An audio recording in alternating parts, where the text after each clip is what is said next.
autopilot, while in a twist of event stage on social media after Vice President Kashim Shettima cancelled his trip to the United States on Monday, citing a fault in the presidential aircraft. The Vice President was originally scheduled to represent President Bwala Tinubu at the 2024 U.S.-Africa Business Summit hosted by the Corporate Council on Africa.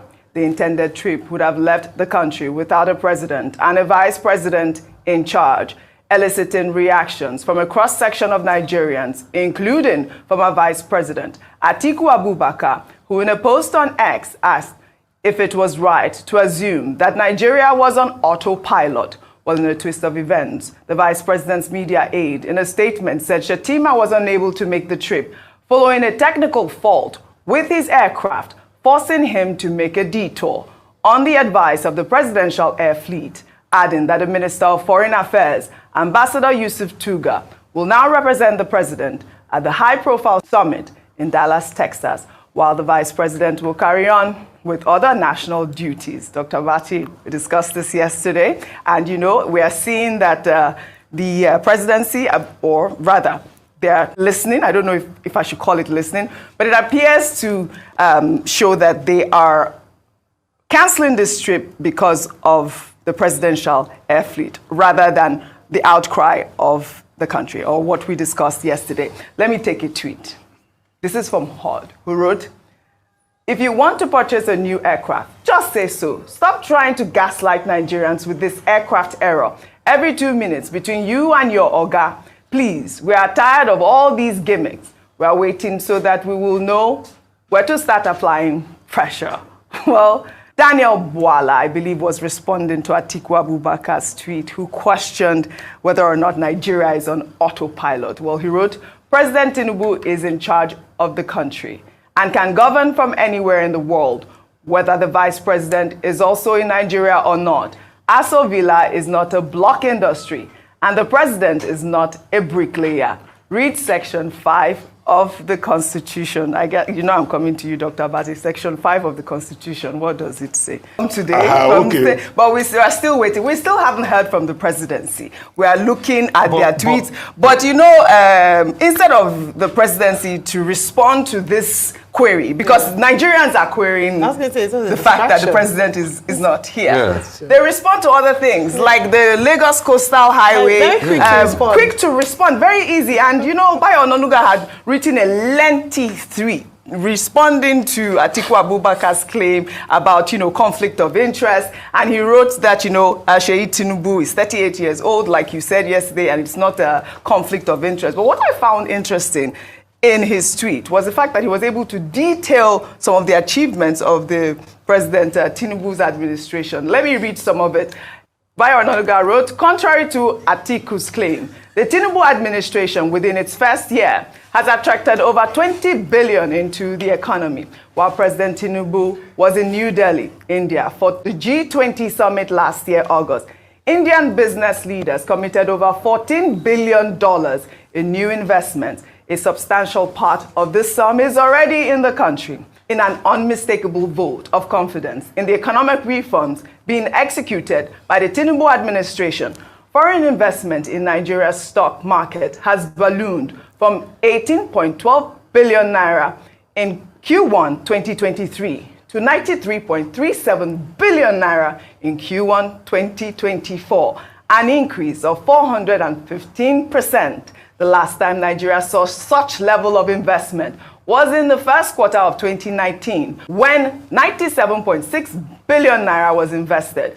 The market, since Tinubu came to power, has broken records and created more wealth for the investors. Well, during President Tinubu's recent trip to the Netherlands, the Prime Minister, Mark Rutte, announced a fresh 250 million investment by Dutch businesses in Nigeria. I'm sorry, did you forget to add the $600 million investment of Maersk that he deleted it with? You should add that one to it. He forgot to add that. You're right. You're absolutely right. Please add that $600 million Maersk investment into it so that it will be part of the money they receive. Add it to, why did you add it to it now? I mean. And he keeps saying the pledge. You know, when somebody pledge money, when you go abroad on this foreign trips, and somebody pledge money, it reminds me of when President Buhari say, sure are you? You know when President Buhari say, sure are you? You know nothing will happen. So that's the way all this pledge. Ask Mr. Bayo Onanuga, are they in the FDI? He said the Indian one has come. Has come. Where is the money? So why is it not part of the FDI report already? Yeah, our stock market has done good. But you know also why our stock market has done good? Because the currency has been devalued. And you know why? Our stocks are cheap as junk as we speak today. With over $100 million, $200 million, you can buy into blue chip companies in Nigeria. This was not the case before. You should also add Sanofi and other manufacturing companies that have left the country. It's not going to add that one. You should also add the success in Dubai. You know, after diplomatic talks that maybe Nigerians are going back to Dubai again, we have visa. You should also add it to it too. You should also add CNG cars that they claimed they were going to provide all this while that they've not provided. You should also add it to it. You should also add fight against corruption. We've not heard anything about them better Edu's case till date. You should also add it to it. You should also add many companies that are shutting down because of the order of the day, because of the devaluation of the currency. He said it's old news that our economy is now number 4 in Africa, really, because we devalued our currency and we devalued the lives of people. You should also not forget that this same Atiku Abubakar is abusing. When Atiku Abubakar was vice president with President Obasanjo, the economy grew 13%. How much have we grown under them? So you should also add the Maersk deal and many other deals to him. You see, Audrey, it is crystal clear that the handlers of this government, and please, President Tinubu, with due respect, do something about these handlers. Let them come out straight. Today, I'd like to pay tribute to a great woman called Dora Akoyele. When a time came like this, and the health of Yaradua was front burner, Dora Akoyele came out to say, I'm Minister for Information and I have no information. They should tell us where the president is. That's actually the question. Dr. Abati, one point you did not make is that it's also bad for national security that the president of a sovereign state is in a foreign land. It's also very bad for national security. That's how we all collectively condemned President Buhari when he spent almost half of the year outside. These were those that condemned President Yaradua. These are those that did the Occupy Nigeria. But now, I see my friend Daniel Bwala say, President can leave from any part of the world. It's fine. You should go and open office in Rafah and Gaza and start from there. That's scandalous, really. Let's stop all of this now. Just respond to Nigerians. Let's stop all of this. It's not fair. President Bwala Ahmed Tinubu? That's really the question out there. We'll take another story. River State Governor Sim Fubara on Monday opened up about the peace accord brokered by President Bwala Ahmed Tinubu over the political crisis that erupted in the state last year, calling it unconstitutional. Fubara made the comments when he received a delegation of political and traditional leaders from Bayelsa State. The governor also slammed the members of the State House of Assembly, led by Martin Amuwule, and declared that the 27 lawmakers do not exist anymore in the eyes of the law. Let's take a look. The young people, those group of men who claim that are assembly members, are not assembly members. They are not existing. I want it to be on record. I accepted that peace accord. I accepted that peace accord to give them a floating. That is the truth. There was nothing in that peace accord that is a constitutional issue. It's a political solution to a problem. And I accepted it because these were people that were eating in my house. These were people that have helped pay their children's school fees when I wasn't even a governor. So what is the thing there? Yeah, we might have a division, but I believe that one day we could also come together. And that was the reason I did it. But I think it's according to a time when I need to make a statement on this thing, so that they understand that they're not existing.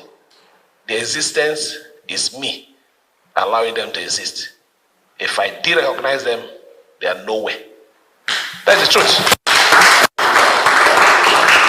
So, I want you to see the sacrifice I've made in the cause of allowing peace to be in our state.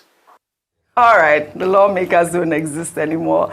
Well, you know I'm coming to you on the story. I mean, I believe, I believe last week or this week, the lawmakers had accused him of, financial irresponsibility and reckless spending and all of that. But it appears to show that he is in charge at this point. Let me take Spotlight Abby's tweet. She wrote, Sim Fubara celebrated his Supreme Court victory last week, and today he's already reshuffled his cabinet and sent out subtle warnings to Wike. I love it. Sim stooped to conquer. Let's see what Wike has up his sleeves. Rivers, no be Lagos. Go ahead. Sim man has found his raw. Sim has found his raw. Oh, I love that. Yes. It's so good. That's from the Lion King, right? Yeah, Simba. Sim has found his raw, and I'm just watching and looking at this, the governor, and thinking, oh, interesting. Because this peace accord he's speaking against now, he was very silent about it. I rightly pointed out by Spotlight Abby that he didn't say anything whilst his case was still in court, and his position was still wasn't yet secure. Another day. Today is Tuesday, 7th of May, 2024. Guys, help us to press on the like button. Help us to share. Let our voices for today go far. Remember, when you like, YouTube recommend our videos for others. When you share, you are hitting the people directly on the door. I appreciate every one of you right there. Mother of all Mommy Diaspora, good evening to you, Mommy. Thank you very much for all you do. Thank you very much, Abu Azi. I can see you right there. Thanks for all you do. Thank you, Madam Iris Finance, thank you very much for all you do. Madam Martina Obasi TV, thanks for all you do. Thank you very much, Madam Patricia Tagbojumi, thanks for all you do. And we can see Kashi is in the building. Thank you very much, Kashi, for your time with us today. Ladies and gentlemen, Kashi will be moderating with us today on the show. Yes, I appreciate every one of you right there. Chidima, Omai, thank you very much. Promise to do busy. Thank you very much, Mr. Johnson, Emmanuel, UC Andrew. So thank you very much. Grace, I can see right there. Thank you. God bless every one of you right there. Patricia Enofe, my dear sister, thank you very much for joining us. God bless you. Marvis, I want to say, appreciate every one of you right there. Peggy Modi in the building. Adelaja Ogumbi in the building. Thank you, thank you, thank you. Ben Osahon, I can see right there. Miracle B, I can see you as well. Nusa Harry, Ovias Peters, and many others that I think that I've already showcased on the show. Samota, thank you very much. I appreciate you. Abe Johnny, thank you. And many others right there. I would like us to move on, my people. Thank you very much for your time with us. But I would like us to quickly move to Edo State. What is happening in Edo State? Let's take this video together. Guys, help us to press on the like button and help us to share. It's very, very important so that we can do this together. Let's listen to this quickly. I'll post out a link soon for people to join us, but just hold on for now. Assembly, Blessing Abubakar on Monday, suspended 3 lawmakers over an alleged plot to impeach him and other principal officers of the assembly. One of the suspended lawmakers, Donald Okobe, PDP Akoko Edo 2, is said to be an ally of the impeached Deputy Governor, Philip Shaibu, and was the only lawmaker who did not sign the petition that led to Shaibu's impeachment. The 2 others, Ade Emanku Isibo, APC Esan Northeast 1, and Iyamo Bright, PDP Orion 1, 2. Honorable Akbebaku said the 3 lawmakers were suspended indefinitely, alleging that external forces were influencing them to cause chaos and remove the House's leadership. The suspension of the lawmakers, however, created tension in the House as the affected lawmakers kicked against their suspension. Now, joining us to discuss this developing story is the President, African Public Interest Lawyers Union, Honorable Andrew Enwata. Good morning, and thanks for joining us, Honorable Enwata. Yeah, good morning. It's a pleasure to be here this morning. It's a pleasure to have me on this program. I'm grateful for being invited to speak on this issue. The drama in Edo State, it seems to be never ending. Even as the current government's tenure seems to be winding down, there's more and more developments every day. Let's start with the current breaking story. The Speaker suspending these 3 members of the House. Does the Speaker, have that right? And, can that just, be done, anytime he feels like it? Yeah, thank you for that question. We operate a constitutional democracy in Nigeria, and I was taken aback when I saw that video of the Speaker saying that 2 members have been suspended indefinitely. He didn't say they were suspended for a month, they were suspended for 3 months, or they were suspended for 1 year. He said indefinitely. First and foremost, I must say that what the Speaker has done by that act of suspending members who were democratically elected is an act of not just autocracy, but a brigandage of legislative powers, an abuse of power. First, I noticed that that process was not subjected to voting, and Section 98 of the Constitution makes it mandatory for every decision of the House of Assembly to be arrived at or to be reached by voting, and that voting can be by way of a motion introduced in the case of a resolution of the House, or a bill.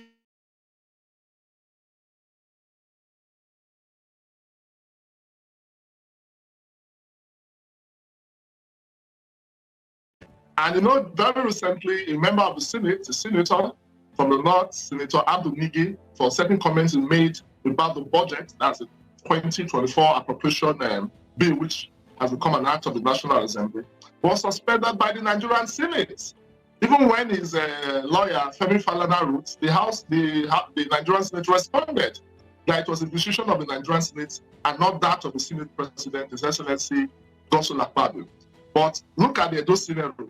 The Speaker comes into the House, sits on his red chair, informs the House that they had a video footage of a person coming in as a herbalist led by a member of the House at 1 a.m. The question is, how did the Speaker know that that person is a herbalist? Was this matter reported to the police? When has it become the duty of a herbalist to impeach a Speaker? Because the fear of the Speaker is that there's a plot to impeach him. And it's sad because I've said it severally on this TV platform that what we have in Edo is not democracy, but a mockery of it. In the last 1 year, what we have been hearing of is impeachment. Before the election, the governor complained, Shomole wants to take over the House of Assembly. That's why he's interested in the House of Assembly election, to impeach him. Then, fast forward, it became a case of the deputy governor also planning to impeach the governor. It became a case of the deputy governor raising the alarm last year that he was to be impeached. And of course, recently he was impeached. Now it is the Speaker now raising an alarm that is about to be impeached. These were people who were elected to represent us. They don't discuss issues of development, they discuss issues of impeachment. That's why I said it's a mockery of democracy, and it's time for Edo people to ask this question. Do these people really deserve the continuous support of Edo people? Because they are taking us for a ride. Look at the state of roads in Edo State. The only thing they discuss is impeachment. Is that not a shame? Are they truly honorable members? The Speaker talking about a herbalist coming to the House of Assembly, and the next thing he suspends 3 members. I mean, these people, they are taking us for a ride. These are people who were supposed to come into the House, discuss issues of development, issues of, matters of public importance. You see the very mundane things they discuss. So now, I think people must take note of this, and in future elections, such characters like this does not deserve our support or our vote. So, it's a pity, but just to say that the suspension before we get to future elections, is unconstitutional and must be reversed by the House of Assembly. Okay, so I'm glad that you've mentioned that. I'm glad that you've mentioned that. Now, the Speaker has taken the law into his hands and unilaterally, of course, suspended the members of the House. So when there is a wrong, there should be a remedy. What remedy is available? First, you said it should be reversed. What if the Speaker refuses that this be reversed? What remedies are available? I think there's a crisis in the House of Assembly, obviously, because I noticed that even the House of Assembly was not properly adjourned. The Speaker quickly just unilaterally ended the proceedings of the House. And I can assure you that in the next 1 month, that House of Assembly will not sit again, because the Speaker already has had a case of loss of confidence. My interest is not really because the members were suspended. It is the procedure we are talking about. Section 109 is very clear on the manner in which a member can lose a seat.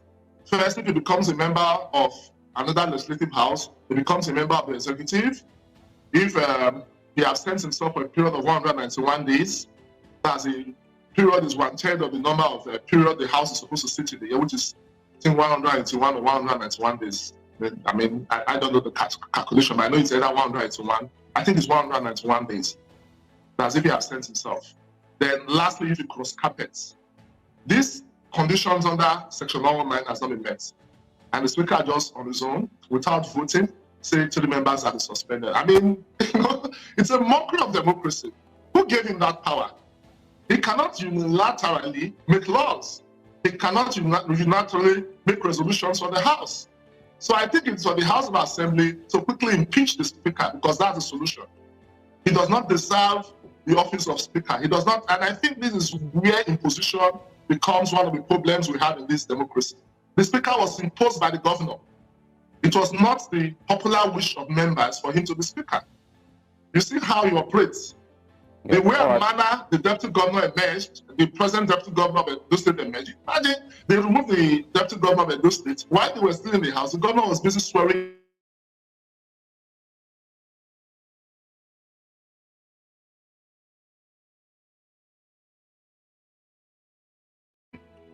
And unfortunately, look at the Speaker, wakes up in the morning, goes into the assembly, sits on his red chair, and suspends to the people who were elected by their people indefinitely. I think the Speaker must be impeached. He deserves to be impeached.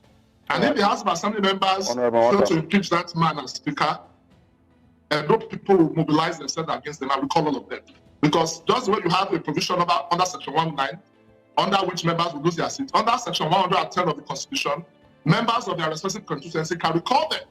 So if the House of Assembly member fails to, we are going to mobilize all Edo people to remove them, to recall all of them, because they don't have any business in that place, in the narrow countless. I mean, we elected them to take decisions for the state. We elected them to make laws. We made that decision last year, and most of us, we are regretting. I can remember when the governor wanted me to go to the House of Assembly, suggested the idea, and I said no, because I didn't want to be his rubber stamp. We have a Speaker who has made the House of Assembly a rubber stamp without ink. They don't do anything. What do they really do for Edo people? How many laws have been passed? Reasonable laws have been passed. How many resolutions have been made concerning the state of bad roads in Edo State, the issues of insecurity, issues of poor education, issues of healthcare? As we speak, we don't have functional hospitals. The only one we have is the one built by Comrade Adams Chomole at Kingswell University. This is one government that is busy signing MOUs without results. So I think it is time for Edo people to ask, should we allow these people to continue our House of Assembly members, or should we recall them? And if they fail to impeach that Speaker, we are going to recall all of them. So what do you think the next few months? I mean, I know that the Edo State elections are, fast approaching. What do you think the next few months hold, for Governor Obaseki? Of course, and of course, in the build-up to the elections, do you expect that there's going to be more of, similar drama within the Edo State House of Assembly, similar threats of impeachment, suspensions, and of course a campaign that has the PDP, the Labour Party, and hopefully the APC also on that campaign? What do you think the next few months offers? I think what we are seeing is a question of credibility of governance and what is happening in government. And it's very clear that the PDP government of Edo State is fast losing steam.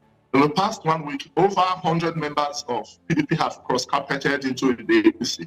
And I think part of what we are seeing in the House of Assembly is a reflection of the feeling of the average person in the streets that the PDP government in Edo State has failed woefully.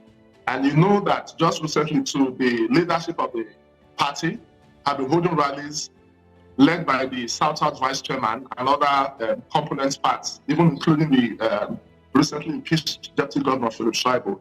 And what they are saying is that the PDP government has failed. So if members of their own party have passed a vote of no confidence on them, it speaks volumes. So the forthcoming election will be a referendum on if Edo people will allow PDP, who has failed hopefully, to continue, or if they want something different. It's all right, my people. Now hear that one. Hey, God. APC is destroying Obaseki and Aswe, while Aswe and Obaseki is destroying APC. Olumide is destroying APC and PDP. It go tough. This election, it go tough. Anyway, at the moment, we are still waiting for Monday Bwala to come to our platform. Yes, my last patient with him is Friday. So yes, I will pass my judgment at that particular time. Nevertheless, thank you very much, my people. I appreciate every one of you. Thanks for your time with us. How are you guys doing today? Good morning, good afternoon, good evening to every one of you right there. It's good to be back here again. As usual, you know, we do this every blessed day, 6 p.m. Nigerian time. So always join us. You know, let's talk about the things that's affecting you and I. I appreciate every one of you, my wonderful people. I'm going to post out a link now for those of you to join us. For those of you that want to join us so that you can come in and let's talk about the things that is affecting you and I. Thank you, my people. Thank you very much. Thank you. Thank you. So let me post out this link. So before I will pass what I want to say quickly here, don't worry, we're going to start talking in the next like 10 minutes. I don't want to waste time today at all. So that is the link right there. Link I've posted. Click on it. Join us here. Let's talk together. Guys, press on the dollar sign. Encourage what we're doing here. Let's do this together. Yes, thank you very much, Larry Dipo. Thanks for the super chat already. I appreciate you very, very much. My pocket never run dry. God bless you. Yes, I have my brother right there, Emmanuel Iyamu Odemige. Thanks for joining us all the way from Facebook. God bless you, my brother. I appreciate you always. Thank you very much, everyone right there. This was I get there. It's good to have you on the show. Thank you, my wonderful people. Please let's do this together so that we can have a better state. It's about our state this time. We've done it. We put in the effort fighting for other states, fighting for Nigeria, but this is my state, Edo State. We can't fold our arms to allow the wrong person to become the next governor of Edo State. So guys, let's do this together. But the good thing today for me, Madam Martina Abasi TV, thank you very much, ma, for joining us. Although I've already acknowledged you long time ago, tele, acknowledge you since, you know. Thank you very much for people right there. Yeah, the good thing about it today is that at least I'm going to have some break, not throughout the broadcast, but I'm going to have some break. Kashi will be the one that will be moderating today. That is Kashi right there on the screen. So she'll be the one moderating today. So I beg my panelists, and also that body they hurt, we could have take her easy with them. Kashi, how you doing? How you doing? Good evening to you. I'm very well, Mr. Niger Watch. Thank you for having me here today. Good morning, good afternoon, and good evening to everyone watching us today. It's a beautiful day, and I'm so happy to be here, guys. Let's do this. So today's topic is going to be very interesting. Thank you. Thank you very much, Kashi. It's good to have you on the show. At least let me get a little bit of relief. CM, I've been doing wonderfully well. Give us a mandate. I've been doing wonderfully well. Yes, I want to get more of this relief from every one of you so that we can push Nigeria forward. I appreciate you all, my wonderful people. Okay, like I said before, my presentation is over for today. Let me bring the people that's already here with us so that we can start talking. But I would like us to go to, let me see, great mind in the building. Thank you very much, Mr. Johnson Emmanuel. Guys, press on the like button. Help us to, you know, let the like is too minimal because we don't really checkmate these things anymore. Some people just come in, watch. You don't remember to press on the like anymore. What is happening? It's not nice now. You don't do this to us. Let our voice, you know, see, our panelists are doing marvelously well on this panel. Let their voices always go far. Yes, my people, I don't know if anybody want to call in now so that I can take calls quickly. So before I hand over the platform to Kashi, if you want to call in now, this is the best time for you to call in. I'll wait for the next 20 seconds to see if I will receive the right call. 20 seconds. If nobody called in, then it might be difficult for you to even call in today. Trust me. So I'm waiting. Call in and let's do this together, my wonderful people. All right. While we wait for more people, I would like to quickly go on this short break here so that I can sort one or two things out. Bear with us, guys.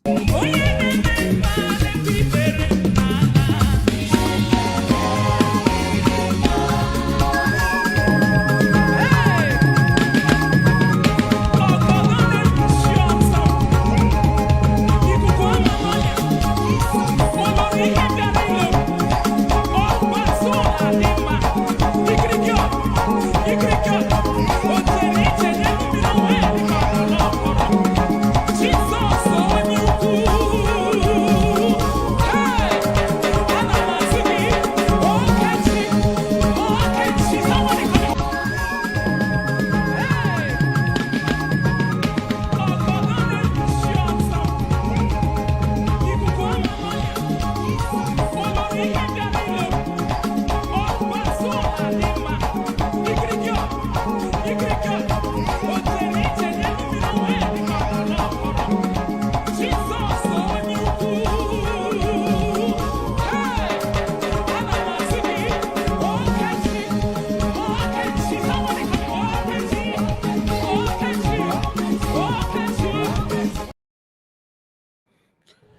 All right, guys, we are back again. I remember that I needed to play just one video of Yahaya Bello's mansions and all that. But before that, let me quickly take this call here. Mr. F.A., it's good to have you on the show. Please talk to us, sir. You have 2 minutes. Thank you, sir. Good evening to you. Good evening. Actually, I greet you. You are welcome. Thank you. I greet you for long. I greet you, my sister. Nigeria Watch, which I call for now, Mr. Aswe Udao. Okay. Aswe we go. Now Aswe we support. Every my here. Everywhere here now Aswe. Both new, Bo Shabo Rupo. Everybody, they do and as soon as they come. Oh, my brother, this election, I know the way we did come. Matter don't go far. Yeah, I'll tell you the truth. You understand? So now Aswe. And that devil like it or not, now Aswe will win that election. Okay. Because the man never do anything wrong. Now he don't say, as me, as I'm concerned, Aswe never do anything wrong. Thank you, sir. Thank you, my brother. God bless you. Thank you. If you know 1 year, if you know 1 year, more intimidate at all. All right, I don't like watch. Thank you very much, my brother, for calling in. Good evening to you. Please talk to us. Hello, my brother. Thank you, my brother. Good evening to you. Please talk to us. Thank you. Good evening, sir. Before I start, I beg, make you put your account for the screen. May you just flash out PayPal as you talked the other day. This day you forget. I remember you. All right, this great. Thank you very much, sir. Thank you. So, I beg, my sister, Kashi, I agree to. We miss you well. Mommy miss Paso. I don't like stay there. Thank you, my brother. Thank you. Well done, my sister. Okay, now, my brother. God bless you, my brother. Later now. Okay, then later. Okay. Yeah, thank you. Okay, just got to greet Kashi. All right, man. The love of God is my strength. It's good to have you on the show, man. Talk to us. Good evening to you. Thank you. I don't call today, but I don't agree. As I hear one word, I want to reply the person. Okay. Actually, I agree to love of God is my strength. I'm saying I dey twirling for you. See your face as you fine. Beautiful girl. You're beautiful. Thank you, man. Good evening, everyone on the panel and comment section. Yeah, I want to reply Mr. Ife. We just call so say everybody for Wafi and for Edo. See all of them talk that they call which be that man. Not be true in the talk. Not be true in the talk. From where all the people are now they call everywhere. They never hear information. Make you stop that one. Like not going to again. We turn our back to PPP. No go happen. Only like go take that place. That one a banker. All this way they talk say that Europe we get back of Akpata. Now what we boy now 2060 we go follow. So Mr. Fiabe, stop him. No way. We are all of us. We there for Olumide. Obedient all the way. Obedient. So make you not even talk that one. Okay. Yeah. So if I hear that talk again, I was call Olumide. You hear my brother. You must join Olumide. Okay. I bet my sister do agree to you. Thank you, man. Say you are here. But we see your beautiful face. Woman at least. Women and for women. Bye-bye. Thank you, man. God bless you. Thank you so much. All right. We have Madam Origin with us. Madam Origin, good evening to you, man. Good to have you on the show. Talk to us. Hello. Thank you, man. Good evening to you. This is so faint. Can you hear me clear? Yes, very clear. Hey, this time our enemies are not going to succeed. This night we must push up to the right. So I greet everyone, Mr. Niger Watch. Thank you. Thank you, man.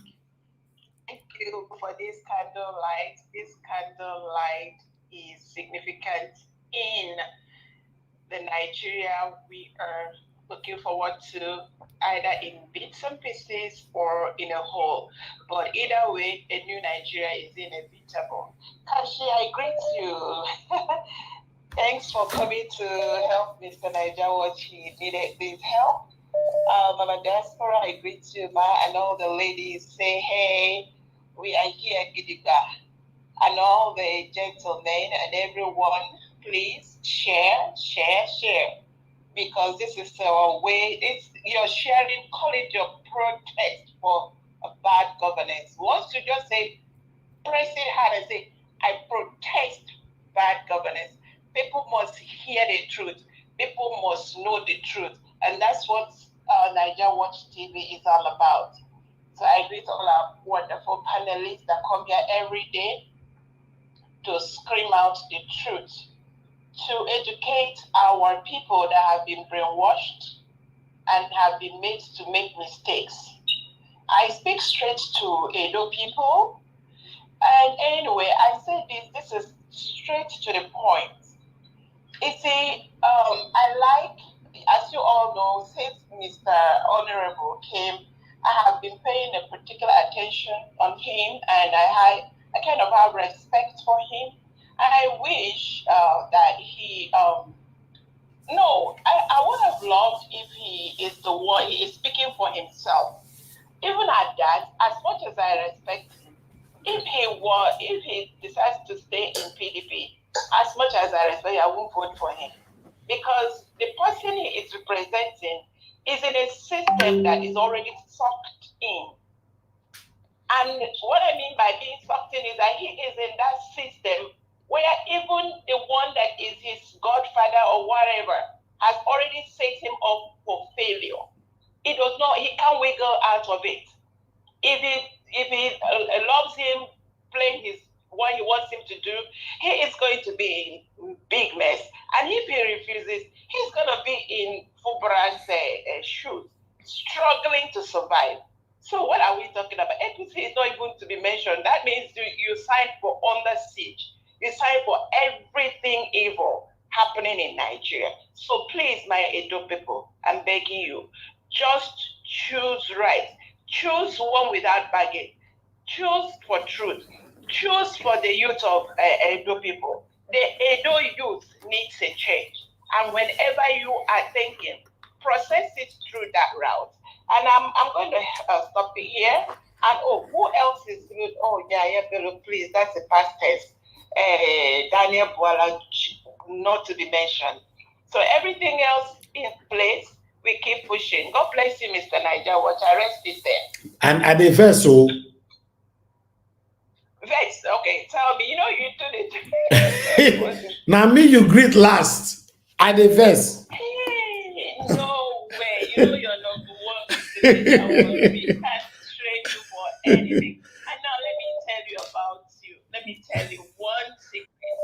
Why I come here every day is because I want to hear your voice. This great guy that have refused the status quo, that have refused to let truth die in Nigeria. So you stand out. Whether I mention your name or not. Thank you so much. Thank you, ma. God bless you, ma. Thank you so much. Thank you, ma. Thank you. Okay, one more call, because I talk and just now say I want to relax more. Now, EDO word is calling in. Only one more call. Now I want to take now, then I'm done. Thank you very much, Mr. Emmanuel. Thanks for calling in. Please talk to us. I'm fine, sir. Please talk. You have 2 minutes to talk to us. See, as I'm concerned, is the race. What is on the race? I understand. What I'm is that Makoda is third. He will not win one local government because you guys, people said it's very wrong for another man to do it, and Atiku should continue. That was what for you to campaign against PDP. How is it now bad for Edo? Is it right? Let's be realistic.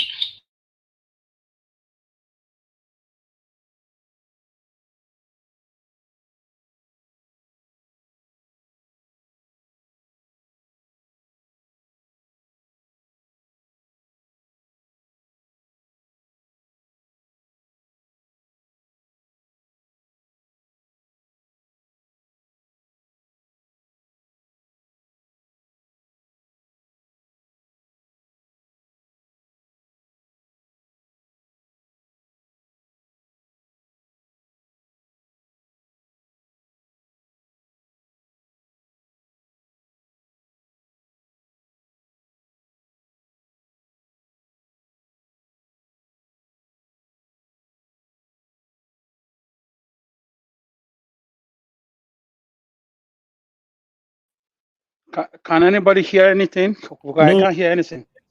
Can you guys hear me now? Okay, Yes, yes, I can hear you now. Okay, thank you. Thank you very much. Okay, caller, go ahead. I don't know what happened there. Go ahead, caller.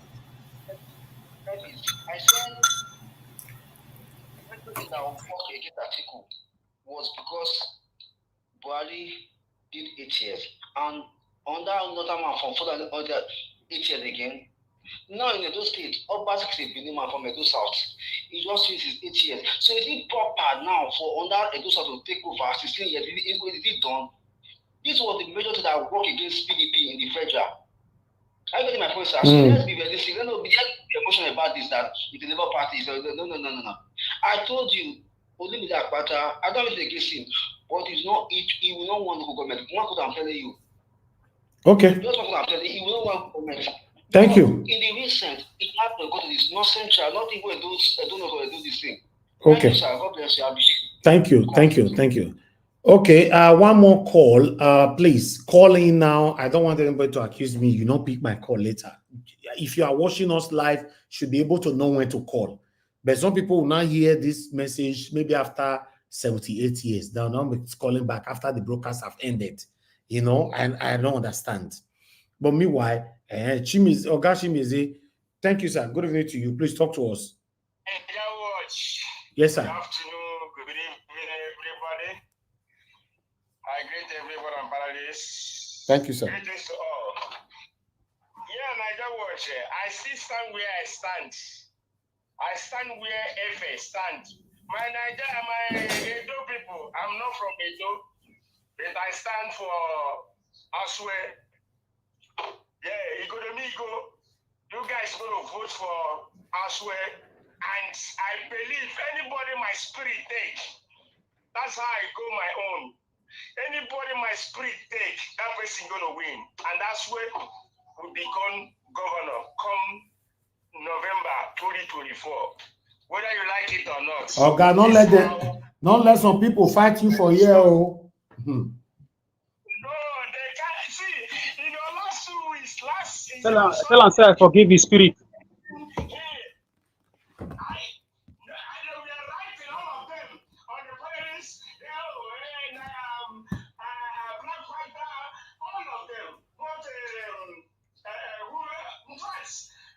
Everybody there. So he can't take it. My spirit take Aswe and he will be Edo governor come 2024. Elvis, I know you stand there, but you don't want to say anything. I know you stand with me. Who stand with you? Me? You, yes, I know. Okay. You stand with that, yes. No carry me go where I don't know, I beg. No, Elvis, I know you. You know, 2 days ago, you were doing referee. I said, this Niger Watch, you were refereeing, doing referee, trying to, but I don't shine your eye. In fact, I go show my face for this one because Oga, you say waiting. Where you say they carry me, they go. You stand with us where I know. My spirit is hard. So okay, your 2 minutes don't finish. Your 2 minutes don't finish. You need to go now, sir. I will come back. Thank you, sir. Thank you very much. All right, I have Mr. Ben on the phone. Mr. Ben, please talk to us, sir. Good afternoon, Mr. Elvis. I greet you. Good afternoon to every member on the panel. It's actually very refreshing to see, these ladies on the, on the platform today. I mean, that's really commendable. Hopefully, tonight's show is going to be an amazing show. All protocols on the platform duly observed. I was watching one of the videos that you posted earlier, where they were talking on the street, and this man was talking about the problem in Nigeria and all that. And I was looking at the background of that video. This is May 2024, and our road still looks dilapidated. Our road still looks so bad. See small rainfall. See as the road be. And our government, they embezzle millions and trillions of naira every single time. See as the road be. You get what I'm saying? Everybody from 1999 to this point, we don't siphon the resources of that country. They look at that road be and they don't fit do anything about them. So who are we holding accountable? Who are we holding accountable? So like, politicians can just come in, pilfer our resources, steal our money, embezzle, and nobody's held accountable. It's so sad, so sad. I look at that man, they talk, I look at the background. See as the road bad, rain fall, everywhere it looks so bad. In 2024, I'm ashamed of our politicians, our politicians back home. If you're listening to me, I am ashamed of every single one of you. I don't give a damn who you are, from Peter Obi to everybody. You're looking at the country in 2024. Our country, they look like that, and we're not doing anything about them. God will punish all of you. And to the Edo State politics. See, I always say I've always loved Atiku because of how the man has been campaigning and talking and all that. But the shadow on his campaign, now that's whole Edo State Obaseki administration. That administration is the worst of the administrations in those states. It has nobody they ever talk good about her.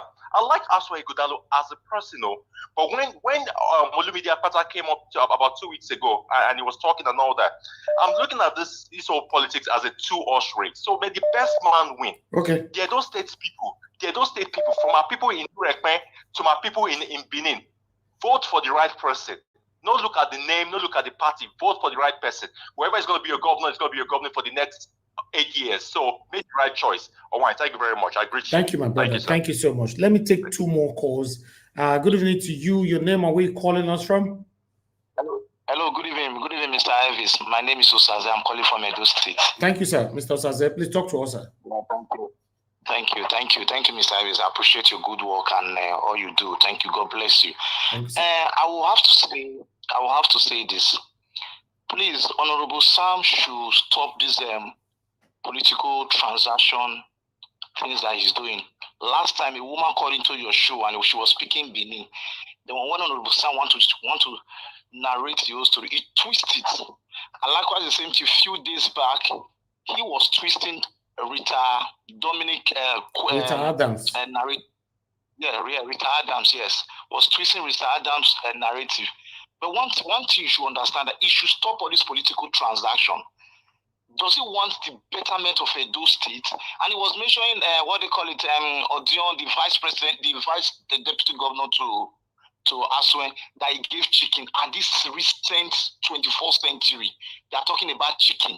And you showed a video in your platform that a lady, Sigwad lady, saw the road that was bad and she fixed that road. Exactly. Come on, we should think beyond. We should think beyond politics. We should think beyond politics. It is better for us to start looking at Edo State. How Edo State will go forward. We shouldn't look at what will I gain? What will my party member will gain? What people that will work for that will gain? No, we should think beyond that. We should fix Edo State. Edo State need to be changed, and we are saying it that we don't want Edo State does not want godfatherism. There's not like godfatherism will come into that Edo State. So who's your candidate, sir? I'm throwing my weight to Olumide Akpata in the sense that when that guy come in on board by the grace of God, he doesn't have anybody that will say, okay, if you didn't do this, give me this, you will not do this. No, look at what is playing out in River State. Look at what is playing out. Tell me how Fubara will focus now and deliver a good governor to that state. That is what is happening. So I'm throwing my weight to Olumide Akpata. I think that guy deserves it. He's the best man for it. So if we decide to say, okay, we want to let us not work against political godfatherism, I think that would be the best. Okay. So I'm supporting Olumide Akpata as my candidate. Thank you very much, sir. God bless you. Thank you. Okay, thank you very much, Madam Martina Basu TV. Thanks for calling in, man. Please talk to us. Hello. Yes, ma'am. We can hear you. Talk to us. Good evening to you, ma'am. Good evening, Mr. Najawash. Good evening, everyone. This one where you call, so I hope I'm safe. No. You know why I call now. I just called to greet my beautiful Kachi. I'm not contributing anything. You know me, I don't even like what is going on. And now they call to greet me. Oh, you see biasness. You see corruption. No, Mr. Najawash, wait. I see you every day now. Okay, no worry. I need to take break. I need to take 1 year break now. No, I beg. I'm on my knees. Don't go anywhere. Edo State election is coming. Please don't go. Sister Kachi, you're welcome. You're highly welcome. Thank you so much. Thank you. I just saw you. I said, God, today, not today. Hey, you know how we they rock am. Today, not today. I'm not coming on the panel because I know they do panel. So you come out, I never enter panel. But I just want to welcome you back, my sister. God bless you. You're welcome. Thank you. Thank you very much. Sister Najawa, don't say. You are highly welcome. I appreciate you. God bless you. God bless you. Yes, bye. Bye. Okay, all right, callers, please, let's take some break. Let's come back to the panel. But before we move on, I like us to quickly listen to this video here concerning, Yahaya Bello. It's just a 4 minutes or 3 minutes long. Trying to understand the mentality of someone who stole more than he needs in his lifetime, you will see that it borders on a mental problem. Yahaya Bello is accused of stealing more than 80 billion naira. When you look at this 80 billion naira, it sounds as if it's not much. But digging deeper, you will see that this money is so much that it will outlast Yahaya Bello and up to his 6th generation. Yes, even if Yahaya Bello decides to be spending only 1 million naira every day, this money will last more than 200 years. So you can understand how big that money is. And he stole and laundered all this money while owing Kogi State workers salary arrears of up to 7 years. Yahaya Bello laundered all this money by taking cash directly from Kogi State government accounts, just like it happened under Abacha, outright stealing. They will steal the money first and now use any contract or anything to retire the money to balance the accounts. He did all this through his nephew, one Ali Bello, and the former cashier of Kogi State House Administration, Abu Salami Hudu. In one instance, Yahaya Bello withdrew more than 10 billion naira from Kogi State government accounts. These guys delivered the money to the Bureau de Change operator, who subsequently changed the money to foreign currencies. And from there, Bello was able to transfer some of the money to US bank accounts and buy property in Dubai. That mansion in Dubai is worth 5 million dirhams, and 5 million dirhams converted to naira is about 1.9 billion naira at the exchange rate of 380 naira to 1 dirham. Yahaya Bello isn't ashamed that no one in Dubai, no Dubai citizen or people in government in Dubai ever bought a property in Nigeria. But here we are, he's stealing money from his people, a very poor state like Kogi State. He steals their money, launders it to Dubai and uses the same money to buy property in Dubai. That's the thinking of the average corrupt politician in Nigeria. Their major objective is to get to power and steal money and enrich themselves and live large on top of the people's money. That's why they spend it anyhow they want. If they are not stealing the money and laundering them abroad, they will be spending them extravagantly. In fact, they are all profligates. Now, let's see other properties Yahaya Bello bought in Nigeria apart from the one he bought in Dubai. One man alone bought several properties, more than 50 of them. But the major ones are, let's start from the less expensive ones. There's this property in Wuse Zone 4, Abuja. He bought that in 2016. It's worth 60 million naira. There's another one in Aminu Kano Crescent worth 66 million naira. There's another one that is worth 84 million naira. There are many that are worth 100 million naira each. One in Zone 4, one in Wuse Zone 4 Abuja, and the other one in Guzape, Abuja. There are other mansions worth 310 million naira in the same Wuse Zone 4 Abuja.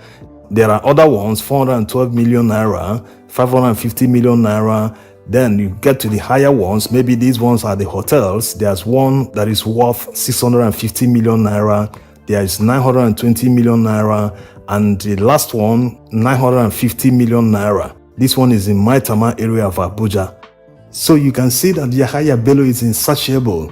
And considering the fact that he installed the current governor, and this same current governor announced to Kogi State residents that if he gives an order and Yahaya Bello gives a contrary order, that they should disregard his own and obey that of Yahaya Bello, it confirms the fact that Yahaya Bello is on a 3rd term in Kogi State. What it means is that the stealing continues. He's on the run right now, But wherever he is, he's still pulling the strings behind the scenes in Kogi State government affairs. Thanks for watching.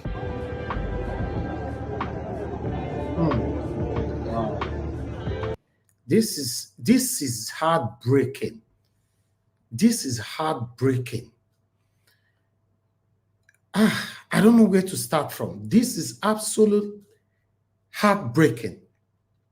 Because you see the greed with our satanic politicians. You see the greed.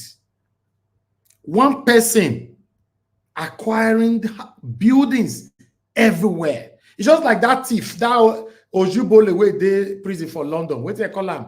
That man wey go that Ekweremadu. Ekweremadu have about 6 buildings allegedly in Dubai.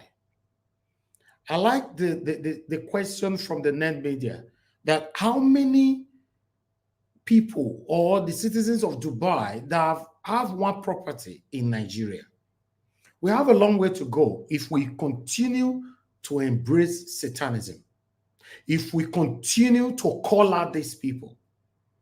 I'm telling you, we all have a long way to go. I've told you guys before that the problem that we have in Nigeria is not just coming from this administration. The problem we have in Nigeria is coming from the first day Nigeria was created.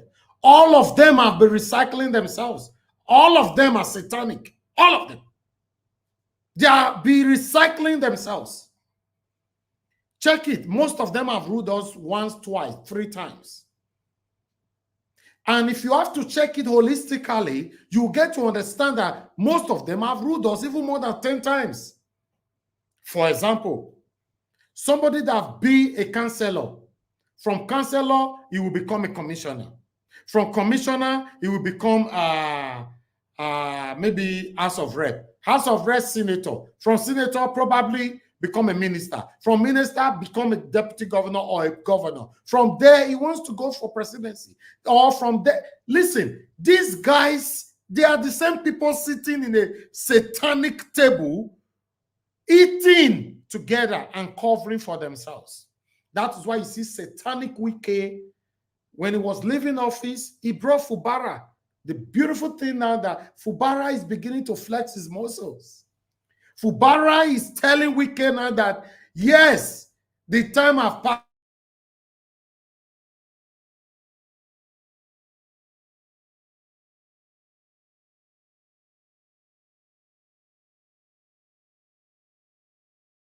If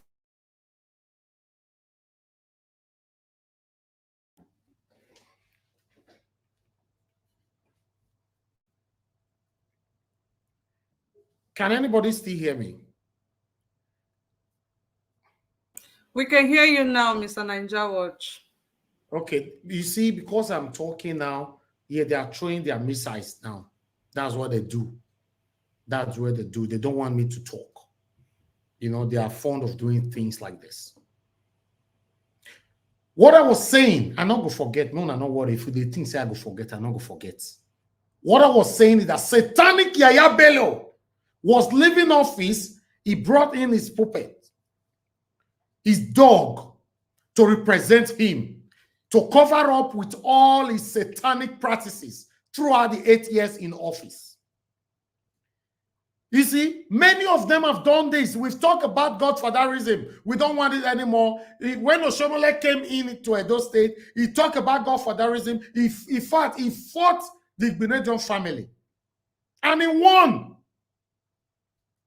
At the end, Oshomole became a godfather. Then Obaseki came in. Obaseki said, no, godfatherism or whatever. Look the muscles that Governor Obaseki is flexing right now in Edo State. When we talk, some of you say we hate this one, we hate this one. None of them be my friend, though. Now you, they beg politicians for money. For me, I'm just contented with that little that I have. Now you, they beg them. That's why you call them my leader, my leader, my leader. Because you are hungry. Look at Edo front runners. The youth in Edo State, many of them have become so disgraceful. None of them, I mean, repeat, I mean the front runners, none of them can come out to tell you the truth. They are always fighting for their selfish interest. They want their satanic candidate to be in office so that they will continue to be benefiting from it. That's what they do. We have a long way to go in Nigeria. Why some of you are praying that the only thing that will help Nigeria is prayer. I actually saw a video today that I want you guys to listen to. Let me see if I have this before I hand over to Kashi. Let me see if I have this video here. I saw a video today that I really want you guys, what a lady was, I think is this video. Listen to this video. He's trying, he's doing well. Hey! I'll tell him to keep it up because it's not easy. Somebody left that post for him, that position. So coming to perform magic all of a sudden is not easy. He's a grad. I know he would do something, he would deliver. I will just keep praying for him. That's just it. So are you enjoying the economy? Yes, I'm a Christian, so I have to be positive because my Bible didn't tell me to be negative about situation. Yes, I want to be positive about it. I'm enjoying because I know God will do more things, greater things in our lives. What of the people that cannot meet up?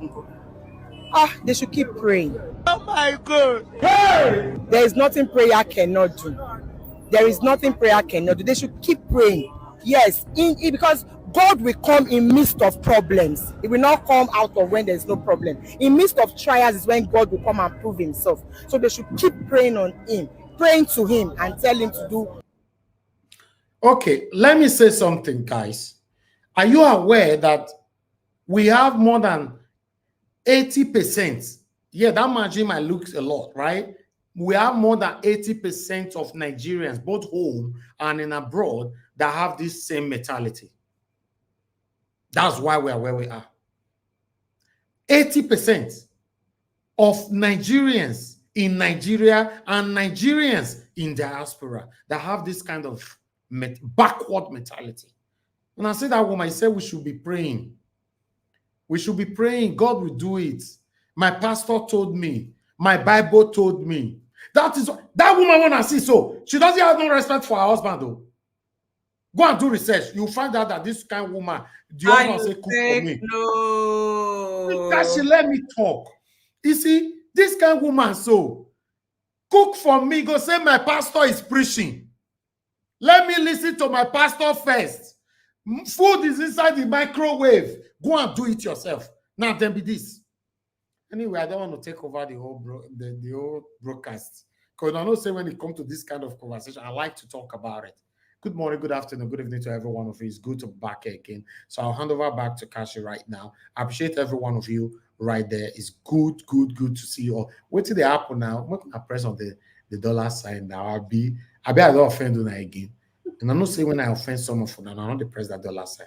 But I say with a verse, press on the dollar sign. Encourage what we do here. Now God will bless you. Now thank you very much, Mr. Jonathan. Thanks, Mr. J. Olisa, Mr. Alex, Madam Ife in the building. Give us a mother, Prince Collins, Abdul Malik. God bless you all. We have one spot to go. Anybody that want to join us right now, this is the best time for you to come in. So, Kashi, over back to you. Sorry, sir. Before you leave, I have a question, please. For me? Yes. Go ahead, sir. Yeah, the attack has been so frequent and I've been hard in and out. Do I still maintain my place or I come whenever I coming back again? No, you cannot. That's the problem. That's the problem because we don't know. I don't really know your sport. That's the problem. I was the second on the platform, but no worries. Just right. The second. Okay, who was the first? That's the thing.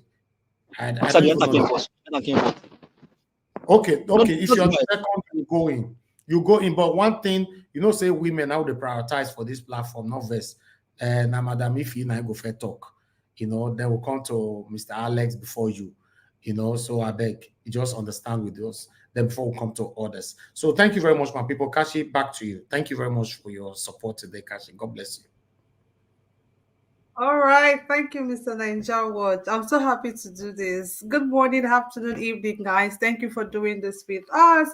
I really appreciate you guys coming out here, dedicating your time to do this with us. I want to say a very big shout out to Martina Obasuyi TV, Mommy Diaspora, Abo, everybody. I say a big thank you to you and to the panelists, Jonathan Kinsley, Jay Olisa, Alex, Madam Ifi. Give us our mandate. It's been a while. Prince Collins, I salute you. Oh, Kashi, I'm happy to see you. I'm so happy to see you. Thank you. Abdul Malik, thank you for doing this with us today. I really appreciate you. I want to say something. Thank you, too. Thank you. I want to say something quickly about the last video Mr. Niger Watch played. I don't know why Nigerians are always thinking God is a magician.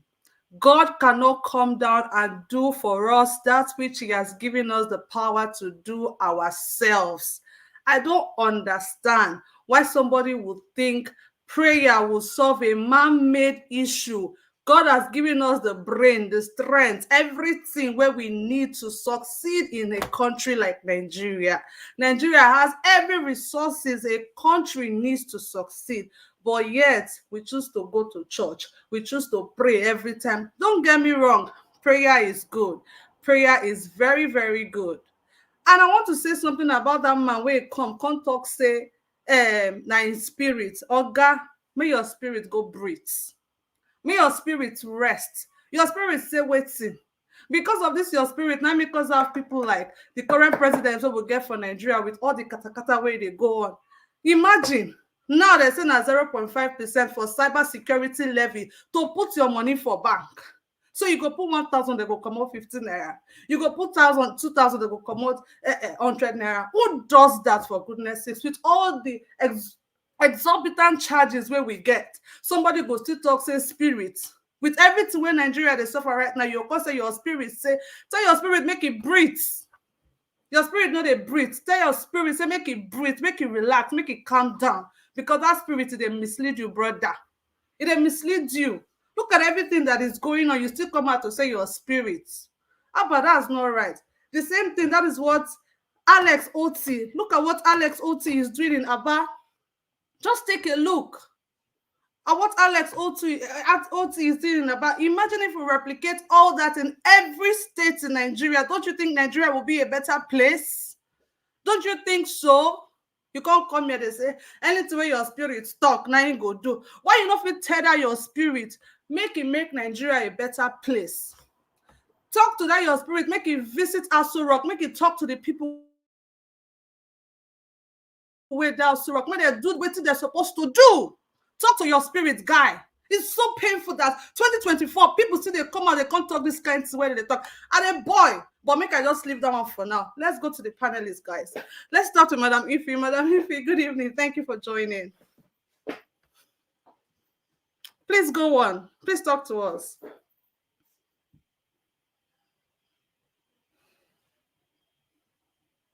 We can't hear you. Your mic is muted. Unmute yourself. Can you hear me?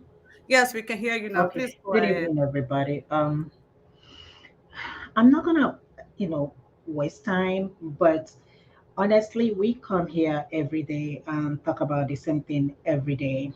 I'm not from Edo, but just let me say one or two things. Edo people, I've heard a lot of people say they're gonna support a PDP and they're gonna support the Labour Party. Election is not about party. Election is who is gonna work for you guys. It's like we only have one governor in Nigeria, and that is only Alex Oti. This is opportunity for you guys to get it right. I don't care which party you belong to, but what I care most is if you like to continue to suffer, then go and vote party. Somebody is saying, this person is from Edo North, this person is from Edo South. Is it not one Edo? Is it not one state? We're still talking about godfatherism. I don't know none of these candidates. The only person I know is the Abata guy, because my sister is a lawyer and she has said so many things. But I don't care who he is. All I care is who is gonna fix your state. Somebody saying the PDP person. He might be good. He might be the best candidate. I don't care. But look at your state. Look at how it is. It's one of the least or worst performing states in Nigeria. If you people don't take it, this is an opportunity for you guys to take back your state. And if you guys don't do it now, it's gonna get worse. You're gonna continue to suffer. No roads, nothing, no economy. Nobody's coming there to invest. Put in somebody who will do the work. Unless Oti chose to do the right thing, he has the option to say that he's not gonna do it, and we cannot do anything. He has the option to do what other past governors has done, but he chose to do the right thing. You people should do the right thing. Forget about this North, forget about this South. At the end of the day, the suffering, everybody's suffering. At the end of the day, the gain is everybody's gain. Somebody was saying something, at the end of the day, it is the Obas that are going to decide. And let me tell you, people, you might not like it. At the end of the day, or where Oba, they're going to enjoy. They're going to have fun, regardless of who wins this election.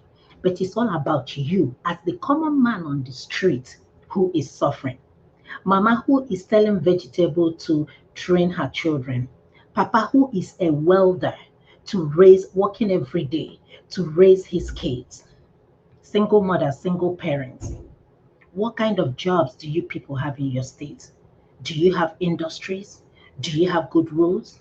Do you have water supply? Can somebody tell me one thing Edo people can ever boast of? 8 years of PDP, it's 8 years of useless government. Nothing. Don't vote for party. Don't vote for this is my brother. And that is the problem we have in Nigeria. Vote for somebody who will deliver your state. Coming to Yahaya Bello, you see, one thing I like about this life is one day all of us is gonna leave and die. You can only sleep in one room. You can only drive one car. You can only wear one pair of shoes. Everything is one at a time. No matter the amount of wealth you acquire today, where is Abiola? Where is Abacha? The guy that died in the plane crash, the CEO of Access Bank, where is he today? No matter the amount of money you acquire, at the end of the day, we are going to die. Why can't we all of us enjoy this money? Why you alone, your family alone? And the same youths, we are complaining every time on social media, but you're not protesting. I feel sorry for a lot of people in Nigeria. The same people will come to social media and yab you. Look at the group of people that took the jump, 1.4 million students, scored less than 200. Every day, people on social media, they want to drive Mercedes. They were asking one youth one day, he doesn't even care what he can do to get money, including killing his mother. He wants to do that just because he wants to live a good life. Nigeria, which way? My people, which way? Moving forward, how many years we've been having we had our independence for 20 something years, right? What have we achieved? When you sit here and look at what is going on in Nigeria, we have a president. We cannot even give account of where our president is. Which country does that? You don't know where your president is. They keep telling you he's going to come back tomorrow. He's going to come back today. Come on, people. For those of you praying, keep praying. But I promise you the last time, you can pray from January to December. If you don't make that decision, nothing is going to happen. You can pray all you want. Look at all the prayerful nations. Go look at how they are. Look at Afghanistan. Look at Ethiopia. Look at Nigeria. Every church we have in our country, we have at least 10 churches on every street. And look at us. We are the world capital poverty in the whole world. Country of 200 and something million people. You cannot boast of anything. 60 something of getting your independence. There is no electricity. There is no good road. There is no security. And then your president is traveling from one country to another, attracting investors. The investors you have are leaving the country. You are trying to go and attract people. What kind of mentality do you people have in this country called Nigeria? The people that are so-called leaders. We don't have leaders. We have rulers. There is no example of any leader I can ever think of in Nigeria. None. Absolutely none. I don't have much to say, but we will sit here 10 years from now, we will still sit here and talk about the same thing. If we don't change our mindset, if we don't change the way we think, trust me, we will continue to go down. Mind you, Nigeria is continuing to sink. We haven't had any development. Change your mindset. Start thinking 20 years, 30 years from now, where do we gonna still have this country called Nigeria? Where is this country gonna be? I'm just asking everybody. Let us unite together. If we agree on going our separate ways, let's go on a separate way. But this is my own thing. It's not about dividing the country. We still have that the same mentality. We're not gonna change anything. Thank you. Thank you so much, Madam Ife. In fact, your message is well understood. Thank you very much for that wonderful submission of yours. But I just quickly want to address Mr. Johnson Emmanuel on the comment section, who says that we are overhyping Alex Oti, that is just doing what every other governor should do. May the governor first do and first. May those governors, may they first come out, come do those things first, what they're supposed to do. Make themselves collect their own share of hyping. When somebody is doing good, let's say it, especially when Nigerians have suffered so much from bad governance. This man has come and is setting a pathway for other people to follow suit. And you say, will they overhype him? Somebody do good, make we at least talk, say they do good. Encouragement goes a long way. He's doing well, he's doing well. There's no such thing as overhyping. There's no such thing. I mean, we've seen videos from Abba where we see, what do they call them? We've seen the people of Abba seeing something that is bad on the road, and collectively they come together to do it, even without being questioned or being told to do that. That is because they have a working governor. They have a working governor. That's why they come together to do things on their own when they see something going wrong. If not overhype, if not the normal thing where every governor is supposed to do, the question is how many governors they actually do what they're supposed to do? How many? So it's not overhyping. He's doing what every other person should do. Apparently, he is the only person doing it. So why won't you take all the hype? Why won't you take all the praise? Because I don't even understand sometimes. I don't just even understand. To be honest, look at Yahaya Bello. Like Madam Ife said, you can only drive one car at a time. You can only sleep in one bedroom at a time. But see the way person they squander money. Have you been to Kogi? Have you seen how horrible that place is? It's just unfortunate. It's so terrible. Anyways, let's move straight to the next person, and that will be give us our mandate. If you're just joining us, guys, don't forget to like. Give us our mandate, Madam Kashi. Give us a mandate on me. No, it's who? I was thinking I was the next person. I probably came before you, Madam Kashi, or probably we came the same time. No, you did not, Mr. Jonathan. Mr. Jonathan is the second person. No. Listen. Okay. No, give us a mandate can go ahead. I just want to emphasize that. No. We will. Mr. Alex is in Nigeria. Okay, Mr. Jonathan, it was agreed that give us our mandate to go second. You didn't say anything about that, okay? Sorry about that. So, but let's give us our mandate go second because it was agreed that go second. Okay. Anyways, guys, if Kashi, don't worry about Mr. Jonathan. They keep panting last. It's one of me and the day every day. Don't just worry about him. Thank you. Anyways, guys, if you are just joining us, please don't forget to like and share this broadcast. It's very important to us that you share and like. That means you're trying to tell YouTube that what we're doing here is good and you want other people to know what we are here doing the good work. So don't hesitate to like and share, guys. It's free to like and share.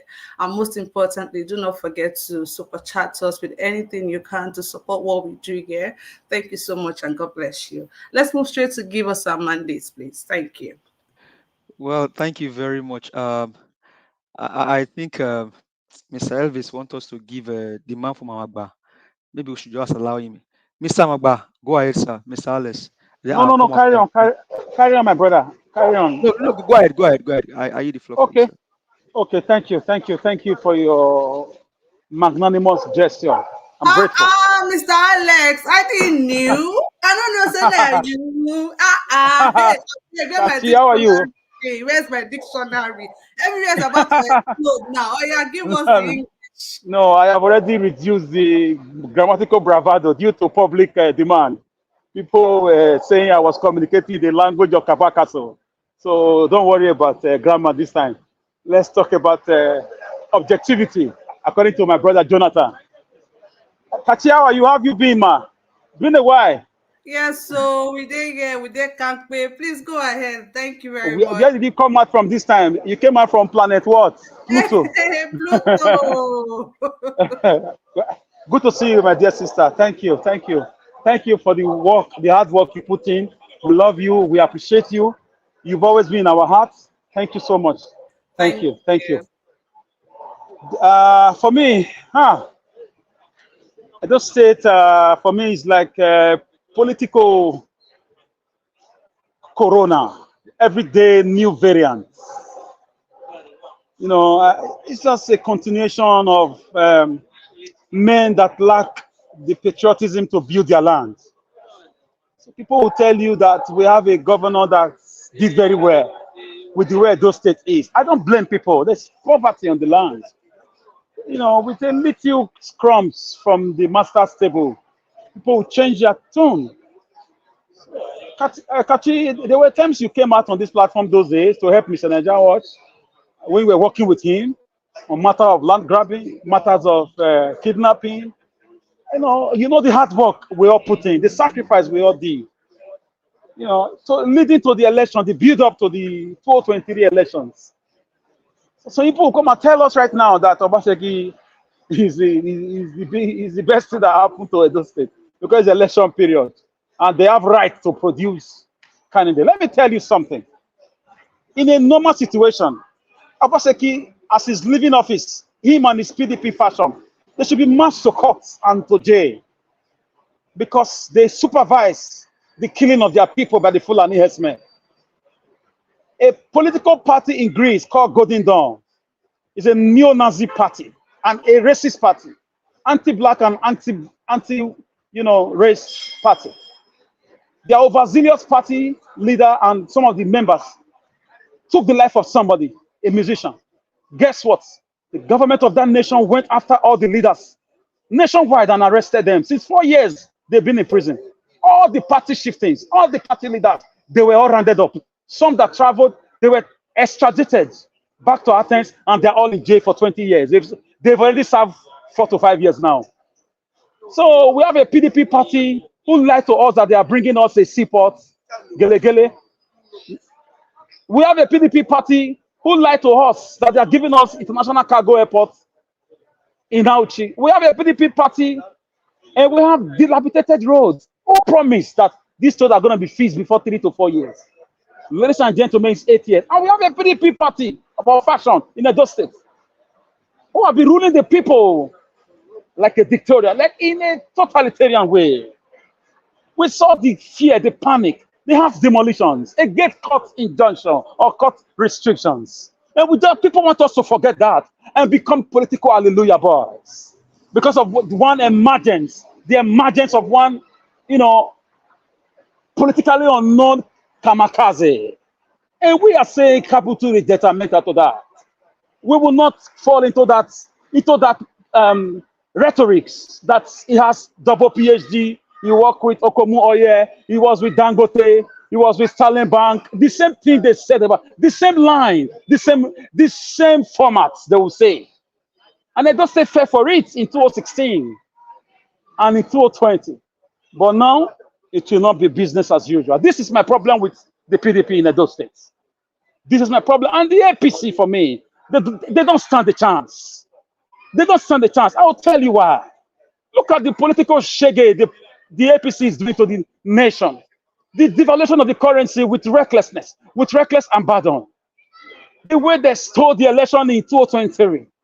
The way they burned down places in Lagos. The way they switched off beavers.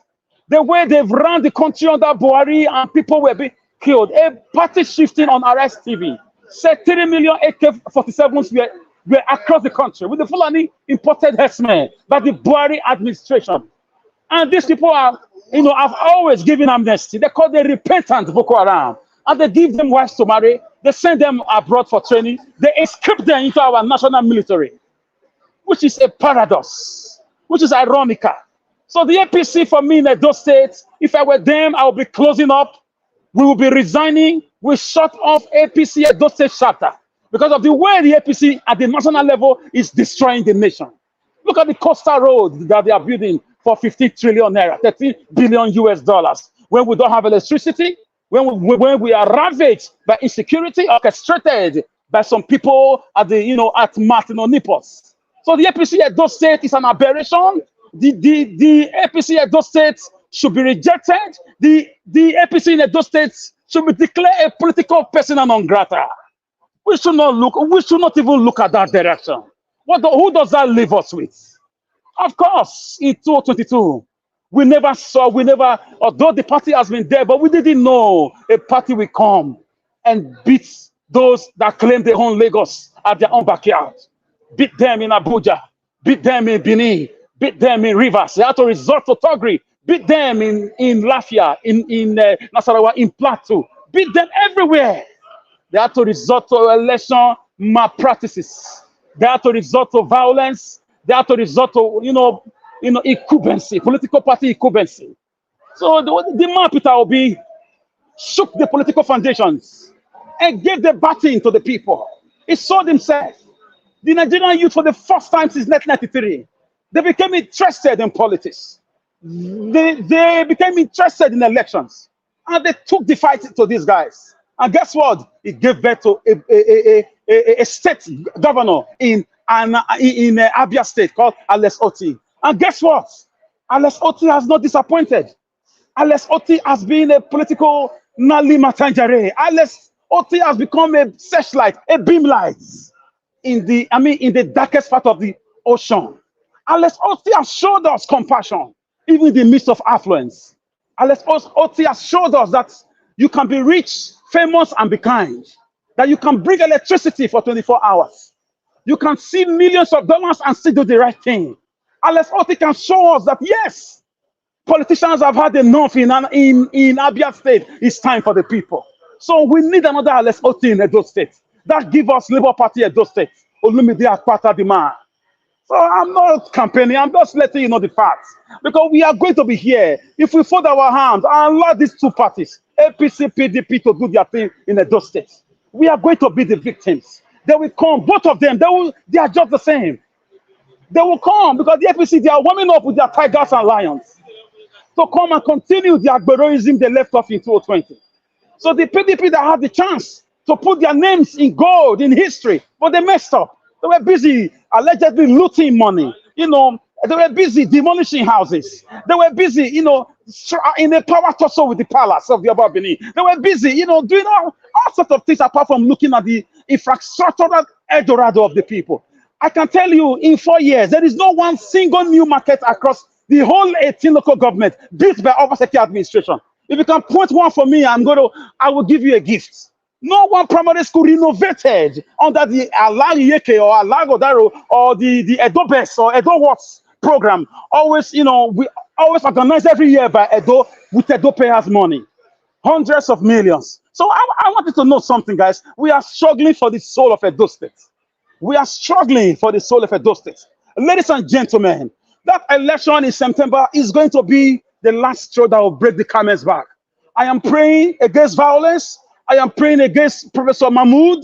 I'm praying against the INEC, antics. I am praying against, Togri. I'm praying against the last kicks of a dying horse, which is the PDP. Because in the local government and the state assembly elections, we saw the power of incumbency playing where the election produced 18/18 in an election. Imagine the whole local government, in the whole 18 local government, no party won, only the government in power. So I leave that for you to deduce. So guys, I just said we continue to analyze, bisect and dissect, and now they've pumped money into the media. Allegedly, they've paid people to go around to spread propaganda. I'm not saying the government failed totally. It did a few things, but they are not enough. I give him over 10. I give him 1.5 over 10. Over 100, I give him 15 over 100. building a secretariat. How many people are civil servants?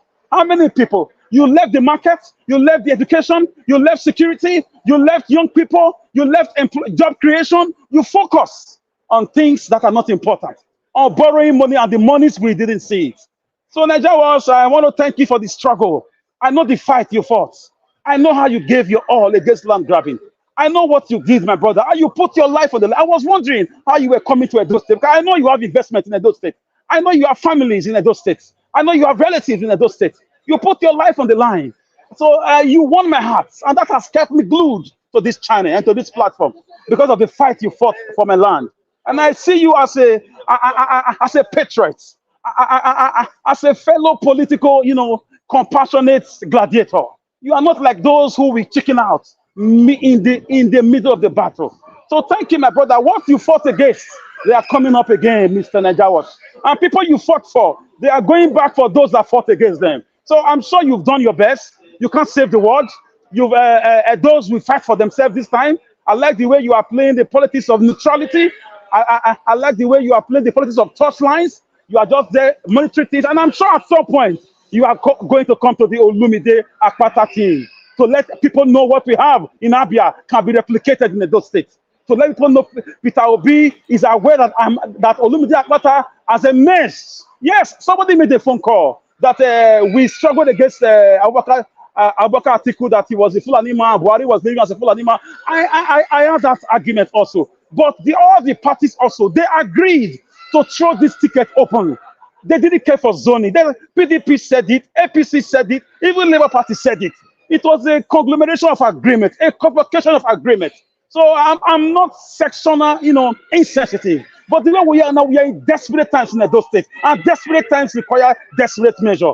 So it's not time for tribalism. It's not time for nepotism. It's not time for regionalism. It's time to save Edo people from the hands of technocrats, fraudulent bankers who became politicians. Who when you take money from the bank, you know how brutal they can be. When you refuse to pay your interest, exactly what came to play with Obasanjo's administration. So that was, I would like to leave it here. But if I want me to speak about the national political scenario, I think I would like to speak on that later on. I'm very busy, but I'm still here. I'm listening. Right. Thank you, Madam You. Kati. Thank you so much. Thank you so much, Mr. Alex. And as usual, Woo! Thank you very much. That's all I can say. Thank you. Thank you, Kachi Kanayo, for doing this with us today. Thank you, and I welcome you to today's broadcast. George Blue Shell, I want to say a very big thank you for the super chats. God bless you. May your pockets never run dry. And I say a very big thank you to Alexander Gomez. Thank you so much, Alexander Gomez, for always, always, always supporting us. God Almighty bless you. Please, if you're just joining us, do not hesitate to like and share this broadcast. Thank you as you do so. And for everyone watching us, I want to say a big thank you for doing this with us again today. God bless you. On that note, we're going to move straight to the next person today, and that will be Mr. Jonathan Kinsley. Thank you, sir. Please speak to us. Thank you. Thank you. Thank you very much, Madam Kashi, and welcome. Welcome back. My greetings to all the panelists, and greetings to Niger Wash and all the panelists, all those that are in the comment section. I want to ask all those that are watching to please like this broadcast. It's like the ratio of about 5-1 right now. The number of people watching versus the number of people that have liked the show so far. So it's very, very far away. I think God bless you as you do that. Thank you very much. I greet everyone and welcome. You see, today is the kind of a day that I wish I have about 30 minutes on the platform, because this Daniel Bwala of a man and Daniel Bwala and what's his name? Ononuga. I wish today,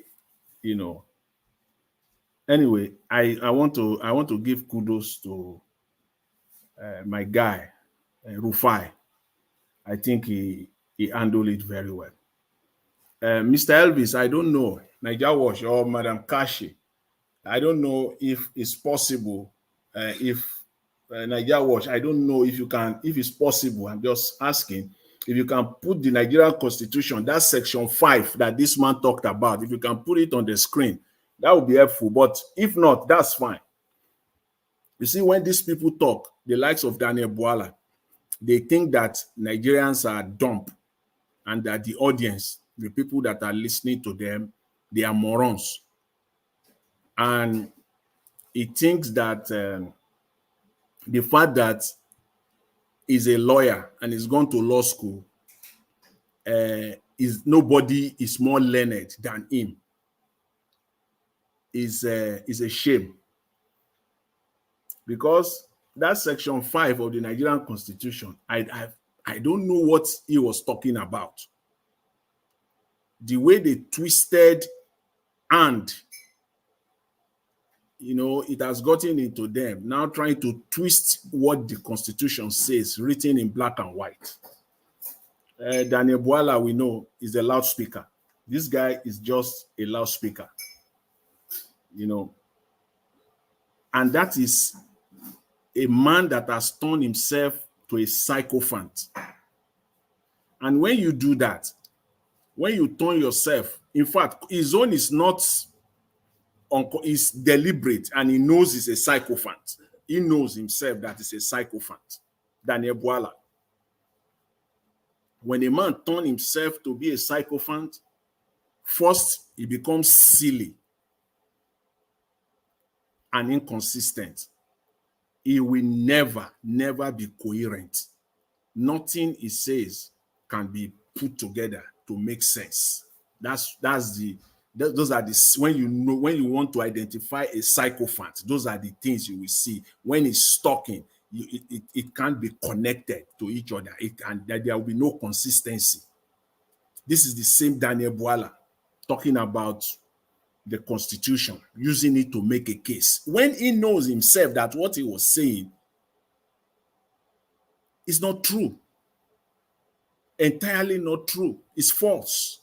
It's misleading. That Mr. President can be anywhere and he can govern the Nigerian country anywhere. As if he's talking to stupid, as I don't know.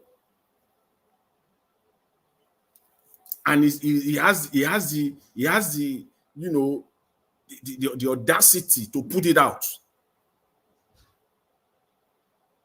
So shameful. Why did I say so? Is that these things are there for generations to come to see. You can't take it out again. Because make no mistake about it, Mr. Daniel Bwala, time will come that you will look back and you will regret all of this. You will look back and you say, how I wish I can take this back. Gone are the days when you will talk. Most likely, majority of people will not even listen. People will not even hear what you are saying. And people will have no way or means to go back and check. Now it is all over the place. I want to remind you that time will come, you will regret all of this. You will look at yourself and you will be saying, how I wish I'm in a dream, so I can wake up from this dream. But this is reality.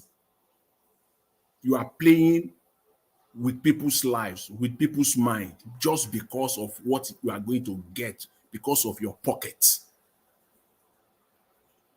Can you hear yourself talking for once? Just hear yourself talking, Mr. Bwala and Mr. Ononuga. That one is a liar, and there's no mistake about it. When you say a repeated liar, when someone lies repeatedly in an unmanageable manner, they call that person a pathological liar. That's what this man is right now. I mean, where do you want to start from? This man, Mr. Ononuga, he listed everything. Please, anybody that we can all read. You can read that section 5 of the Nigerian Constitution. I don't know where it says the president can be anywhere and then he can govern the country. Even though he has the right and the power. The Constitution gives him the right to appoint ministers, and those ministers will be working on his behalf. They will be working for him. Yes, fine. But for the president to be outside anywhere in the world to be working, there's no way I could say it better than Rufai. He might as well go to Gaza and govern from there. He might as well just go to Kiev in Ukraine and govern from there. It's clear there. And he said it with his bold face. Section 5 of the Constitution, as if people are stupid, as if we can't read, as if we don't even have access to the document. The document that even a primary one, kindergarten, in every school, they even hand it over, they give them a copy. Some schools, primary one. This is the document that is brandishing, as if it's the one that knows it all. As if the other 200 million Nigerians are morons. Where here the document says about the president, you are referring everybody to Section 5. Where here the Constitution state that the president has the power to govern anywhere he likes. If you are not just being mischievous. And those are the likes all over the place in Nigeria. Mr. Ononuga deceiving Nigerians again about investment. If you have nothing to say, you might as well keep quiet. Again, Mr. Rufai gave us an example that we can all relate to. A fantastic one. There's no way you could. I don't know how he just dig that out right off his head. He wasn't told. He didn't know what is going to the topic, but he brought it out. The former NDLA chairman, Akuili, may her soul rest in peace. When he was the Minister of Information, she said it. There is no information, and I have nothing to inform you. Mr. Ononuga, if you don't have anything to say, can't you just keep quiet? Must you come out and lie? Must you? In this age and time, if you don't have anything to say, shut up, because we know what is happening. The world is watching. What are you comparing? Investment from India. Which investment are you referring to? Where? Which sector of the Nigerian economy?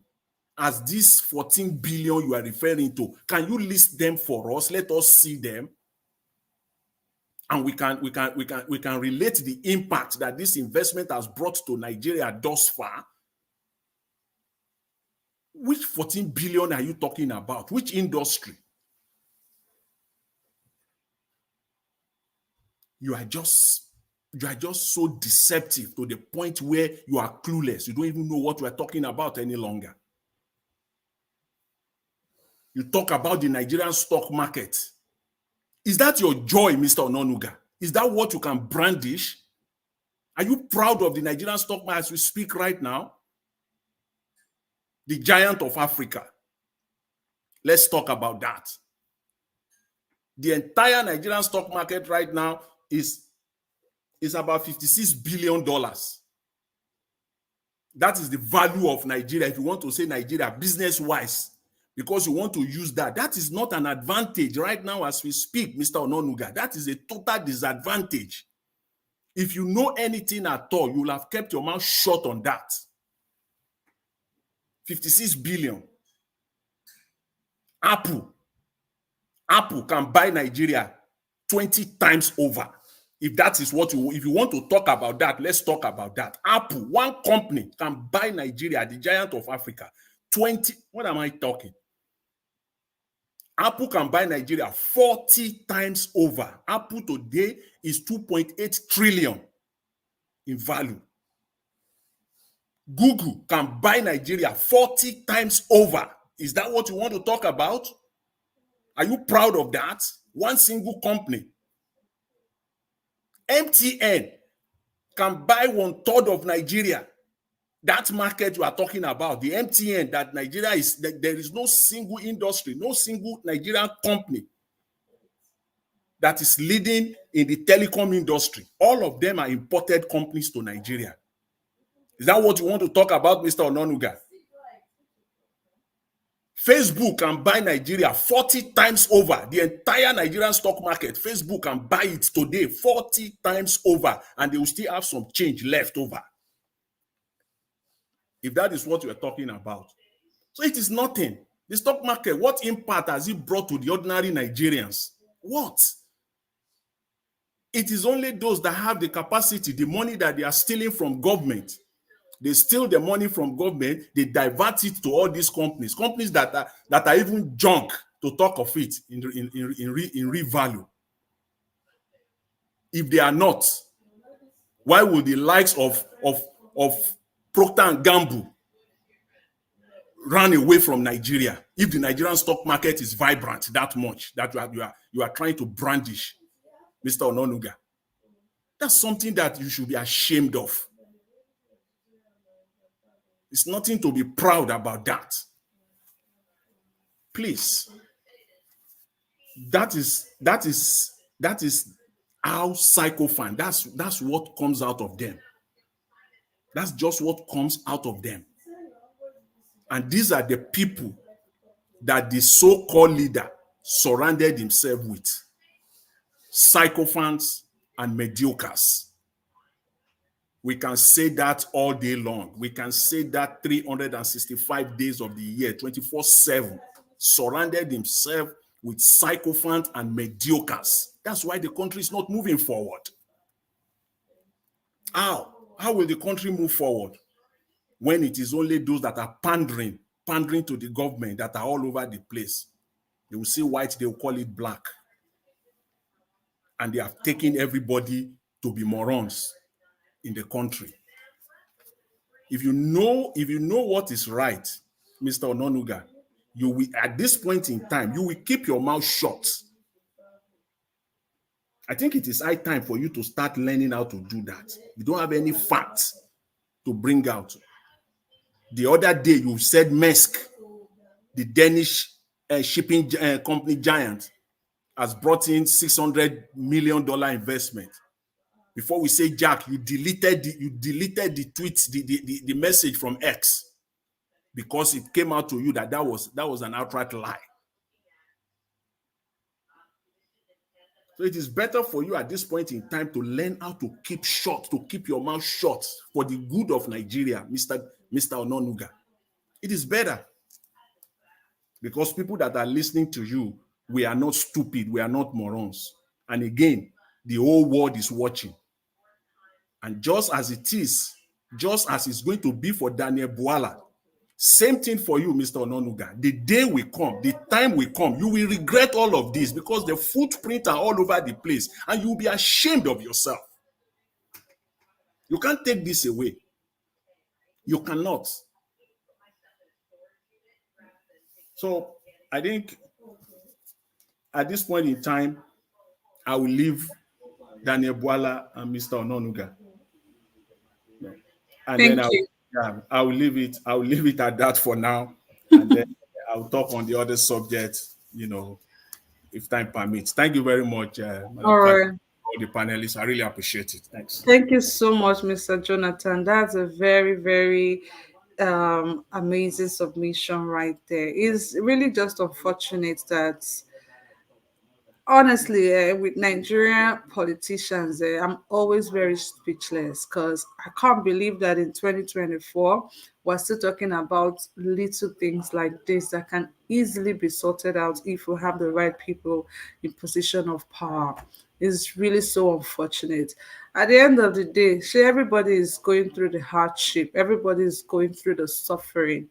They no exclude any person, say you vote for so and so person, you stay here, naira to dollar for you is 1 naira. No, everybody is going through the suffering. So I really do not understand that by this time, even with everything going on, people are still saying what they are saying by this time. It is so painful. It's unfortunate. I know they blame people where they talk say Nigeria no feel better. Sometimes I don't blame them because it's frustrating putting in all the work, all the effort, everything. Then when you hear some people speak, you will just be like, wow, my God. So now person mouth, now this kind of thing they come up from. It's very unfortunate, to be honest.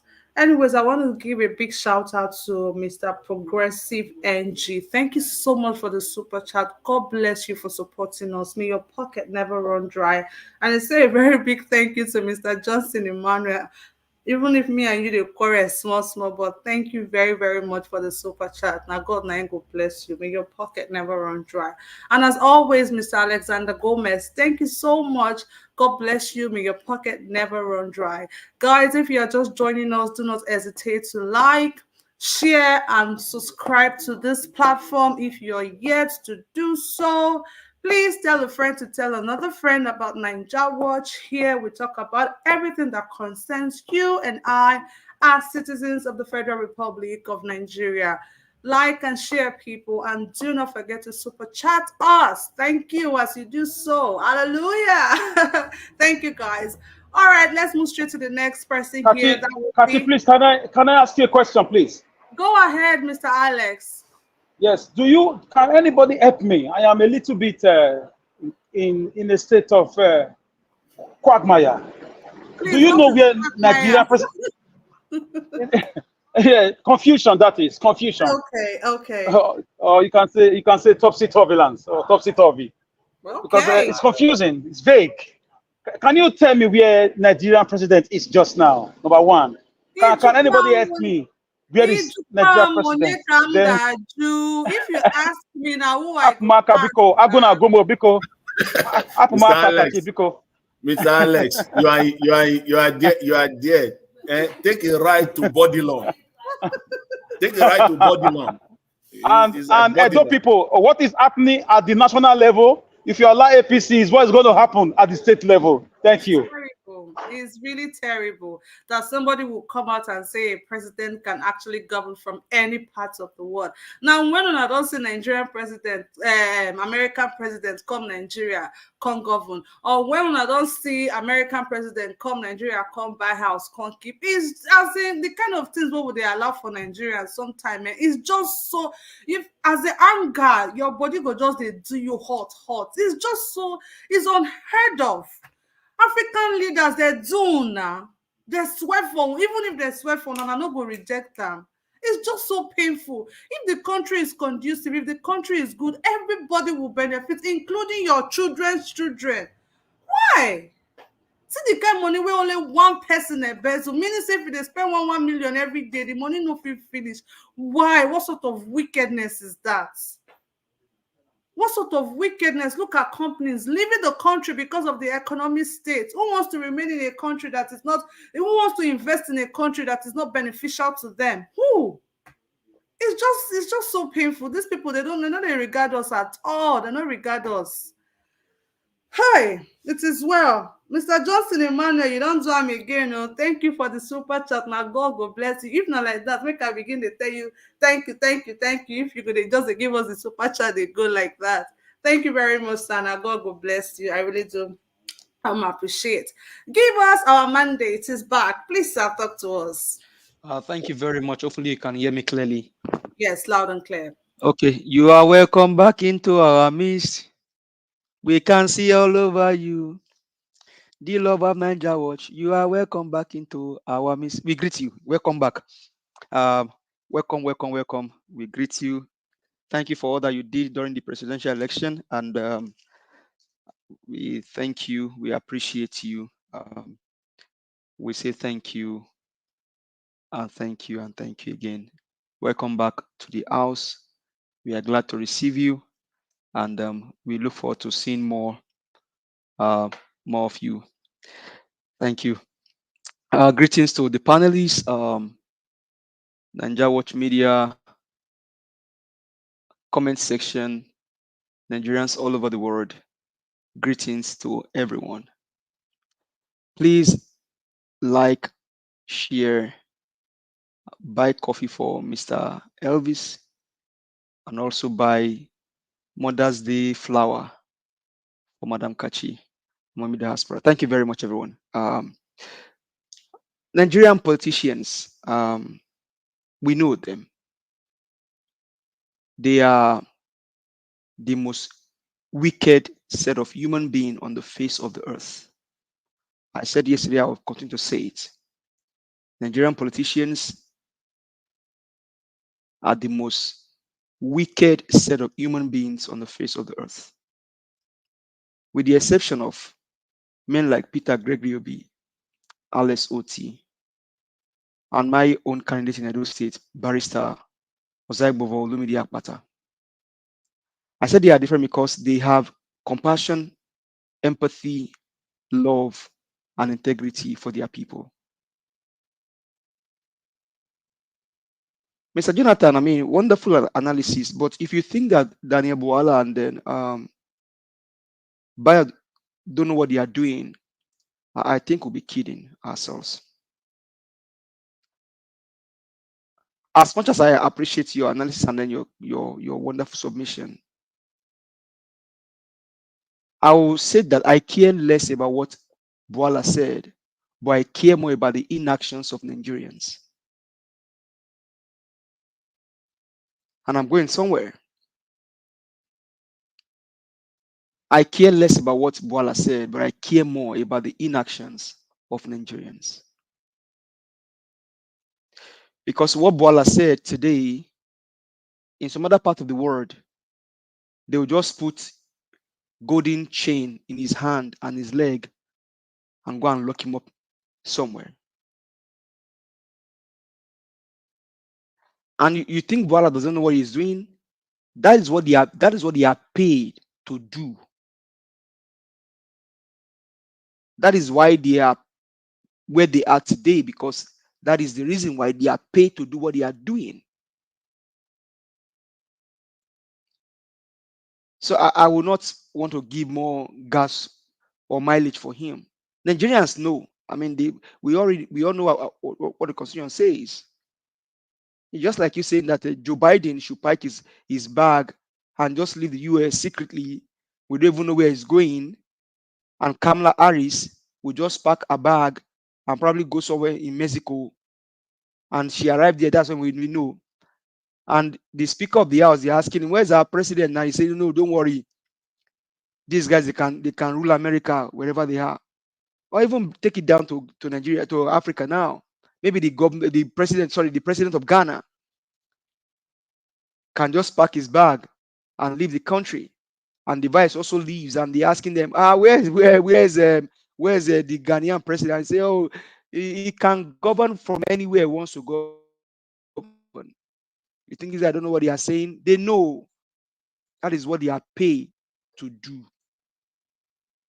So I don't, as much as I don't care about what they say, I care more about the inactions of Nigeria. I care more about the inactions of Nigerians. And that's why you see the evil keep going on and going on and going on. I said it here, I've said it severally, that these guys, they know what to do to fix the country, but would they do it? No. Why wouldn't they do it? Because they benefit from the system. And that system that produce, in quotes, the criminal that you have in, that they say is the president of the country today. And it's not allegedly, is in the open. Tinubu is a criminal. And you think that people that surround him will be clean? They cannot be clean. Is he clean in the first place? When you say that people that surround him, is Tinubu clean in the first? Is Tinubu clean in the first place? He has to surround himself with a criminal with his set of criminals. Akpabio should rot in jail. But what happened? He has to bring Akpabio in. So what they are doing today, because they are criminals, because they are thieves, they have to make the country look like them. You can't see a criminal governing a safe society. No. So this society had to also be criminalized for a criminal to be able to rule that society. And that's what is playing out in Nigeria today. All over the country, I said it severally. Have you seen a country where a criminal, more so, a criminal drug baron rule the country and then change the country, transform it. No, no, it has never happened. Tinubu will not be an exception. No, it will never happen. More so, look at his antecedent in Lagos State. As he stands today, Tinubu is the governor of Lagos State. He's the governor of Lagos State. The one that is there, Sanwo-Olu, is a proxy governor. Why did they remove somebody? So the country has to be criminalized like these people for them to be able to govern the country, to be able to rule.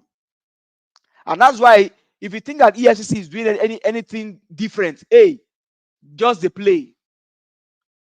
You are better deceiving yourself. Because the person that is this EFCC chairman today is a pastor. He said he's a pastor. Look at it, he's a pastor in a redeemed church, in a redeemed church. And a pastor had turned a bulldog in the hand of a criminal drug baron. Don't forget, and I'm not supporting what Yahaya Bello did. I mean, he will serve his JTM, but who is going to put Yahaya Bello to jail?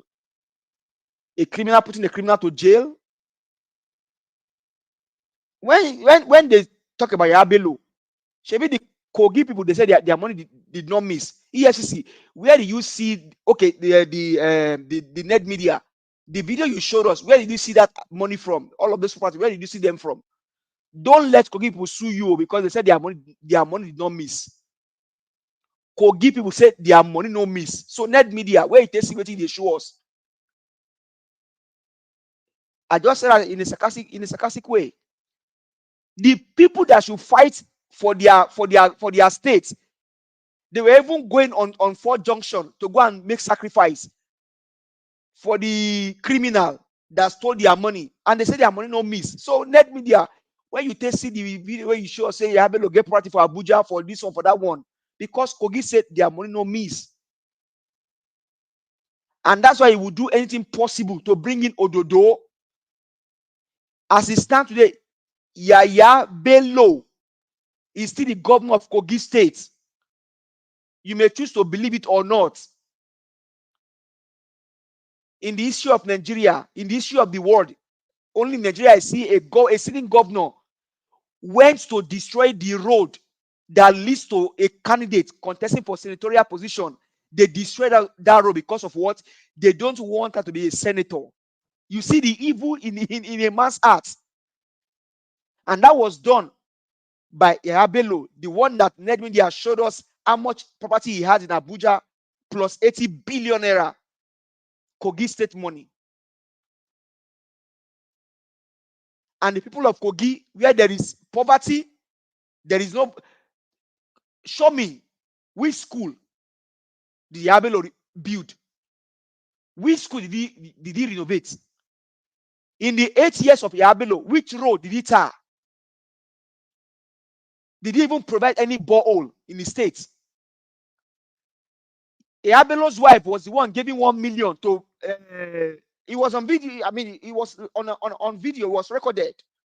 She gave 1 million naira cash to both army, police, and the people that are the hardly around her. 1 million naira cash. The video is on YouTube. You can go and Google, you can go and search for it. So for me, these guys, Tinubu and Shetima, who are they? These are criminals. And so the country must look like them for them to be able to govern the country. And that's why we now bring out to Edo State. You say APC and PDP. They are PDAPC. The person that can solve your problem as it stands today in Edo State is no other than Barrister Olumide Ozaibobo Akpata. How can you tell me that a doctor, someone that got doctorate degree, will now tell you that he will continue from a failure of a person? Come on. Do we reason at all? A doctor, they call him a doctor.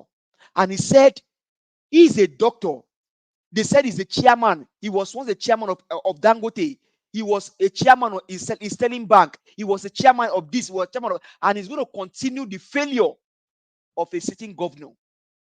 Is that not an indictment on his part? That alone is enough to throw him out of the race. But because it's democracy, let's go to the polling booth and then go and cast our vote and see who becomes the winner. So Edo State, and then the APC, you are saying that, I mean, we listen in this how do Nigerians listen? They have to be okay now. Mr. APC, for example, now is ringing bell about the APC candidates. Should they even call you? Should they call you? Should they invite you before you come and talk to your own people? My people, your person, your governor is no other than Olumide Ozaibovo Akpata. He's a man for the people. He has done it in MBA, and you tell me that what has he government? Hey, if there's any diverse community, it is the MBA. More so, you are talking to intellectuals. You talk to intellectuals. This guy was their president. Left 1.5 billion naira in the coffer before he left them. Olumide built school in those states. The man is close to his own people. So my people, open your eyes very well. And if you want to continue in your suffering, I mean, you can choose to vote for the PDAPC. But for me, you see the man that spoke earlier about the APC candidates, they are all separatist, comparised. They are all criminals. And what Obaseki is trying to do is to look at Kogi. You can compare Kogi and Edo State. That is what Obaseki wants to do after he has failed. There's no road. I mean, somebody came on this panel, two of them, everybody men that went to school. They came on this panel, on this channel, and they told Edo like that, oh, they are the ones supporting the another kind of Obaseki. But Edo State does not need bridge. Why? Because they believe that Edo State have good road network. You see how you can reason in this century. You are telling your people that you don't need good road, and you ask them why. They say because they have a good internet network state in the state. Hey, what wickedness! It's unfortunate. What wickedness! This is a man that before his name they said is HON. I refer to people like that as Mr. or brother. I don't refer to them as honorable or his excellency because they are wicked. Just some days ago, just yesterday, I was walking through in my one part in my place here. A bridge not up to 1 kilometer was done for that community just to be able to reach their main interstates. And Edo State need no bridge. Why? Because they have good road network and all of the roads are bad. Wicked people. Edo State, open your eyes. Barrister Olumide Ozaibovo Akpata is your governor. Vote for him and we'll change things in Edo State. And Olumide, if you are hearing me tonight, Mr. Alex is behind you. Please look for that man called Alex. He's a very vibrant young man. Please work with him. And I'm not saying, I say this with all sense of responsibility and humility. Please look for Alex Olumide Akpata. If you are hearing me tonight, please look for Alex, look for Black Panther, look for Madam Rita. These guys, they can help you. They can help you. Please. Thank you very much. Thank you so much. Give us our mandate. That is absolutely brilliant. Imagine what somebody is saying, that you don't need a good road because you have good road network. Who says that? Hi, God, I beg. Oh. God, I beg. Thank you, Mr. George Blue Shell, for the super chat. God bless you. Una, they make me smile today. Una, God will bless you. Thank you so much. Guys, if you're just joining us, do not forget to like and share this broadcast. It means a lot to us because our voices will be going far if you do so. Thank you. Let me take time out to acknowledge those people on the comment section. I can see Ray Abua. Thank you, Ray Abua, for joining us today. Tracy Jacobin. Thank you, Jacob Obedience. Thank you so much for joining. Peggy Modi, Ovias Peter, Oriyomi, Oluwa Shegun Abdul. Thank you so much for joining us today. I can see May Penn. Victory all the way. Martina Obasuyi TV. Ivy Jack. Mommy Diaspora. Johnson Emmanuel, thank you guys so much for doing this with us again today. We sincerely do appreciate every one of you. Don't forget to like and share. And we'll go straight to the next panelist, and that will be Prince Collins. Thank you for joining us. Please talk to us. Yeah. Thank you very much, Kati. I want to welcome you again. Thank you. We appreciate your coming back. We really, really do appreciate you being with us. Thank you very much. Thank you, Sam. Viewers at home, I want to say thank you for the time you're creating to listen to these wonderful channels that's talking about the betterment of our country, Nigeria. Say hello to all my panelists, and finally, Mommy Diaspora, for your wonderful work you're doing on the background. For your sake, most time I have to be able to get a link to come in, especially when Nigeria Watch is already very, very busy talking about the satanic people. It's Mommy Diaspora that have rescued me so many times to have a link. I want to appreciate you. God bless you, man. Nigeria Watch, God bless you. Anywhere you did, shall be well with you as usual. So I don't want to waste too much time. My panelists have spoken a lot about so many of them. Jonathan has spoken very well about the Anonuga issues. For me, Daniel Bwala, let me start with him. I think Daniel Bwala for me is just is a kind of what Jagabon would call political bulaba. It's a political balablu. That's what Daniel Bwala is. He's just looking for attention seeking. It's like a child that is seeking attention. He's looking for ways to belong to those that are siphoning Nigeria money. He wants to belong to the people in power so that he can enrich himself. He's a desperate person. I see Daniel Bwala as somebody that has come to replace FFK. FFK has been on ground for a while now. I think recently I don't see him anymore. It's like Jagabang has slammed him because Jagabang is a very intelligent man. When he knows that you are not sincere in your ways, he will just use you and dump you. So I don't see FFK anymore. I think Bwala is replacing FFK and he's going to, have his own court very soon. Just like the man from Niger Delta, what was his name? I can't remember now. Asari, that was busy singing here and there, turn by turn or turn. At the end of the day, when they show on record, he can't forget say not be turn by turn. In the midst of this political nuisance, that call themselves political leaders in our country that are siphoning the taxpayers' money for themselves and their immediate family. There are still some of them that are, floating as if they are nowhere to belong to because they are not sincere to this existing corrupt system. In the corrupt system that is already existing, they have norms and ethics that they follow. Some people are still not, sincere enough to belong to a group because of their cunning way of life. So these are the people that are flowing around and they just begin to, once you use the paddle to push the water, where the canoe goes, that's where they go. So that's it. And talking about Yahaya Bello stealing money to buy properties abroad, I see him as one of those governors or past governors that have, come to do nothing but to mess up themselves, siphon government money, and take it back to those that have colonized them and gave them independence. They've enslaved them, they colonized them, they used them, they now gave them independence. Some of them still come, fight for political position, gain power, and gather this money again and buy tickets and carry the money to them.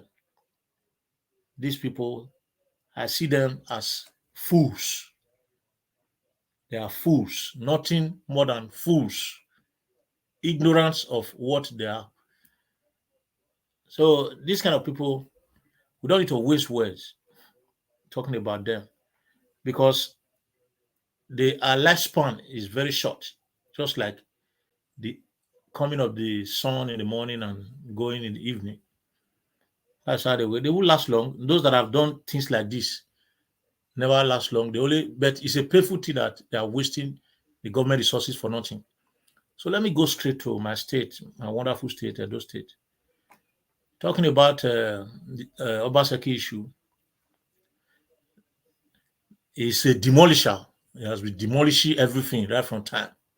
When he came, he first of all demolished the half of Edo State constituency existing for 4 years. He demolished half of those that were elected by the people to represent half of Edo constituency and used just half of them to rule for first 4 years.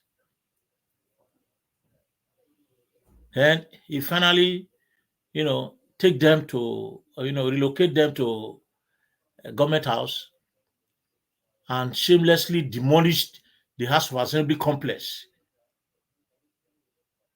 in excuse that I was going to renovate it and relocate the member to the state house and use them as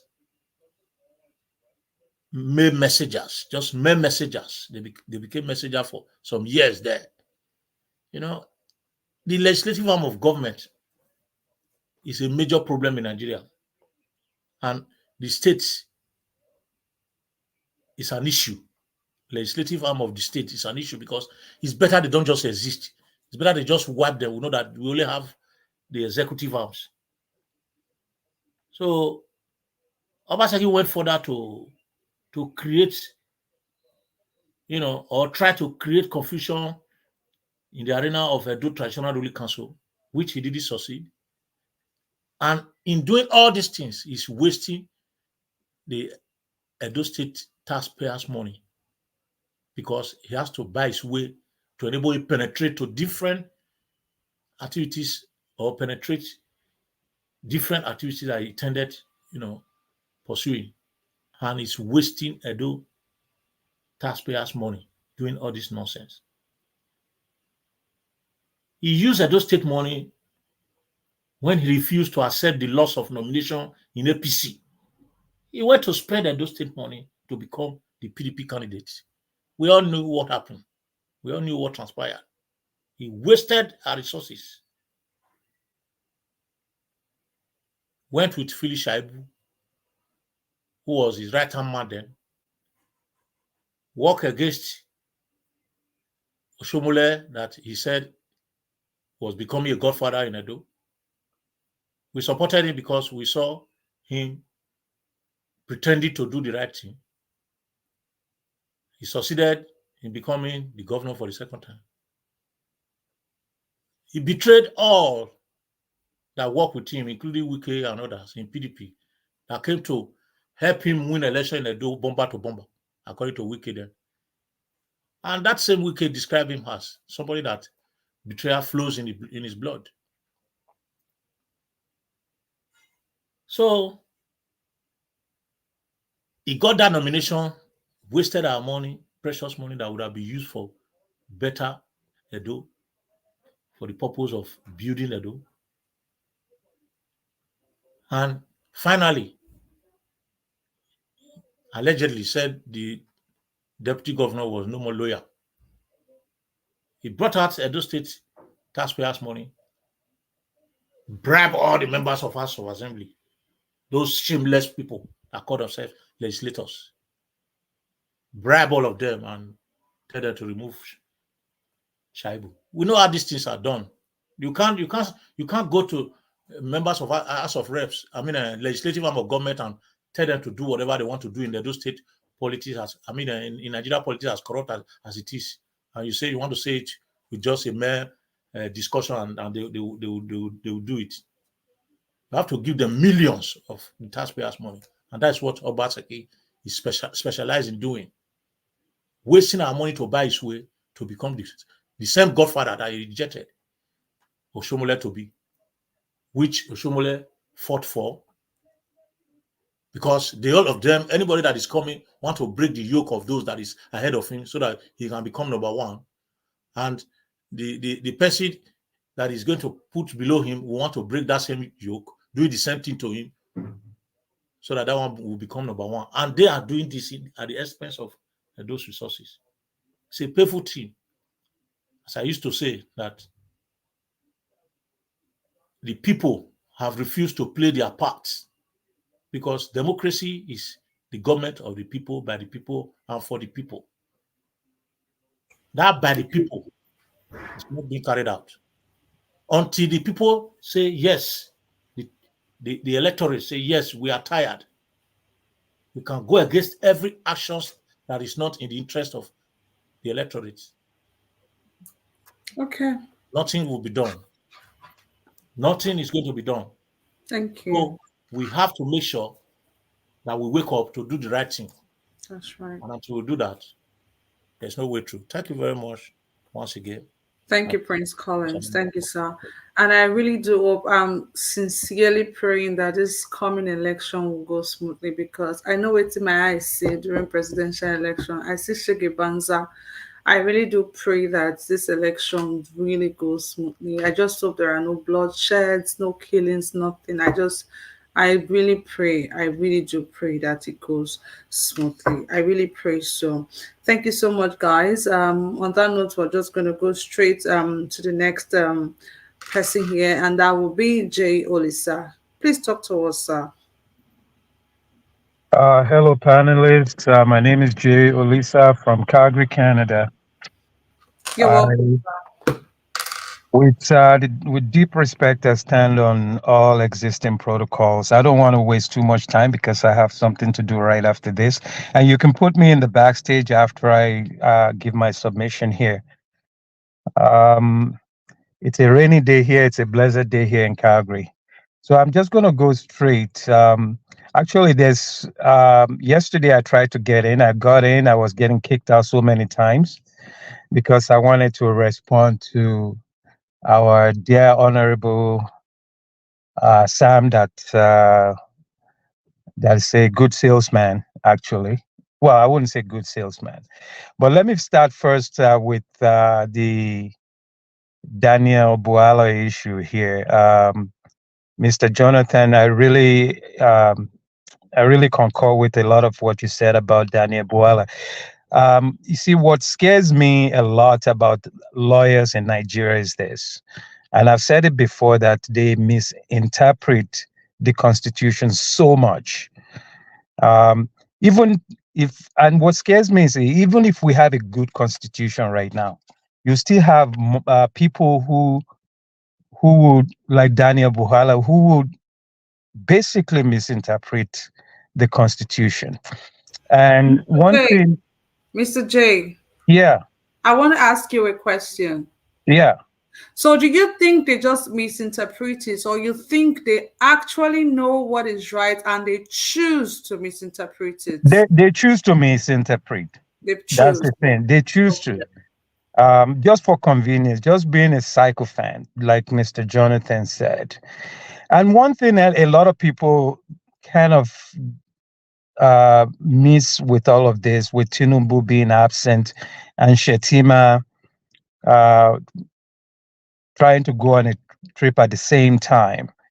The danger there is this, that, I mean, to me, I really think it becomes a, what do you call it? A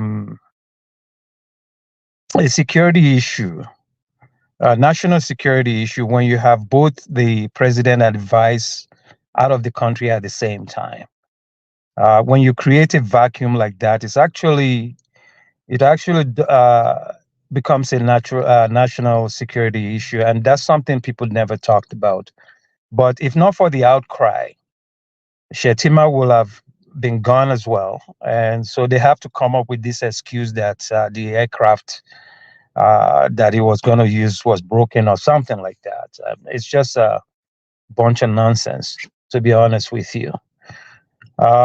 So going to the main thing I wanted to talk about, which is the Edo thing with the honorable. I was 2 days ago I was on the panel. I gave my submission, but I couldn't come back to give final submission. But I listened to Madam Rita and this honorable going back and forth with this salesman word. The honorable saying that Edo needs a salesman and all that kind of stuff. To me, right there, I just thought this man really, yeah, he's a salesman, but he oversold his principle, you know. And in most countries like Canada and the US, right, when you look at the list of the most trusted professions, salesmen are at the very bottom. They are at the very bottom, right? And a salesman can sell you a lemon for an apple. Okay. But I've been in real estate for 20 years in Calgary, and I've never for once called myself a salesman. I call myself a facilitator, right? And a facilitator is someone who listens and gets you what you really want. Okay. And a facilitator helps the people work together for better and for common objectives. So if I were Aswe and the honorable is saying he's a good salesman, that's what we need for Edo, I will fire him. To be honest with you, I will fire him because that day he oversold his principal, and you got three people that came out uh, for Olumide Akpata that day. A salesman will always oversell. They always oversell. But a facilitator will listen to you, listen to what you want, and try to help you get that thing that you really want. And at the end of the day, you go away happy. So when I meet my clients, the first thing, many times they ask me, are you a salesperson? I said, no, I'm a facilitator. Here I am. You have money that you want to invest in something. I'm just here to work together with you to help you get what you want. And we work together and we go along together in the process. But a salesman will come and tell you a lemon is good for you when you really want an apple. Okay. So I wanted to rip the honorable apart on that and say, look, Edo doesn't need a salesman. Edo needs someone that their people can approach, talk to, and he will listen and follow or do what is in the best interest of the people that he or she is leading. So the honorable really, really, really, he oversold his principle that I'm starting to see a lot of people basically going the other way towards Olumide Akpata because of that overselling. And that doesn't bode well. So I really, really, really appreciate the time. I have to go. If you can put me on the backstage, that would No be okay. problems. No And then problem. I can come back and do final submission if I do have time. Thank you No very problem. much, guys. That's all right. Thank you very much, Mr. Jay Olisa, for your wonderful submission. We're going to go straight to Mr. Abdul Malik. Mr. Abdul. I'm here. Good evening. Good evening, Mr. Abdul. Please speak to us. Okay, good evening and good evening, Nigeria Watch. Good evening, everybody in the panel. Great to be here today again. We are fighting for a betterment of our country. Well, I want to talk to Danny Bwala. You see, most of us, we are the problem of our country. How can a lawyer, somebody who calls himself a lawyer, you know laws, you read the law in the school, you are telling the public on air that president can be anywhere, govern his country. How can it possible? And you are living in UK. Is it how they do in UK? You see, majority of all, we are the problem of our country. You see black thing, you call it white. We don't have truth just because of we want to get little thing, just a little thing from that person. You are damaging your dignity, your respect. Look at what a lawyer said. For me, I don't look it like a lawyer. It's not a lawyer. It's a charge and bail lawyer. We have different type of lawyer. Just like the Ozekome, that one is a lawyer. Bwala is not a lawyer, he's a charge and bail lawyer. You've been in the UK. Is it how the UK Prime Minister govern his country? President can be anywhere, govern his country. How can it possible? Useless people. They are the cause of Nigeria till today. There is no development in Nigeria. People are suffering. Everywhere, nothing good come out in that country. Since how many years? Since. Well, the problem is that the youth need to rise up. I always say this, because without that, there is nothing will change. They will continue this their mess. They will continue. They will not stop.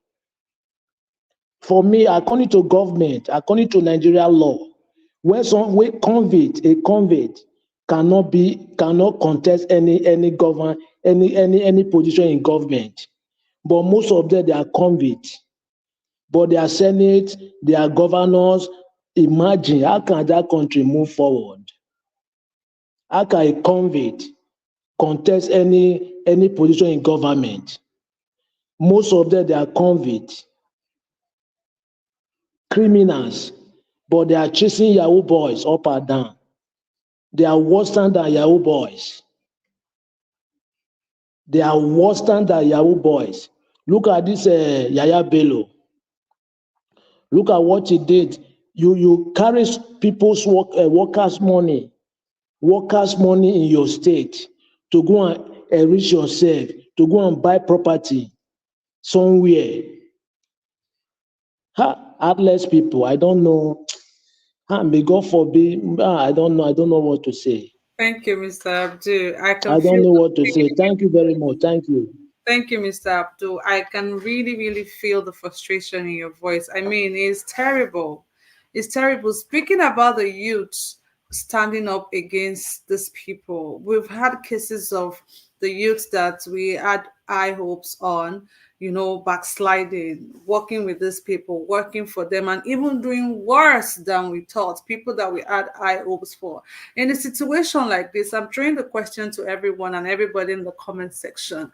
Do you ever think that the government of the Federal Republic of Nigeria will ever do right by the citizens when we have trusted youths that we feel, okay, this one will put on there, this one will talk to us, this one will speak to us? At the end of the day, they can't able to do worse than the government. So do you ever think the government of Nigeria will ever do right by the citizens? Please tell me in the comment section. I want to hear your thoughts on that.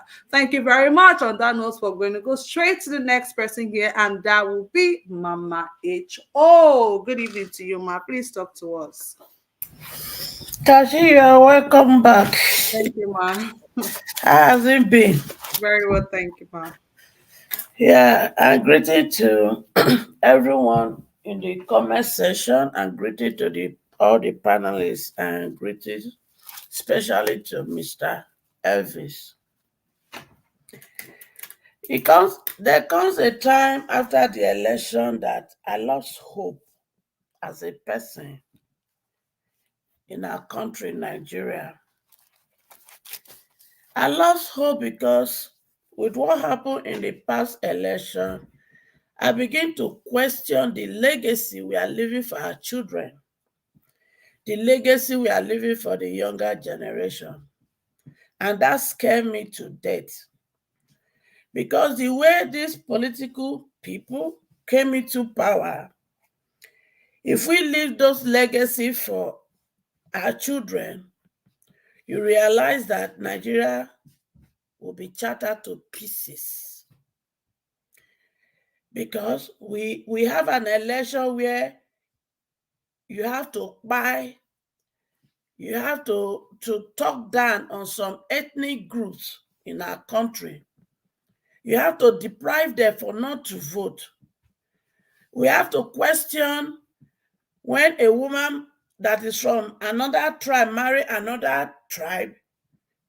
We begin to question if they are Yoruba, Igbo, Hausa, or not. And that scared me to death as a person. And I begin to wonder if this is what we are going to leave behind, or if we are going to fight to ensure that every one of us, whether you are Yoruba, Hausa, Igbo, and other tribes, we are just one Nigeria for now. And I begin to see what our children, our youth has become. I will begin to question if they are capable of ruling the country. And some of us that stand and blame the younger generation, I stand to be corrected, but I want to say to you people, we have no right to blame them.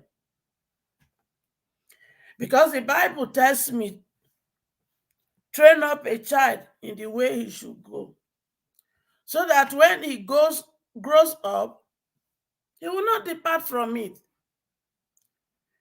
So my question to those of us that blame these children of mine, I mean the younger generation, what have we trained them to become when it comes to politics? What have we trained them to become when it comes to fatherhood and motherhood? Charity, they say, begin from home. From home, what did we train them to become? Because those are the people that are becoming our leaders. And for our leaders, like Yahaya Bello,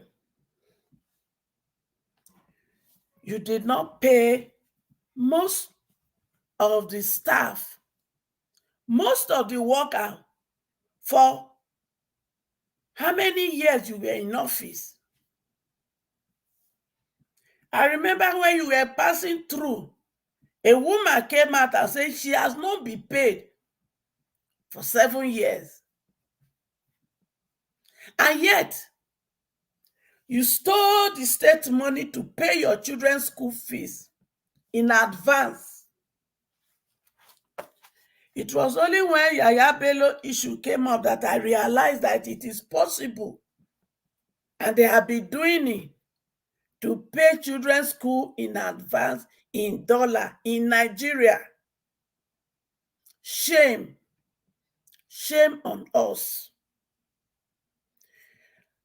How many people are paying their children's school fees in the Western world in Naira? How many? I want our political leaders and our elite to show me. And I also want them to show me and my children how many people from the Western world looted their country and came to Nigeria and deposit it in account and buy houses and company. I want you people to show me. But one thing I want you people to know is this. You are helping the Western world to maintain their development while you destroy your country.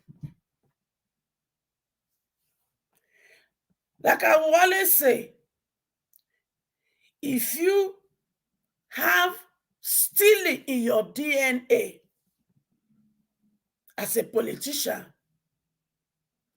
steal, but use it to develop your state, your local government, your villages, and the country.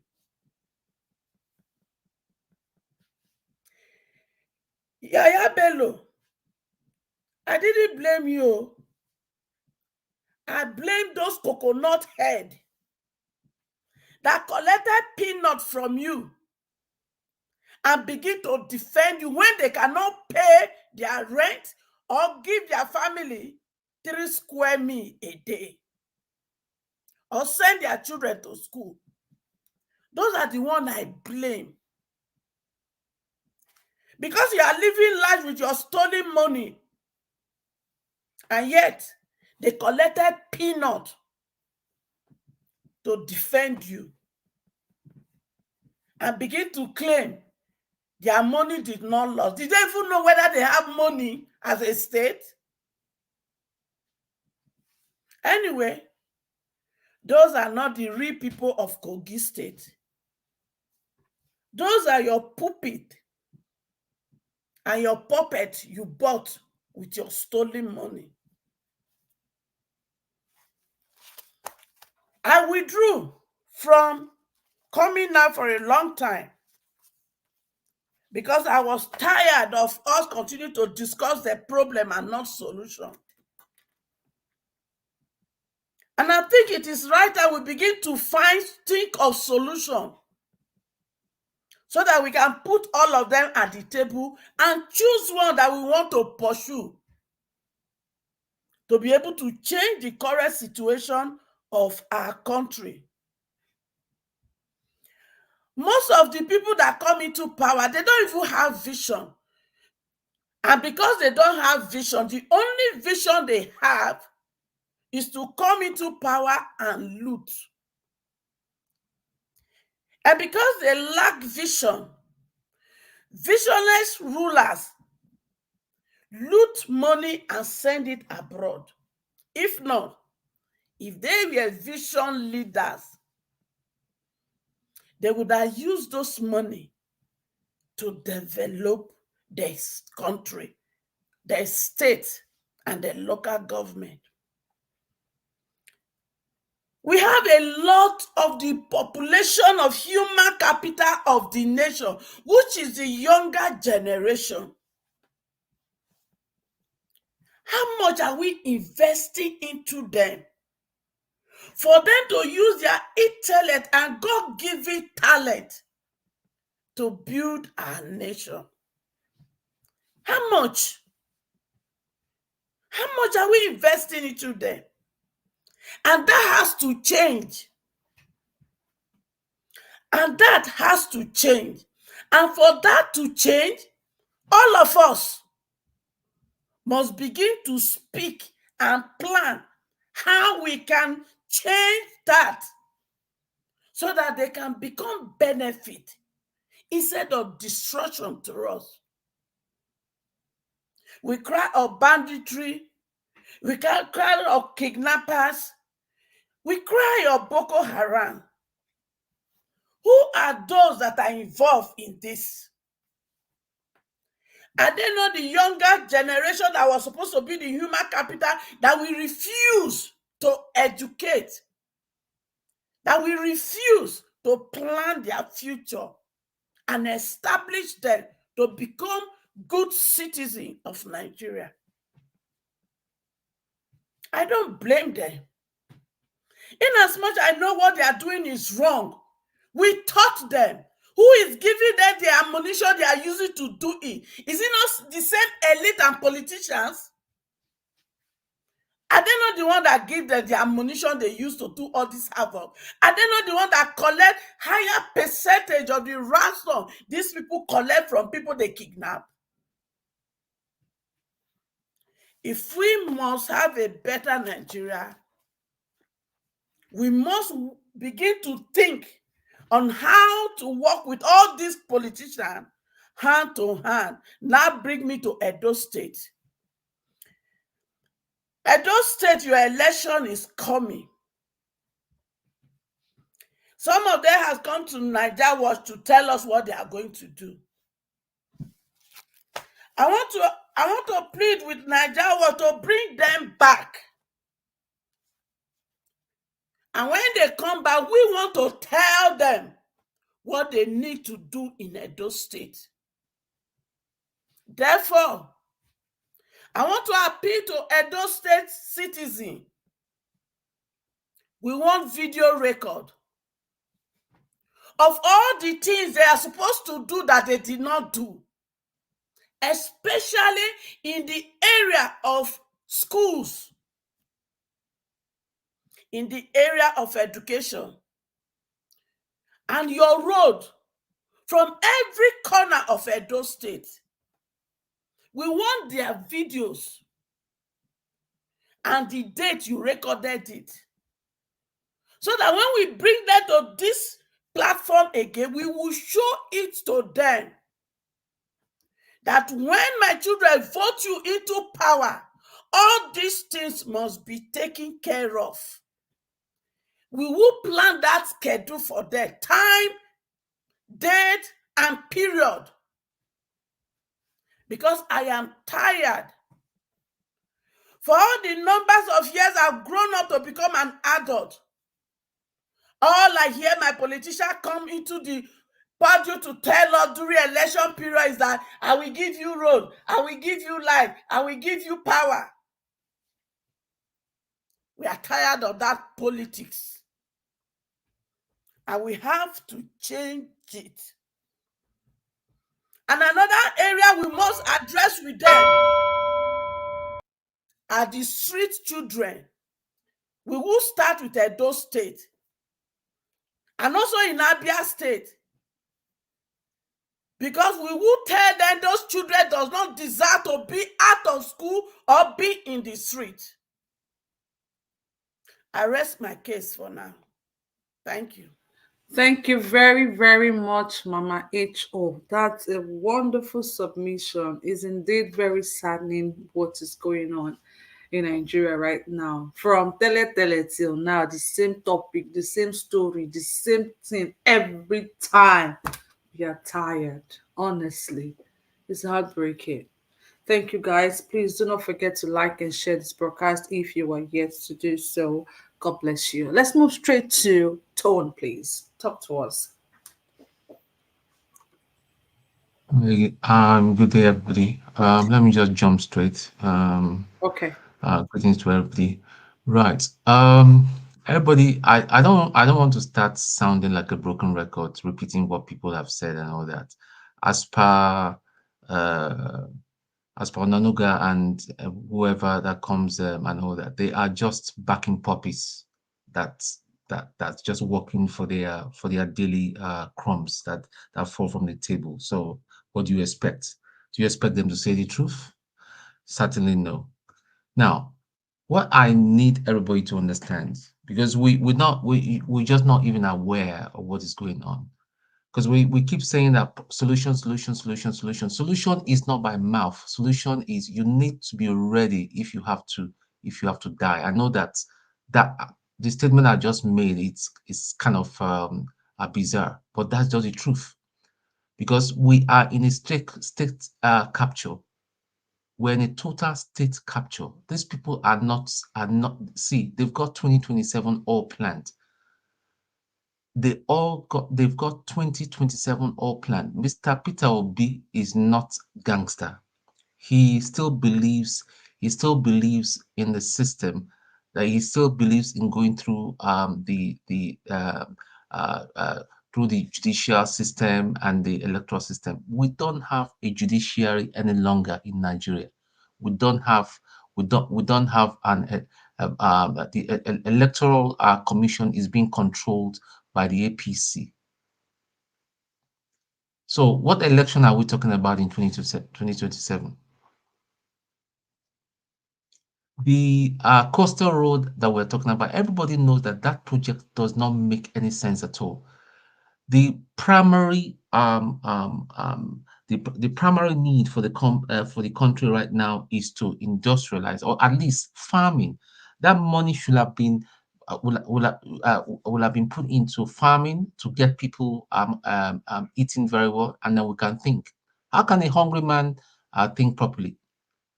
Mama H.O. was talking about the people that we should blame the people that the politicians are giving peanuts to support. I wouldn't blame them. I'm sorry, I don't buy that. I wouldn't blame them because the people see poverty is a bad thing. A hungry stomach is a bad thing. They will take 10 5k, 3k, 10k that they give to them. I won't blame them.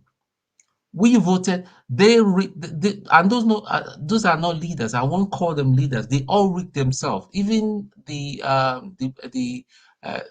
guy we're talking about, he did not win any election. All was rigged. They rigged themselves. Criminals rigged themselves. So they've been taking over this country, this contraption called Nigeria from time. Now, the constitution that we call a constitution is another thing. It's all made up to favor them. They are elite club. It's an elite club of politicians. The only person that have dared to be different is the Abia State governor and all that. How many of these governors will you say, okay, no pensions, and then they will fight to protect even the so-called the labor the labor legislators and all. What are they doing? What are they doing? When Peter Opi came to a platform, I don't want to mention the platform. I was one of the panelists. I asked him a direct question. He defended them. They're not doing nothing. They are part of the system right now, and yet they call themselves labor legislators. They are part of the system. They are part of the rot. They gave them the 4x4. They collected it. Why did they not say that no? Based on principle, based on integrity, I'm not taking it, so that everybody will see. They gladly collected it. So what are we talking about? See, listen, it's not see all this big English that we are talking about will not see. Blood has to flow. These people need to be forced out. By the way, Tinubu, maybe a lot of people don't know, he's very ill right now. Whatever drug that they're using to prop him up is wearing off, and he has gone for top up and all that. Is wearing off, and that's why he's gone to France. God help us. Very soon, Shetima is going to be your president. Then you start dealing with another principality. So the only way is all this set of people and all this set of criminals needs to be chased away. And it's revolution. Revolution is not a nice word. It's not about coming to speak English and all that. It's not. Revolution is not a nice thing. Or else, in the next 50 years, 100 years, a lot of people, a lot of us, probably all of us that are speaking will not be here. It will continue. Biafra people, don't delude yourself. They are not going to give you any Biafra. How can they give you Biafra? Are you okay? Or Yoruba Nation? It serves them right for us to be together so that they will keep exploiting us and keep raping us. And you're telling them to give you Biafra. Has Tinubu released the Nnamdi Kanu, that the innocent man that is being held? And he's not ready to release him either. Every day we keep saying that, yeah, people will be chanting that, yeah, Biafra is the way, and what Biafra. But even within the Biafra enclave as well, I know that they are criminals that will even do worse than with what we're even experiencing right now. There are more criminals. So it needs to take a complete revolution of the mind first, and then the actual revolution. Without that, we're just wasting our time. Thank you. That's my submission. Can you put me in the background, please? Thank you. All right. Thank you very much, Mr. Tone. But before you leave, I'd like to ask you a question if you have a minute. Yes. Okay, so how do you think it's possible for the youth to take back their country? You said even if it means dying, how do you think that is possible? Because I mean, we've had a lot of people I've die. always said it. I've always said it. Most of us, unfortunately, with all due respect, are cowards. How many of us are ready to travel down to Nigeria when it kicks off? I am ready. I've been saying that from the get-go. The way we need is the way we need to start that is to go to the grassroots. All this nonsense about Biafra, just forget about it and all that. We have one common enemy. Let us drive these people out. sort them out, drive them out as one and all that, because there are not a lot of people. Drive them out, pursue them out, and then How? we The start question talking. is how. The question is how do you intend to do it? Because Okay, I know this the youth program, have come up in different forms, in different times, like okay, the this NSAS, for example. So the question okay, is how, okay, how. okay. This program, Niger Watch, has been running for a long time. We have Dr. Damages, it's been running for a long time. We have Mayegu, it's been running. How many Nigerians have access to these platforms?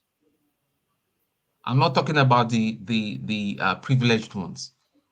How many of them? We should start talking about how to set up a movement, setting up a media house, setting up radio stations Let me help you. to Let me say transmit something. to Kashi, that. can I Wait, help you? excuse me. Hold on, please. Please hold on, To Mr. to Prince. Go to ahead, to Mr. speak Cole.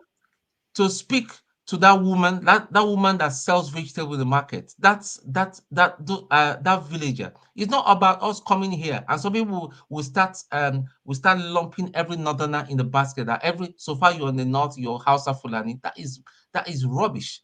There are good northerners. I'll hands on his chest. I will say that with all full confidence, there are good northerners that are not part of this rot. So Until we take are you saying the first thing to do is to start by the common man on the road? Talk to them, speak to them. Is that what Yes, you're saying? the villages, the enlightenment. Take it to them. Equip people with smartphones so that they can access programs like this and all that. You don't need to. We don't need to get them brand new phones, even refurbished phones and all that. Start having starts having some kind of some kind of projects, some kind of committees that we can say, okay, we're going to this locality and all that. We're providing them phones. We're providing them smartphones. Okay, look at what happened in that community where the soldiers were shot and killed. A lot of things have happened before that event, that unfortunate event finally happened. How many people had smartphones? Do you think if we had smartphones, it would have told all the story that we needed to know? They don't have smartphones. A lot of people can afford even to charge up their phones. Okay. That's what I'm talking about. And All it's right. same people that the politicians will go back to and give them 2K, 3K for them and then an expired quarter bag of rice for them to give them. All right. That's fine. Thank you very much, Mr. Cone. I want to believe when such a project comes up, I want to believe Mr. Tony you'll be available, to push the narrative forward. Thank you very much. Prince Madam Collins, Kashi, you were Madam about Kashi, to.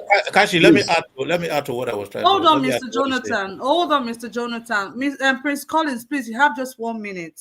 All right. You see, what in as much as I support what he has been saying, the last submission, let me quickly get something clear. The first stage that we can use right now, because we can't go on a rampage. We can't put the nation in jeopardy. We can't go into civil unrest because it's going to take a long time, as he said. I think the first stage, we need to make sure that Collins, we. you're misunderstanding me. I said revolution of the No, mind no, I'm not first. saying. I'm I'm not saying asking as people to much go as out you have to and listen to Hold me. on, Mr. I'm not misunderstanding you. I'm saying as much as you said we can't go on rampage and all that because it's going to take a long time. I agree with what you have said, but I said the first stage that we can use to tackle that is to make sure that we fight with those that are in charge of light to give us light. After light, then you see what we are doing right now. A lot of people already have their gadget. People have the lowest Android already in Nigeria. They already have the Android, access to Android, but they have no light to access this equipment that they have.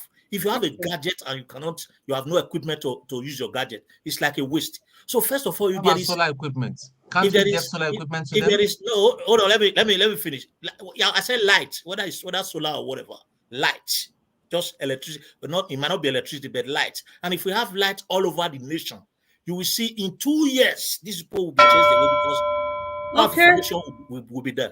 All So right, that's the thank point. Maybe I you. will talk later when it gets to Thank you very much, Mr. Prince. I think that's a very, very good suggestion. Light is very, very, very important. It's extremely important. Hello, Kashi. As a Kashi, matter of fact, Kashi, please. I have something to say. I'm coming, please. As a matter of fact, I think lights can even reduce the rate of security challenges in Nigeria. Light is very, extremely important. Thank you very much for that wonderful submission right there, Mr. Tone and Prince Collins. Mr. Jonathan, please, you have just 1 minute to make your Yeah, submission. thank you. I just want to add to what Mr. Tone said, which I agree with him.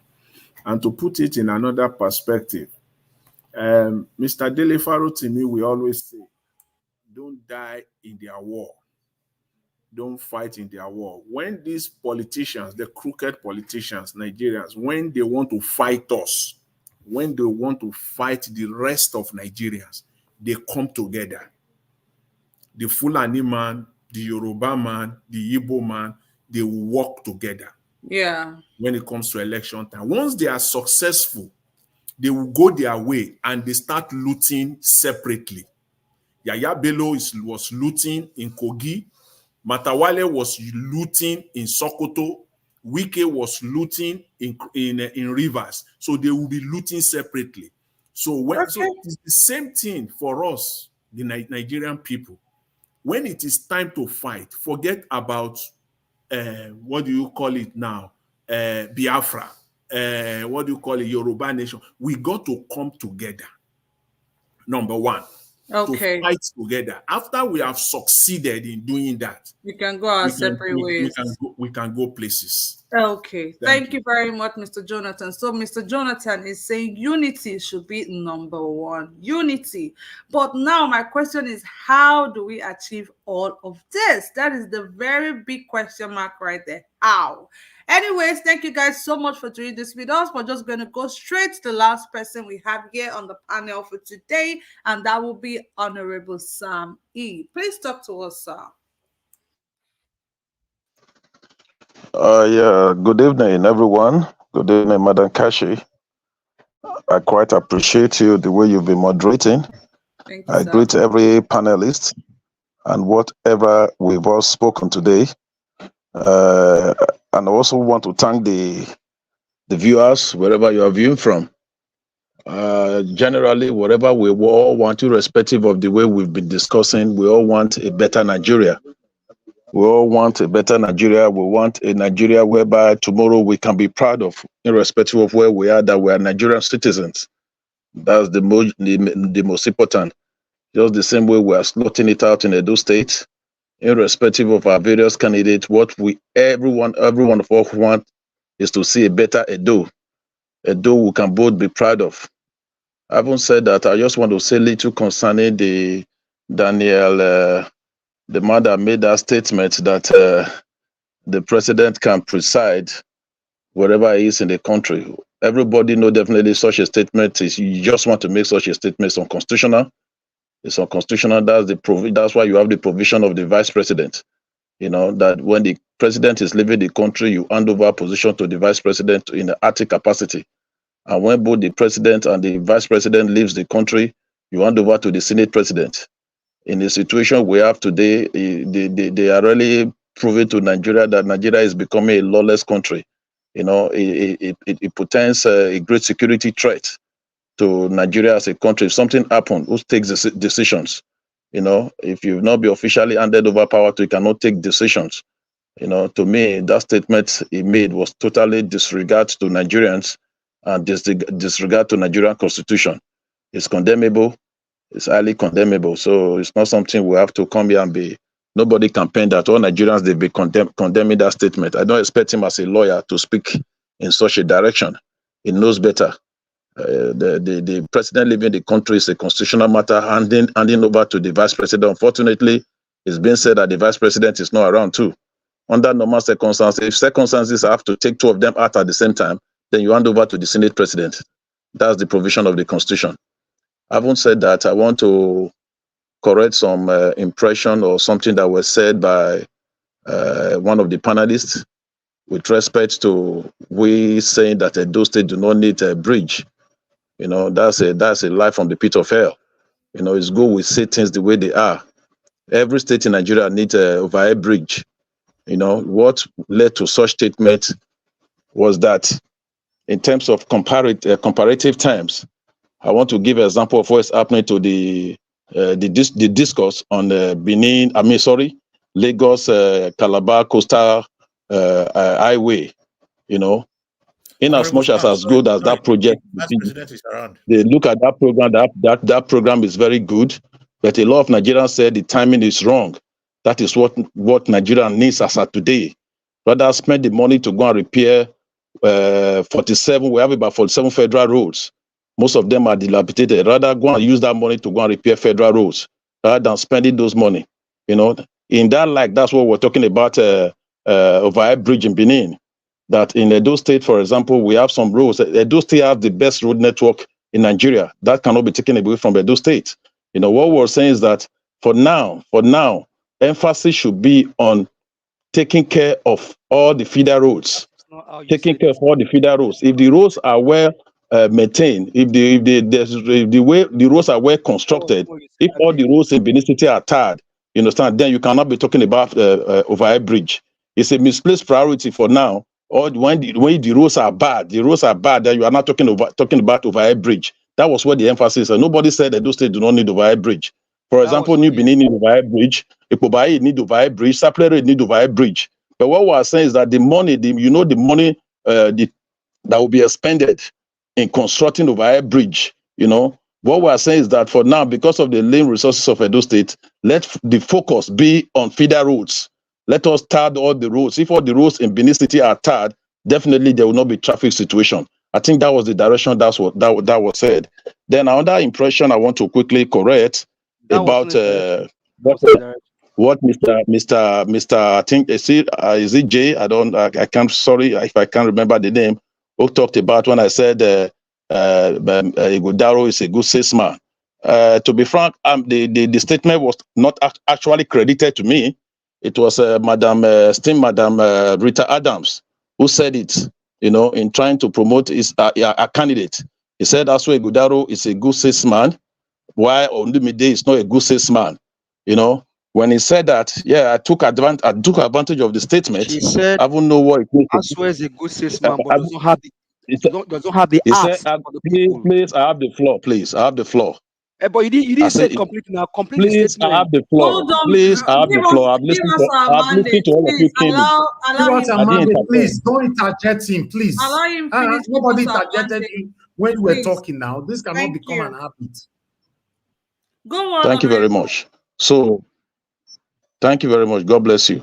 So, when esteemed Madarita made that statement that Aswe is a good salesman, that Barrister Olumide is not a good salesman, then as definitely I have to project my candidate.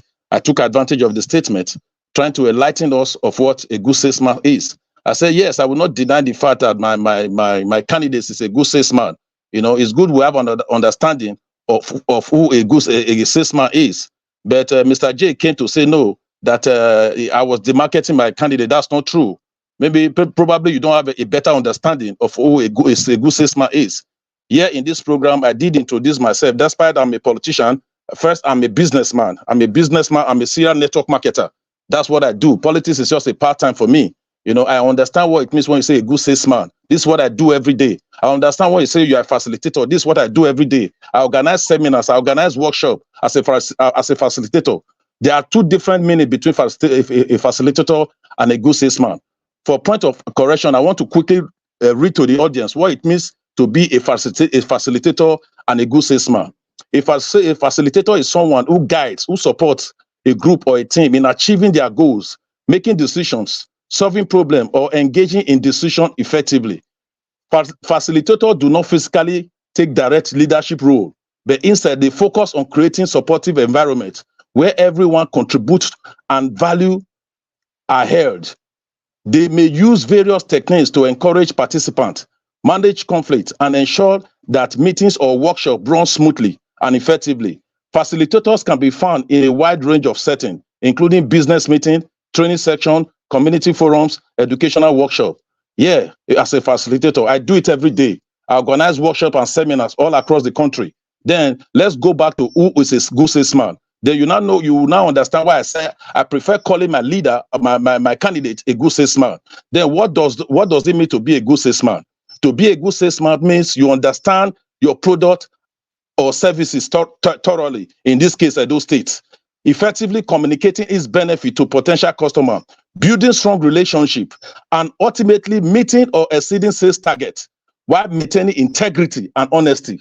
Very important. While maintaining integrity and honesty, it's about listening to your customers' need. In this case, Edo State, addressing their concern. In this case, Edo State, providing solution and genuinely benefit them. You understand? Yeah, I went further to say a good salesman must possess several qualities. The major quality is product knowledge. For you to understand the future, the benefits, and the applications of products and services that they sell. You understand? So if you want to rule Edo State, you must have that capacity, that ability to know your product. If somebody is coming to say, as a governor, we are bringing this project to you, you should understand the project you want to embark upon. You should have a better knowledge about it. Then you have a good salesman must have communication skill, which is the ability to articulate idea clearly. You listen actively and adopt their communication style to different customers. You understand? Then a good salesman must have empathy. Empathy, being able to understand and empathize with customers' needs, empathize with the needs of Edo State. A good statesman must have integrity, maintaining honesty and ethical behavior in all interactions with customers. In this case, Edo State. So, if not because of time, I would have went further on to tell you what it means to be a good salesman. So, if I say Aswe Goda is a good salesman, I know what I'm saying. I'm not missing words about it. He's a good salesman, and that is why we are recommending him for Edo State. Because he knows how to pilot the affairs of Edo State. You understand? He's a man that has the empathy. He's a man that has the capacity to take Edo State to the next level. He's a man that we know when elected as a governor is able to navigate. Thank you very much. Give us our mandate. Mr. Give us our mandate. The ball is politicians. They don't come hold on, Mr. Prince. Mr. Prince, please hold on. Honorable Sam, I want to ask you something. Can you hear me, Honorable Go ahead, Sam? please. Okay. Yes, madam. Go ahead. Okay, you sound very convincing about your candidates. Can you tell us why you sound that way? Why? Thank you very much, madam. I appreciate you. I've just itemized some of the reasons. I said number one is a good salesman. That's number 1 point. And I've just itemized that. I've just told you. You listen to me. Except you are telling me you were listening. You listen to me. Number two, he has both the public. He's somebody that has been tested in public and private sector. You know, in the private sector, Aswe Godaro is a man who built an establishment, the law firm from 0 point to becoming one of the best 3 law firm in Nigeria. Is a record. Bawo and Igodaro law firm is one of the top 5 biggest law firm in Africa. In 2015, that law firm was rated as one of the top 10 law firm in the world. So if you have such a person who has grown a business from crash to becoming one of the top 10 legal firm in the world, such a person needs to be associated with. If such a person is saying, I want to come and I'm rendering my services to rule Edo State, to me, it's an asset to Edo State. Not just to Edo State, it's an asset to Nigeria, but Edo State in particular. That is on that. On public sector, you know, experience matters a lot. People are saying he has served. Yes, he has served as a chairman of Nigeria Economic Team. All right. No, still give me some time. Let me talk more about him, please. If you don't mind. No, don't you worry. Ask me a question. I've gotten. Okay, with this few points of mine, are you convinced that is the best man for Edo State, or you want me to tell you more points? No, it's fine. Thank you very much, Honorable Sam. Okay, thank you.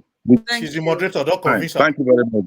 But let's not all forget that we have people who claim that they are well experienced, that they've been in office for a very long time. Let's not forget how they said, oh, Mr. Peter Obi never had any kind of experience. Let's not forget that we heard a lot of stories. No, that's an understatement. If you say Peter Obi does not have experience, that's an understatement. That's an understatement. No, I want you to record that statement, please. Peter Obi, nobody has said Peter Obi does not have experience. I'm not retracting my statement because People said that when we were campaigning for our candidate. So I'm not going to retract that statement. So that wasn't directed to you unless you feel attacked. Thank you. So let's not all forget that we had stories I like have something that. to Let's not all ask forget. Honorable. Please hold on. Let's not forget. But let's see what people who have experience is doing to us right now in Nigeria. Let's not forget how much dollar was, and let's not forget how much dollar is right now. How much fuel was and how much fuel is. Let's not forget how many businesses in the space of 1 year are shut down, that has left Nigeria because the economic situation is How not much dollar was favorable. when Obasanjo, a PDP Honorable man, was the Sam, I president? wasn't You speaking compare, to and how you much now? unless you feel attacked. Honorable Sam, please allow her to talk, please. Honorable Please. Sam, I'm not speaking to you unless you feel attacked or you are sitting very pretty on this table right now. Let's not all forget everything that has been happening. What we should be talking about is somebody who has the people at heart. Somebody who is willing to do what they are meant to do with the position. Let's not forget. You see all those that portfolio, they work anymore. Let's not forget everything that is going on right now. The fuel, the poverty rate, the insecurity, everything. They blatantly told us that they were going to widen the tax branch, and everybody they clap. Today, look at what is going on in Nigeria. Let's not forget. Let's vote for the right person, the person that will do what we want him to do. Let's not forget. Please. Thank you very much. On that note, we're going to go straight to the next I have person. something to ask Honorable, please. Who is speaking? It's Abdul. Mr. Abdul, please. Mr. Abdul, you cannot ask question. You can't ask question now. Keep it to Okay. your final submission. Then you Great. ask him later on. Let's go straight to Madam Mr. Rita. Najawasa, please, I beg of you, permit him to ask the question. I'm here. No Please. time. No time. He will now. ask it. Let it jot it down. Bullet point it. We don't have that time, sir. Sorry. Not Honorable Sam, please. Let's go straight to Madam Rita. Thank you very much. Kachi baby, good afternoon. Good afternoon, Mr. Elvis. Kachi, so good to see you. Madam Hecho, greetings, man. I'm greeting all my brothers and sisters and my lovely mommy diaspora. I love you very much. I'm sure you know that. Honorable Sam Domosa, it seems that my my good salesman is something that you have picked to sell your candidate that is unsellable. We are going to go back. You were just defining who's a good salesman. I was just here dictionary, Google definition. I was laughing. You were just cracking me up, seriously, when you were speaking, with all due respect to you. Adolf Hitler was selling something. He was selling a selfish ideology, and that led to the Second World War. You can sell lies. You can sell MOU. You can sell propaganda. You can also sell deceit. You can sell pretense. You can equally sell good tidings. You can sell honesty. However, the PDP and the APC, they will sell lies, including their candidates. They will sell propaganda. They will sell MOU. They will cover it up, and their media rats will also sell it for you. That doesn't mean they're good salesmen. What is the utmost point that a good salesman wants to get to? He wants maximum profit, for Christ's sake. And that maximum profit is at the expense of people who are going to suffer, children who are going to be drawn back, economic fallout, infrastructural decay.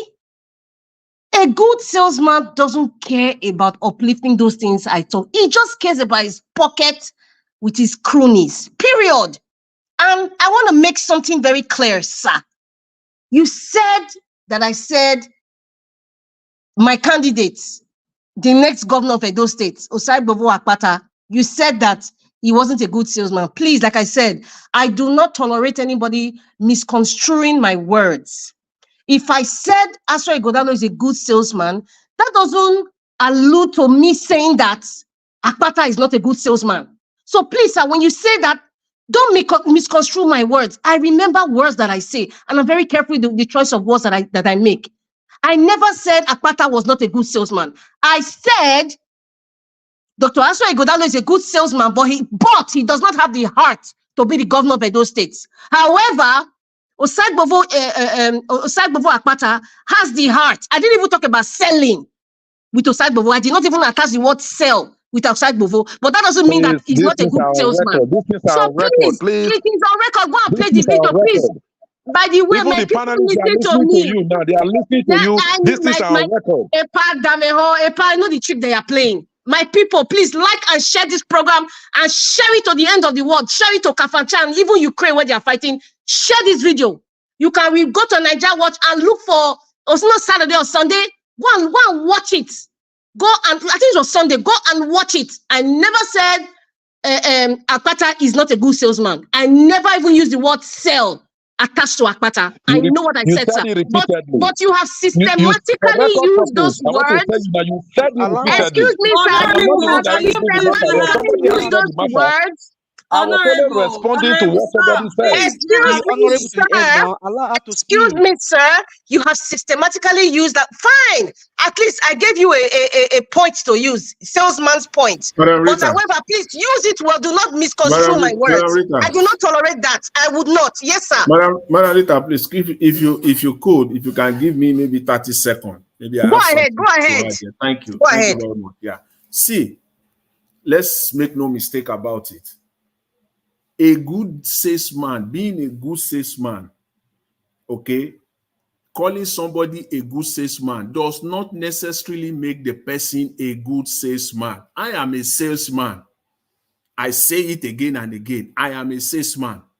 And I can also, to a very large extent, say everybody here, we are all salesmen and women. You can have product knowledge. And you can use that same product knowledge to the detriment of your customers, to your own benefit or for your own benefit. So it is not a plus. A good salesman, I will use myself as an example. I'm not going to use anybody else. I'm a good salesman. And if I want to take advantage of my client, I can do that in Kingdom Come because of the product knowledge that I have. So if you think that is a plus, you are on the wrong side. So calling somebody a good salesman does not necessarily make him a good salesman. He can use that product knowledge to the detriment of the customers. In this case, the citizens of Edo State. Observation. You are contradicting yourself. Thank you. You are contradicting yourself. That being a good salesman does not necessarily make you a good salesman. Excuse me, sir. This is my time. You shouldn't contradict yourself. You are contradicting yourself. Hello, you have the word salesman. In salesman, you can have a bad salesman and you can have a good salesman. No, this is my time, sir. Honorable, you are taking my time. Honorable, you are taking my time, sir. Sorry about that, madam. Go ahead. Sorry about that. It's okay. I just wanted to correct what Jonathan said. Okay, but what Mr. Jonathan was saying was very factual and very truthful. So there was nothing contradictory about that, sir. Now, one of the major reasons why I came to this show, Mr. Elvis, thank you very much for this opportunity you're giving to us. I really, really appreciate you. Now, Edo people, listen to me. This is not child's play here. And I think I listened to some point in the beginning because I was off and on when Madam Ife was saying something like, we should be very careful when you're picking your candidate. You need to Edo people need to really look inwards and look for somebody who can do the job. It's not about if you belong to PDP. Don't be partisan. It's not about APC or Labour or whatever. Look inwards. Get information. Don't be ignorant. Ignorance is not an excuse. It's not an excuse. Educate yourselves. Ask questions. Sit down and analyze what's been happening within the past 8 years, even 20 years. 8 years is even too short. 20 years with APC and PDP. Just look at the crop of people who are in Edo State and in PDP and APC. Just look at them, for crying out loud. For crying out loud, just look at them. Now, I'm going to start with this. A Governor Obaseki, I'm going to be specific here because this is about Edo State politics. Governor Obaseki prevented Peter Obi from using Ogbe Stadium to campaign, but it backfired on him. That even made Peter Obi more popular. And then the entire Benin was all over the streets, everywhere, even in our royal house. It was everywhere. The whole gate was open because it was something that Governor Obaseki thought with his hegemonial style of administration. He thought that he was going to demarket Peter Obi, but the fact that he locked Obe Stadium, forgetting that this is the same Edo people that do not like oppression. They do not like those kind of hegemonious character. They said, okay, if that's the case, we will go on the streets. And that's how Peter Obi won landslide. Even the PDP got third in Edo State, and you are a governor of that state. Now, this is the same governor that some of you, yes, I dare to speak today, some of you who claim to be obedient, I dare tell you, you were never an obedient person. How can you now support the same man, the same Governor Obaseki that imposed Dr. Asue Godalo on PDP? You are not supporting it, and you are not using the yardstick that Dr. Asue Godalo is experienced, his manager, is this, his chairman, or whatever. When you know he's under the umbrella of the person that prevented Peter Obi, if Governor Obaseki had the power, even that Baptist high ground, if he had the power, he would have closed it down. Because that's just how he works. He will have, that's how ruthless he is. He will have closed it down. But you know what?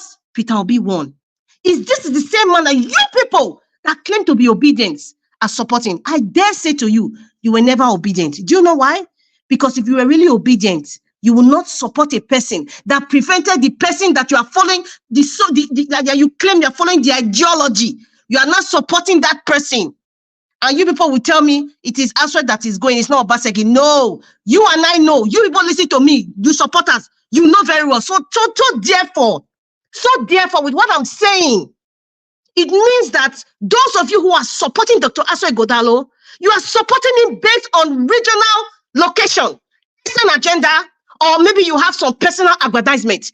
Set your conscience. I am saying it. Ask me on virtually or physically, I will tell you to your face. You were never an obedient. And I dare say, the so-called PDP now and their media rats announced, I keep hearing, oh, some of them, they were people that are in the obedience are PDP, APC, just to kind of, how would I say, just to romance the ego of the obedience who don't really understand what is going on. Because, you know, politics is psychology.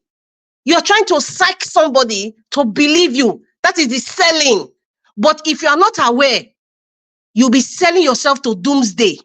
That is why people like us that are speaking, like me, that is speaking now, and Naija Watch that has given me this opportunity for this huge platform to speak and open the minds and educate people that, listen, don't fall for this psychology of lying and deceit and cover up. Do not fall for it. Even the Eastern people, I have seen it, they are being used, but they don't even know. They just focus on, oh, it's our brother's turn. I don't care. It is unfair. Okay, let us go for the federal character. Right now is Edo Central. Man, forget all that. All that is bull, man. They are using the Eastern people.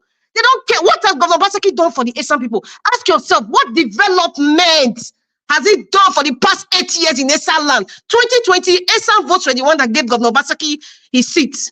But however, he just promised you guys, don't worry, I'll bring somebody from Edo Central as governor. He brought it, but however, look back. What did he do within the past 4 years, from 2020 to date, for Eastern land? Eastern people, open your eyes, oh. In fact, right now, it's like you're in a mirage. I've not even started. The bell is ringing. Let me stop respectfully. I've not started what I wanted to say. I've not started. Let me just pause for now. Thank you. Thank you so much, Madam Rita. Wow. Can I say something, please? The house is hot. All right, thank you very much. Please, we're going to be going round again. Can I say something? Okay, please, just 20 seconds. Thank you. Right. You see, Edo State does not need salesman, okay? Edo State need a leader who has the heart of humanity. Did you understand? Edo people are not granite and crayfish. Edo people are human who need a good leader who has the heart of the people and who is ready to develop Edo State and bring Edo State into the limelight. Okay. And please, if you do not want what is happening in Kogi State to happen in Edo State. Do not vote for somebody who has fatherism. Enough of it. Thank you. Thank you very much. Miss Keshi, can I No. interject? Please, we're going to Just go just around. just give me just give me 30, 40 seconds. I've been listening in the background because I was out a little bit. Mr. J, sir, sorry, sir. You Mhm. just have your final submission now. Cash, how many minutes are you giving for your final submission? 3 minutes, please. Okay, Okay, let Mr. me J, yes, let me have your use. final submission with your 3 minutes. Thank you, sir. Okay, let me do that then. Okay, Okay, so yes, we're going, Mr. J, please hold on. Well, we're going around for our final submission now. So please, anything you really want to talk or interject, please say it in your 3 minutes, because on this round there will be no interjections, please. No interjections. Thank this you. is just mine is just going to be 3 minutes. I can do that right now and then Go let on, everybody go else. on, go Okay, ahead. so mainly what I want to talk about is what Honorable Sam said. You know, there's something when we call ourselves honorable, we have to truly be honorable in our words and in our stuff, right? I listened to the conversation 2 days ago, heated conversation between Madam Rita and the Honorable, where he tried to twist her words that she said something sarcastically that Aswa is a salesman, right? And he tried to twist it that Edo needs a salesman because he has all these things, he has all this degree, he has all this international. He said he will be able to sell Edo to the international community. It will be able to sell. And I couldn't get back to do my submission that time because I was like, if you on, I don't know what uh the position of a salesperson is in Nigeria compared to most trusted profession. But in Canada and in the US, mostly they are at the bottom of the pile. Okay. If you're looking for the most trusted professionals, salespeople are at the bottom. Okay. I mean, s- he so oversold his principle, so oversold him. I swear I didn't even come. Dr. Aswell didn't even come to the panel. When he came to the panel, he didn't sell himself as much as this honorable he's selling this guy. Okay. And when you oversell, you are over promising on behalf of somebody else. And that's why I said that if I were Dr. Aswell Goddard, I would tell the honorable, don't go out there and sell me because you're overselling. When you oversell, there's something you are hiding from the people. You are trying to sweet talk people into believing that a lemon is an apple. Okay. So Edo deserves better than that. Edo needs somebody who is close to them, doesn't give any doesn't overpromise and under deliver. Goes along with what people really want, what people are yearning for, what people are asking for. Okay, and that's what the people of Edo needs, not somebody who is being oversold to the people. Okay, and so I just needed to, I when he came and mentioned my name and said maybe misquoted him or whatever. I listened to the whole heated conversation 2 days ago. It came out of the fact that Miss Madam Rita was just being sarcastic about calling him a salesperson, and he jumped on it. He jumped on it so badly, like this is a good thing. I got to use this and blame it on somebody else. That's somebody else that brought it up. When we are honorable, let us act, talk, and do honorable things. And that's what politicians in Nigeria do. They just try to basically deceive people about things and think that we're stupid and we don't understand, or we don't have that educational knowledge to know what is right and what is good. Okay. Okay, thank you for your for the time. I appreciate it. Thank you so much, Mr. J. Thank you very, very much. Let's move straight to the next person we have here, and that will be Mr. Jonathan. Please, 3 minutes. Thank you.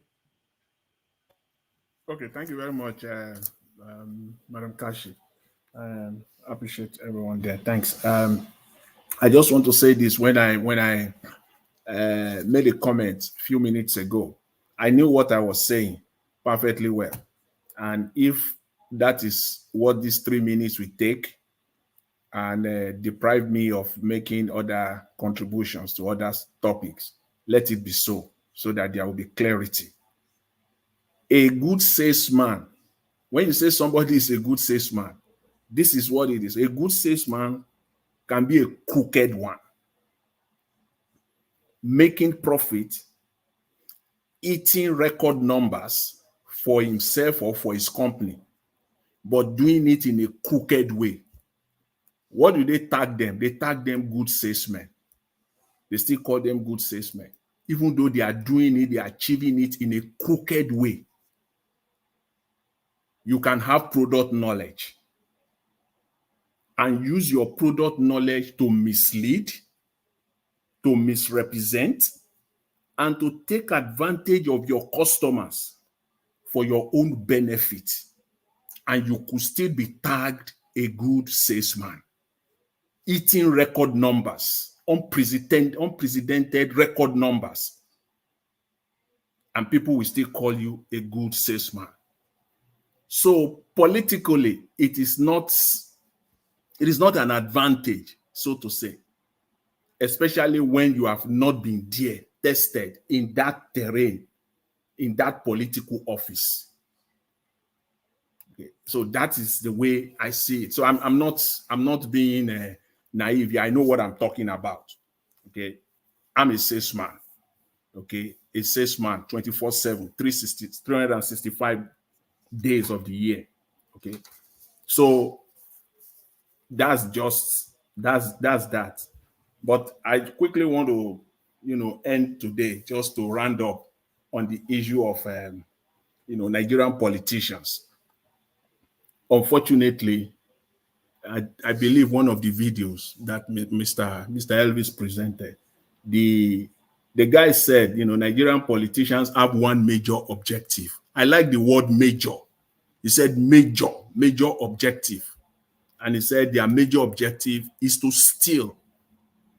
Is to steal, nothing more, nothing less. Their major objective is to steal. It's not for the people of Nigeria.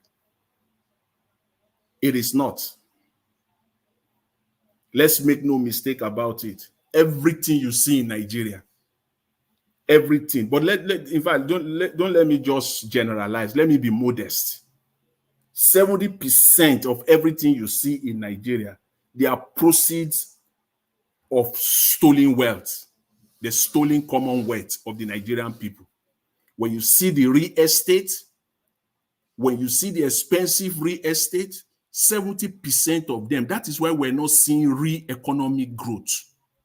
When I say real economic growth, that's why we are not seeing it. Or everything you see, most of them, they are proceeds of stolen wealth.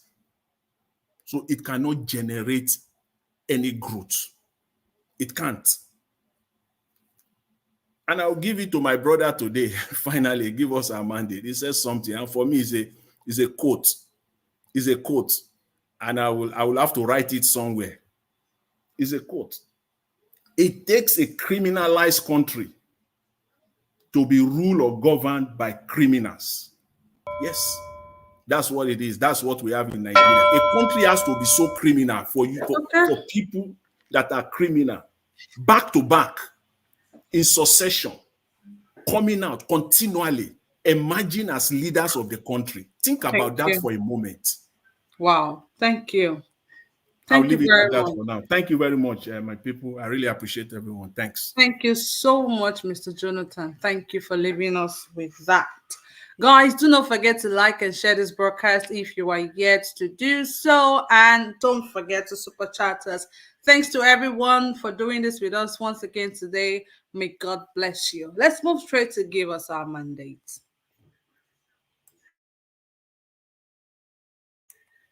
Give us our mandate. Are you there, please? Okay, we're going to go straight to Prince Collins. Prince Collins, please speak to us. All right, thank you. Kashi, thank you very much. We have 4 minutes. Let me quickly, emphasize on, because I was talking about, a solution, because on daily basis, we'll be coming here to talk about the problem, emphasize on the problem. I think the way or the pathway to solution in Nigeria right now is for us to sincerely, first of all, fight for, just as I said before, so that those that are listening should be able to know where we are going. Fight for the issue of light. If we are able to have light in Nigeria, first of all, there will be the information will be empowered. There will be empowerment when it comes to information. If you look at what we are doing right now, if there is light in Nigeria and people have access to local network and at different levels, you'll be surprised that we are going to be having more than 15, 20,000 people watching us right away because they've got access to what it takes to have access to this information. I remember those days while we were growing, our fathers, they take radio to the farm. When they are going to the farm, our grandfathers, they take radio to the farm to listen to news, 7 o'clock news, 6 o'clock in the evening, world news and all that, because they have access to information. But these days, the technology has gone to an extent that we don't need those equipment anymore. But the access, which is light, that we can have have access to those information, has been taken away from us. It's just that Nigerians are very insensitive of the fact that they don't know where these people are disengaging and disempowering them. Information is power. People already have, somebody spoke about, 100 and all of it. If you go to villages, rural communities, people already have these simple Androids, camera phone, WhatsApp. Some of them cannot charge their phone for 3 days, 4 days. They said they don't have light. Some will move as far as traveling from one community to the other to go and use someone's generator to charge their light or where light is available. So these are hindrances, and politicians are doing this deliberately to cut you off from information. Because when you are not informed, you can't do anything. Why is Ghana growing today? Ghana or other neighboring countries in West Africa, they are growing today because they have permanent light, they listen to information. Before anything, they are already on the street, go on rampage, and when they are doing that street demonstration, the government is already aware that they know what they are doing. They're already informed. So keeping us away from light and keeping us in total darkness. In fact, in the creation of the world, the beginning of the world, the Bible said the world was void and it was dark. God said, let there be light, and there was light. That was where everything commenced. If you can't see anything, you can't do anything. So light first. And once they give us light, believe it or not, in 5 years, Nigeria will go very, very fast when it comes to development. I remember those days when I was in Ghana, when there was a massive road infrastructure. That was exactly, to be precise, in 1997. There was a massive road infrastructure going on in Ghana, Accra, capital city. In the evening, they will come out in the evening and come to the television and show everybody how to use the light, how to use the road, access to overhead bridges and all. So we need light first. Without that light, Nigeria is not going anywhere. That is where we Thank stand. you. Thank you very Thank much. you very much. Thank you very much, Prince Collins. I honestly do believe electricity is very, very important. It can solve a lot of things. It can even bring back, the companies that are leaving the country. Microsoft is leaving Nigeria, by the way. What a great loss. So it's just, I really do believe electricity is very, very important. 2024, Nigeria no get electricity. It's a pity. It's a pity. Give us our mandate. Are you ready for us now, please?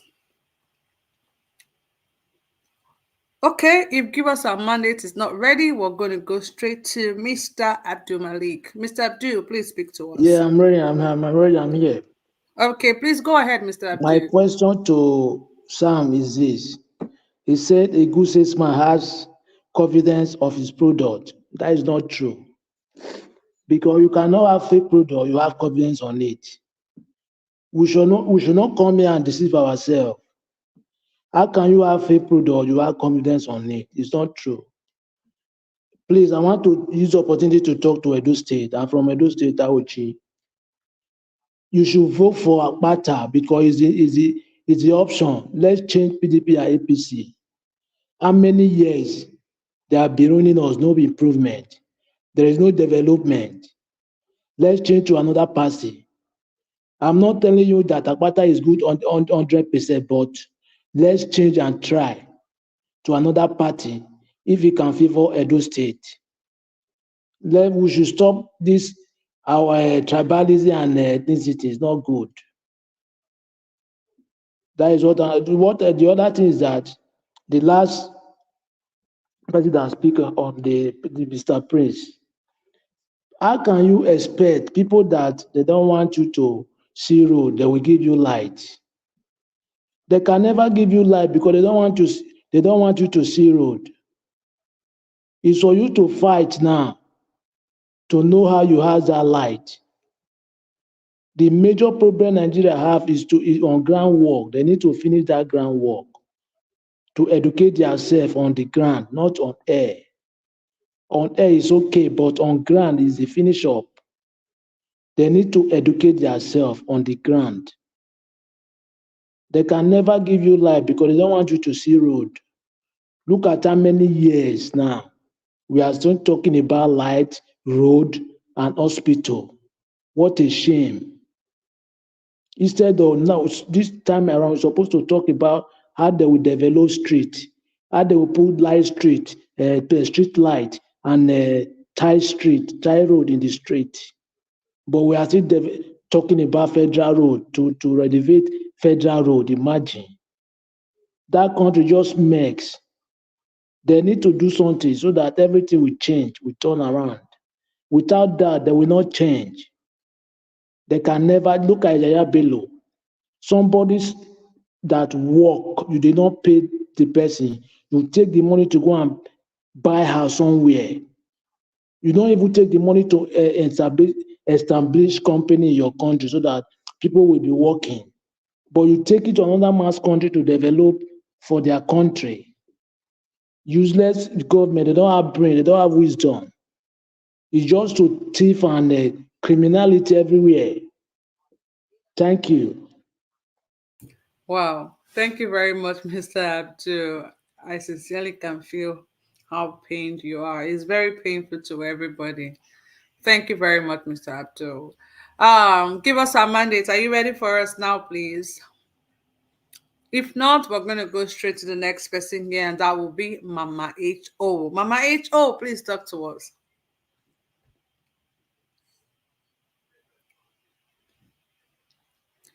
Mama H.O., are you there, please? Please talk to us, ma. 3 minutes.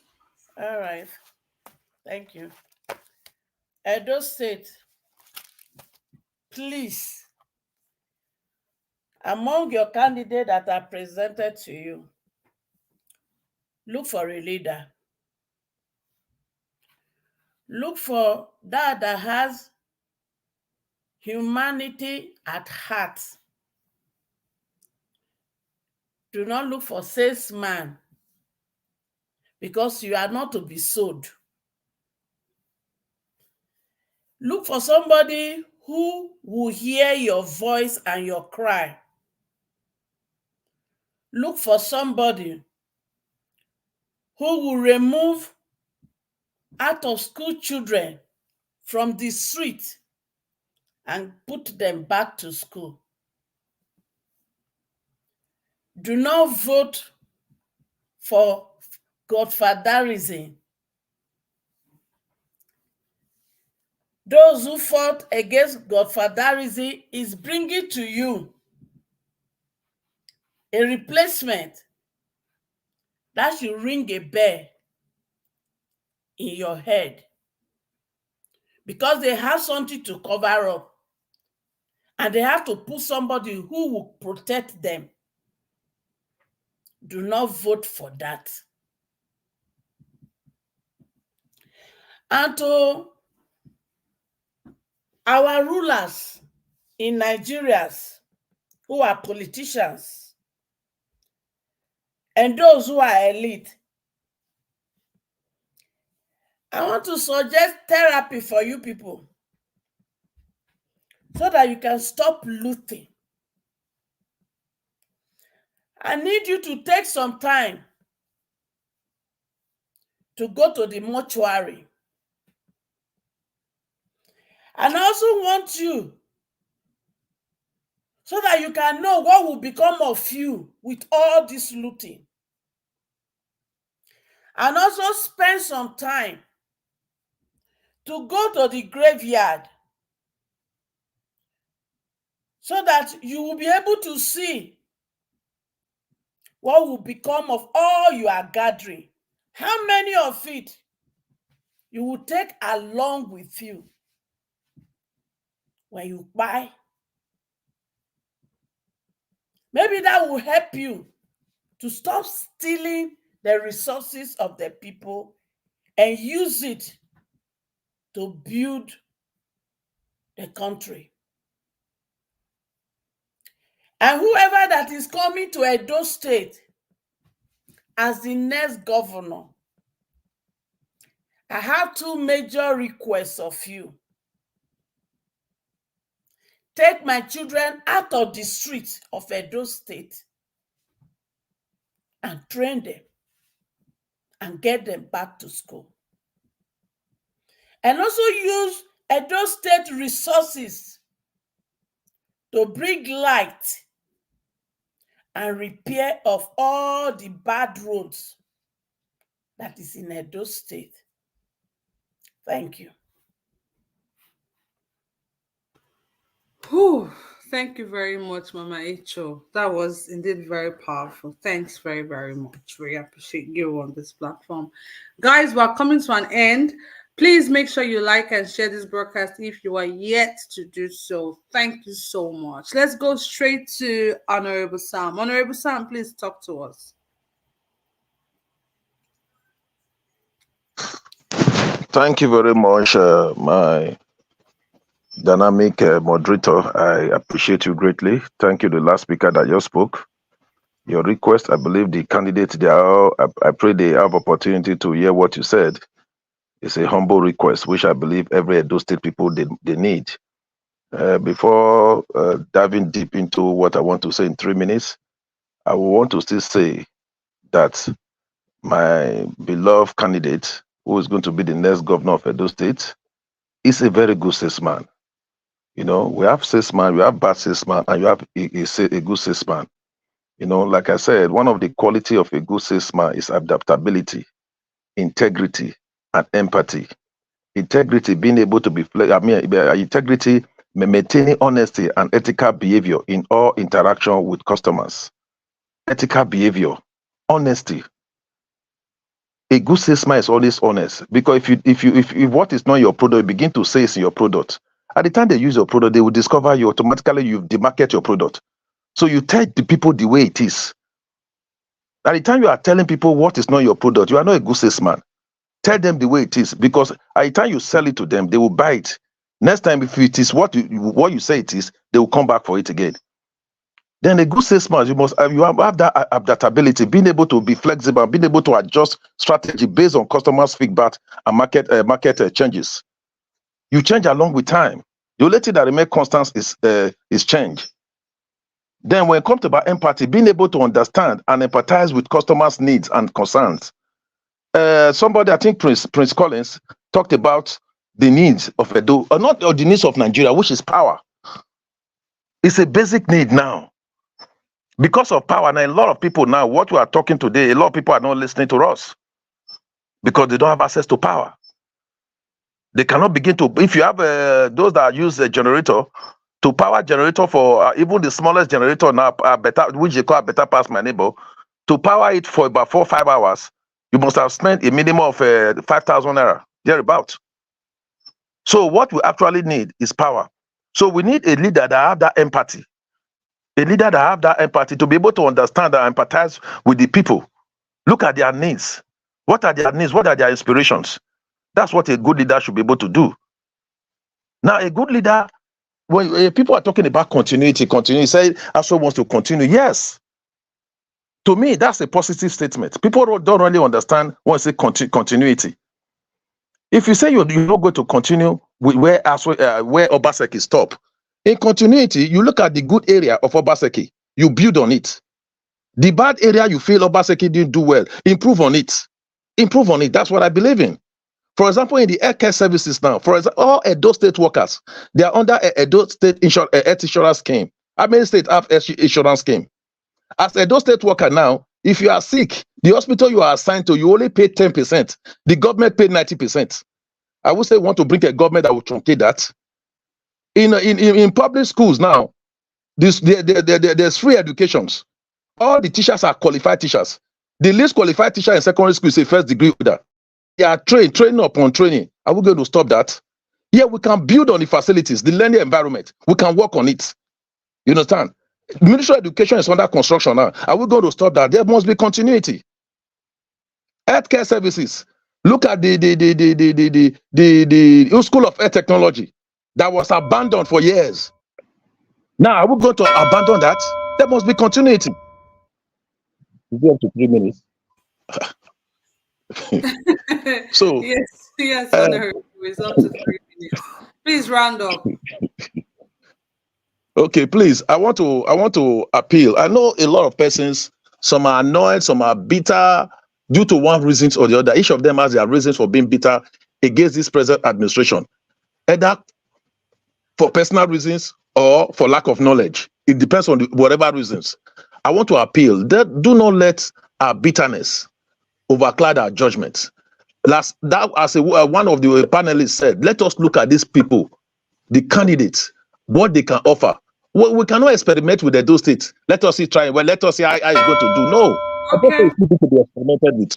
All right. So please, thank you very much. Go for Aswe Gudaro. Thank you very much, Honorable Sir. Thank you. Let's move straight to the next person here, and that will be Madam Rita. Madam Rita, please talk to us. Thank you very much, Kachi. I am desperate to make Edo State greater than what it is. I am desperate for change in Edo State. I am desperate for, like what Madam H.O. said, Mama H.O. said, to remove all the street urchins away from the streets. I am desperate. I do not hate any candidate.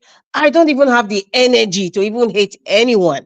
I am desperate. So when I'm speaking, I'm not speaking out of hate or for some personal reasons. I am desperate for Edo State. Just like Peter Obi, he's only just desperate to make Nigeria a great country. So equally, I am desperate. Yes, I am. If there's a word greater than desperate, look for it in the dictionary and use it to describe how I'm expressing myself. But I'm desperate to make Edo State great. I am desperate for people to have knowledge of what good, real good governance is and what democracy is, if that's our choice of our style of governance. Martin Luther King, that we all talk about, he said, a man shall be judged by the content of their character. Yes, a man shall be judged by the content of their character. What is the content of the character of the PDP? Whether from 1999 till date, as regards Edo State, what is the content of the character of the PDP? What is the content of the character of Governor Baseki in terms of his governance and rule of law in Edo State? What is the content of the character of the person of Dr. Aswe Gudalo that supported, advised the hegemonious administration of Governor Baseki? Yes, if you wake up and smell the coffee, what we're experiencing now is a hegemonious style of governance. Google is your friend. Dr. Aswe Gudalo, well, you had the option to resign if you felt that, okay, you know, what I'm seeing right now, you know, just blatant misuse of power, demolition, you know, ousting deputy governor, and then now what Francis Emata called the rubber stamp National State Assembly, you know, people removed, and people that were elected, you just removed them because that was the direction given to you allegedly by the governor. What is the content of the character? Those are the questions you should ask. Please look deep within yourself. What is the content of the character of the PDP? What is the content of the character of Governor Baseki in terms of rule of law and governance? What is the content of the character of Aswe Gudalo, who was advising, who was the chairman of Alao Godaro what they call it, whatever it is that they call it in those states that he was a chairman of. What is the content of the character of such a person who is following the person who has an hegemonious administration? I mean, it's not rocket science. It's not rocket science. So that's why I just keep laughing when people just say, "Oh, Aswe Godalo, you just keep talking about his resume and you just what is the content of the character of this person that supported the person that prevented Peter Obi from using Ogbe Stadium? Come on, guys. Come on." No, I watched Francis Emata when he was talking. I just almost everything he was just saying was just facts. It was just facts. It's a blatant misuse of power. Hegemonious declaration. Tomorrow you wake up next day in the morning, they will tell you, oh, they removed the deputy governor. This is your new deputy. That's it. Tomorrow you wake up in the morning, they will tell you that, okay, 3 members of your constituents, in State House of Assembly has been suspended indefinitely. Like, seriously? In a country where there are laws? We have visionless leaders presently in those. There's nothing I have heard to say in the next 20 years. This is the Edo state that I'm looking at. In the next 20 years, I need to see those street urchins, from the way they speak, I would understand that they understand what governance is, they understand their rights. I'm not seeing that. It's the same old cycle. We're not even reinventing the wheel. It's the same old cycle. So there's this lackluster, undemocratic, selfish, and wicked display of power, even going trickle down to the lowest level of the Agberos. When an Agbero is a chairman of just a little area, you can see he's mirroring what the leader is doing. So it's a vicious cycle. Do we want to continue that way? Please, Labour Party is the party to vote for. If you look at the people who are in the organizing committee of PDP and APC, they're the same old chip of the old block, the same old brigade. Vote Labour Party. They don't see una finish, Edo people. See them finish and vote Labour Party. Vote Olumide Akpata. Vote Labour Party. Edo people. Tell them that they don't see us finish, Abi. We go see una finish. That's what Edo people should do. Thank you, and thank you, Mama Hecho. Many of them need therapy, a very, very vicious therapy. Take them to the mortuary. They will sleep there for 1 week, and they'll see what it is to be not to be alive, or even take them to the cemetery, so they'll know that this useless money they're collecting everywhere, it means it amounts to nothing. It's the legacy you leave behind. It's the legacy you leave behind. Thank you very much. I'm sorry I was talking. I just needed to say what I needed to say when the bell was ringing. Thank you. That's right. Thank you very much, Madam Rita. Legacy, the footprint you leave behind is all that matters.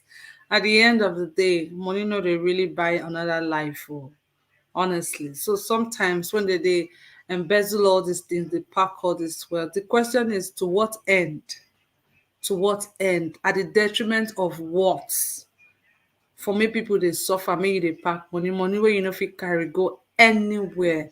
Just like Madam Ife said, at the end of the day, you only drive one car at a time, and you will sleep on just one bed at a time. So what are we saying? Why are you making people suffer so much for money where you know go carry go anywhere at the end of it all? It's just so sad that we have clueless and heartless people at the ends of affair. It's just heartbreaking. It's really, really heartbreaking. Give us our mandate. Please talk to us, sir. Thank you very much, Ms. Kashi, for all that you've done today, what you've done in the past, and then what you've done again today. We do appreciate you. Thank you so very much, Mr. Elvis. Thank you, but no worry. Maybe later, me and you we'll go talk. I know where we'll take talk our talk. Later we'll talk. After I don't eat my black soup finish this evening, I will allow you go talk. But thank you very much, everyone. It's been wonderful here this evening. It's been so wonderful. Now, going to all that we said, and I will say this again, Nigerian politicians will never change. You know why? Kashi, you said something as you're running up. Nigerian politicians, they can sleep in 2 hours together at the same time. Oh. Nigerian politicians, they are the only politician in the history of the world that can drive 2 cars together at the same time. If not so, you will not see, someone like Dino Melayo, he has several cars parked in his garage, and Kogi people are suffering. Their past governor just loot their money and they are well happy. Now Microsoft is leaving Nigeria. And what they will tell you is pray for the politicians. That's how they started. They say, pray for those in power. And those in power impoverish their people. Edo people, I get one advice for you. If you feel that the suffering that you suffer for the past 16 years under APC and PDP, then add them together, it becomes PDAPC. It's not enough. You can choose to go whichever way you want to go. But we will tell you, I bring to you Barrister Ozaimbovo Olumide Akpata. That is a man for the job. And I say this, he is a man with empathy, with love, with compassion, and with accountability and integrity. He was the NBA president. NBA is the most diverse community when it comes to Nigeria, professional. They are also most learned, if you can put them. One of the most learned, because they are lawyers. He was there as a president, left 1.5 billion in the account. Olumide Akpata stood against Buhari. The Daura chairman could not do Akpata anything. That tells you that he is truly Akpata. Akpata means rock. He's truly Akpata. Now, they talk about salesmen. If you feel Obaseki has not sold Edo State, you are deceiving yourself. Herdsmen are trying to build ranches all over in Edo State today. Why? Because Obaseki sold Edo State to Buhari. And the same person they are trying to bring to you, he will also sell, he will sell more of what belongs to Edo State to the Fulani oligarchies. He will sell whatever you think you have as an investment. Give us a mandate. Obaseki allegedly, not Okay, sold. okay, yeah, allegedly sold Edo State to Buhari. When they even see people being taken away. So they can care to tell the person is another candidate, is a safe person. But what will he will sell what allegedly he will continue to sell. He will sell your investment, he will sell your land to herdsmen. Abaseke told you that whether you like it or not, or yes, if herdsman they buy land in Edo State, he will allow open ranching. And so the next person will come and sell your land to them, and they'll continue to rape and to buy people. To avoid that, that's what we keep telling you. Olumide Akpata is the man for the job. Empathy, he built school in Edo State. When the sitting governor watch parents to go and cut grass in front of the, you see how you see something. I wonder how people reason.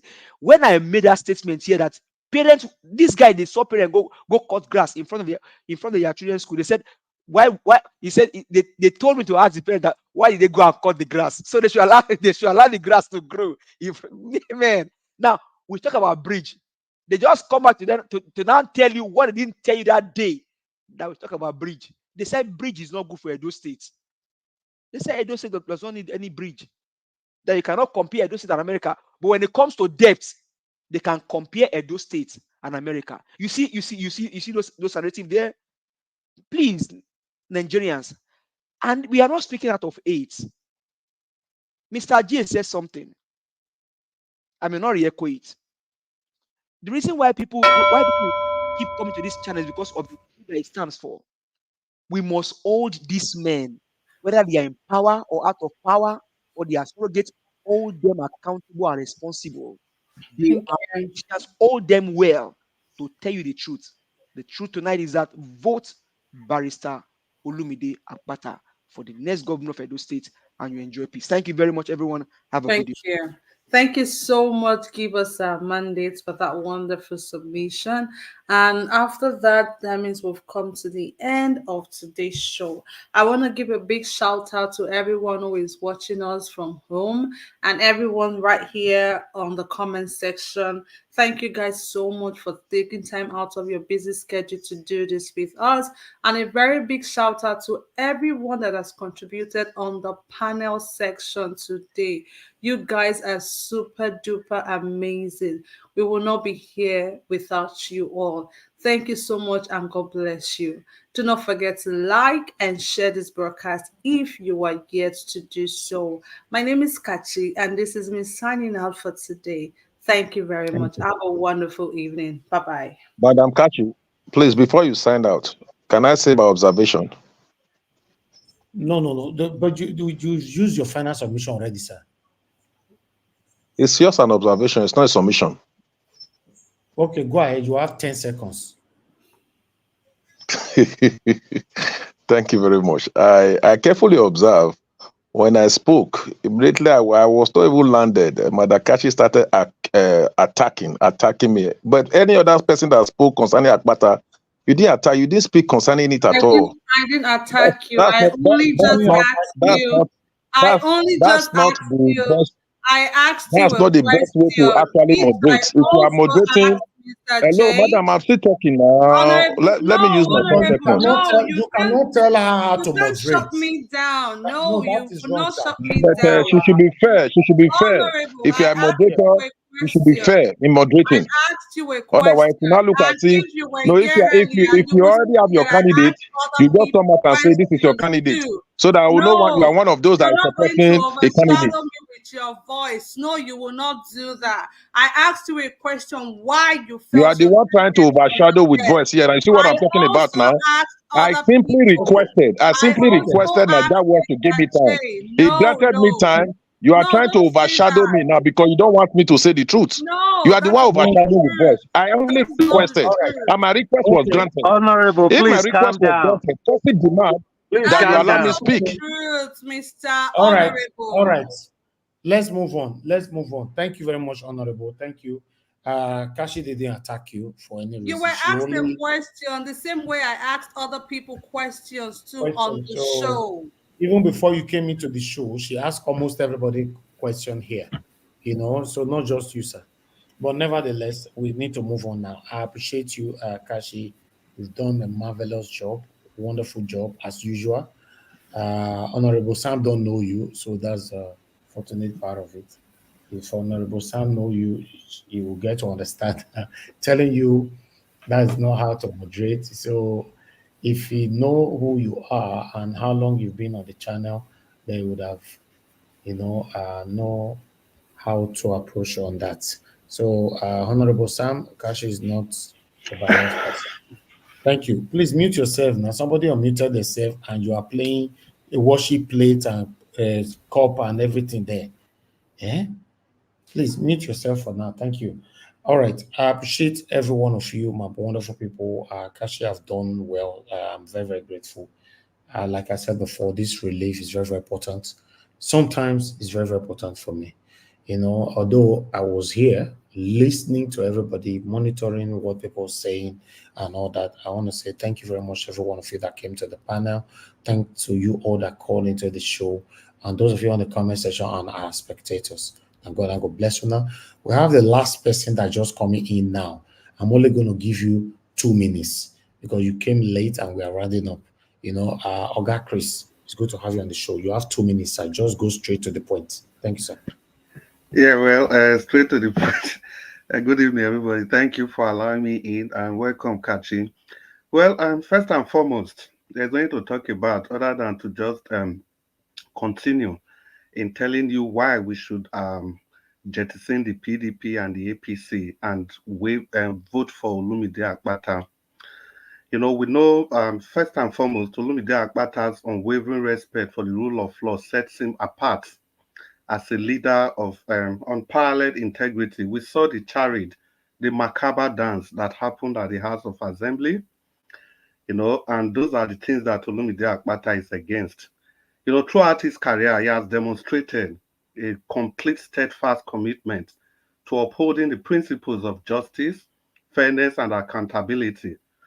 And he ensures that no one is above the law and that the rights of every citizen are protected. This he demonstrated, like Give Us Our Mandate said, in his leadership of the Nigeria Bar Association. He said his economic sagacity, he left 1.5 billion naira in the coffers of that association. In addition to this, because I have just 2 minutes, just rushing, Olumide Akpata has people-centric approach to governance, and that is what the present PDP and the APC, they are lacking because they are the same government. He listens to the concerns of the people.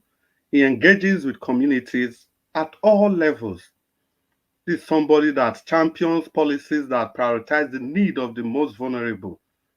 You can see what he did in the dilapidated secondary school somewhere in Edo North, even in Edo Central. He did this even without any political inclination.